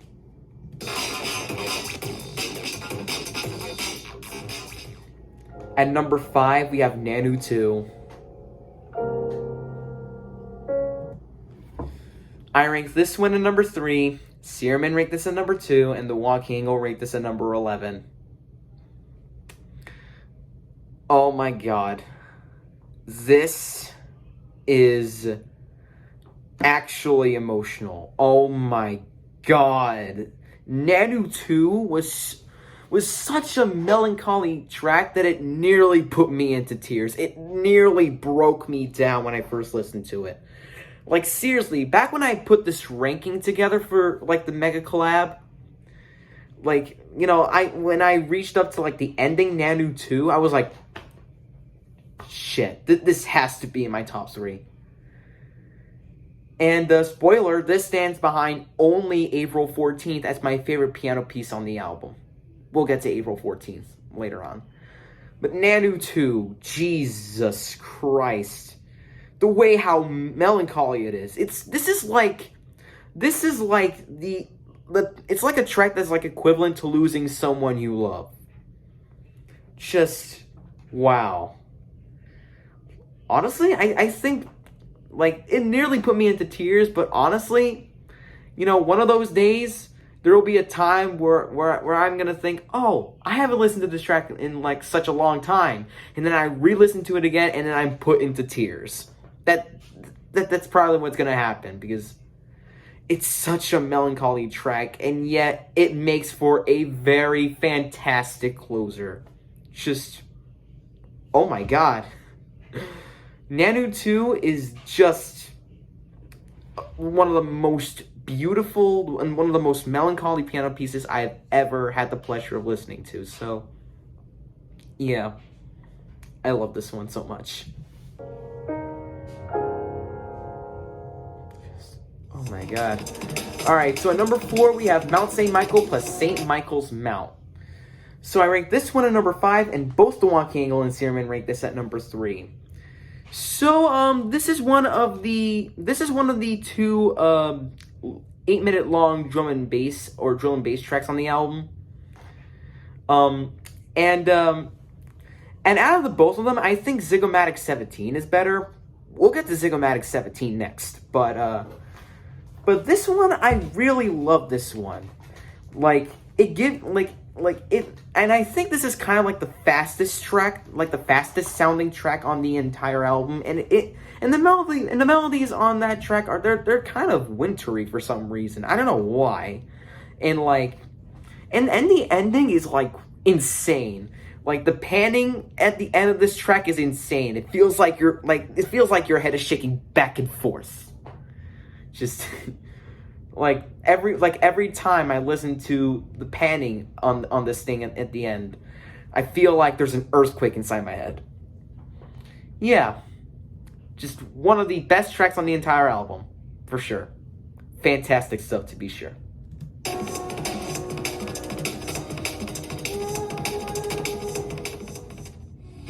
At number 3, we have Zygomatic 17. Alright, so I rank this one at number 1. Searman ranked this at number 9, and the Wonky Angle ranked this at number 4.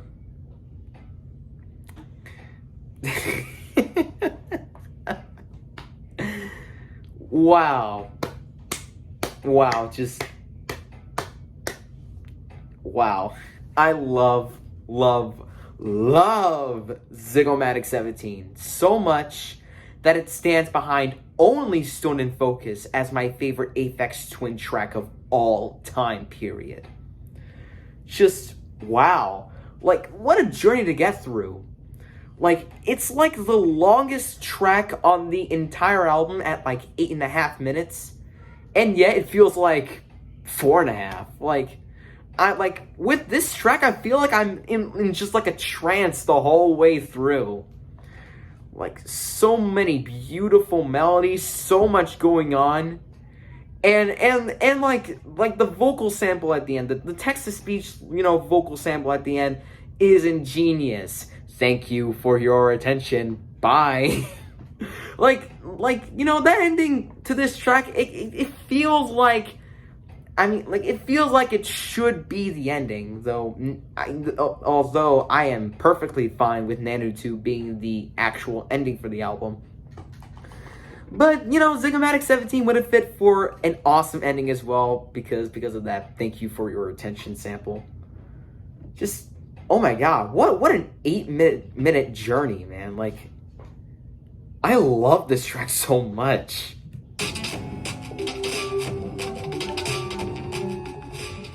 At number 2, we have Bored Husband. Alright, so I ranked this one at number 6, Searman ranked this at number 8, and the Wonky Angle ranked this at number 7. So, Bored Husband, this track, along with Jinwei Thek, just kind of, you know, sets the tone for, like, the entire album, you know, along with Jinwei Thek, of course, because Bored Husband is the first, drum and bass track listed for the album. Like, it's the first track you'll ever hear from the album if, you know, you sit down and listen to the album the whole way through. Yeah, Bored Husband, I really love the production on this thing, and the melodies on this one in particular are really beautiful. Just, yeah, I love Lord Hosbin.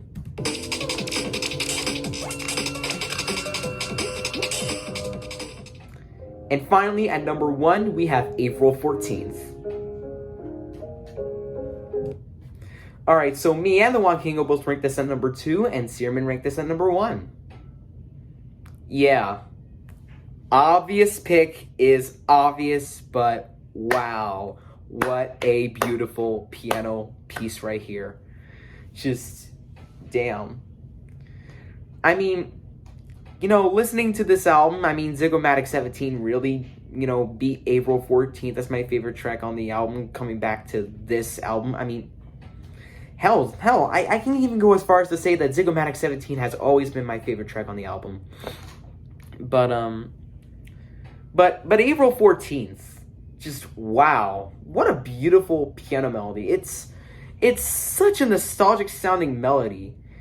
The soundbench said that it kind of reminded her of, like, you know, all the friends that she found and lost over the years. I kind of agree with that perspective too.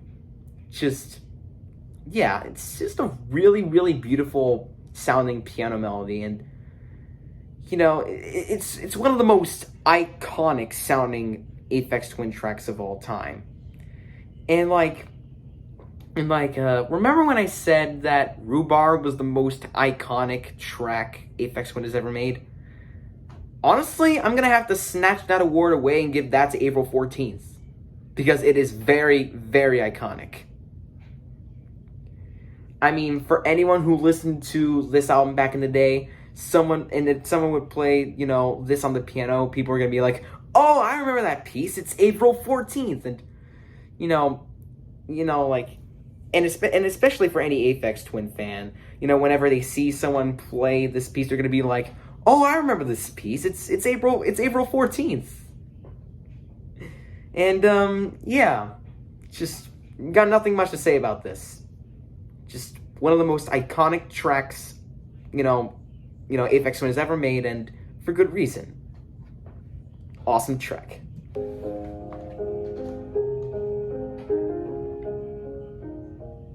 Alright, formed for the most recent Aphex Twin album, Cyro, in the description and pinned comments. Yeah, I really don't know if, you know, Searman's gonna do the Mecha Collab ranking on Come to Daddy. Because I remember when I saw, like, the video of him announcing the whole Aphex Twin Mecha Collab series, you know, in the comments section, that is, you know, that not only is he gonna do a Mecha Collab ranking of all the Aphex Twin albums, but also on classics and Come to Daddy. I wonder if he's gonna do it or not, because Cyro is, like, his most recent album as of now. It was released back in 2014, and it's Aphex Twin's first comeback out. It's Aphex Twin's, like, first album in, like, 13 years, like, Aphex Twin's comeback album. But yeah, I'm wondering if you're gonna do a Mega Collab ranking on Come to Daddy soon. Like, I'm wondering. Hopefully you do, but if you don't, that's perfectly fine. But, you know, I'm just hoping you do a Mega Collab ranking on the Come to Daddy EP, because that EP is really freaking great. And as for Druckus or Drux, however you say it, this has to be, you know, again, one of the greatest ever albums of all time. This project as a whole just really hits me on such an emotional level. Like, it's really in my top 15 favorite albums of all time. No, screw that. It's in my top 10 favorite albums of all time. Just, oh my god. Just, you know, what an amazing album filled with so much variety to boot, from drum and bass tracks to drum and bass tracks to the piano and harpsichord pieces. Wow. I really got nothing much to say about this. It's just, what an amazing album. It's fantastic and incredible stuff from start to finish. So yeah, that was the Mega Collab ranking for Aphex Twin's Drux, or Druckus, by Searman. And we have finally made it to the end of this video. Thank you for watching. If you like this video, give it a like. Share this one with your friends if you want to, and leave a comment down below. And as always, don't forget to subscribe as we're on the road to 6,000 subscribers. That's pretty much it, guys. Thank you for watching. And as always, I'll see you next week for another reaction. Bye-bye, guys.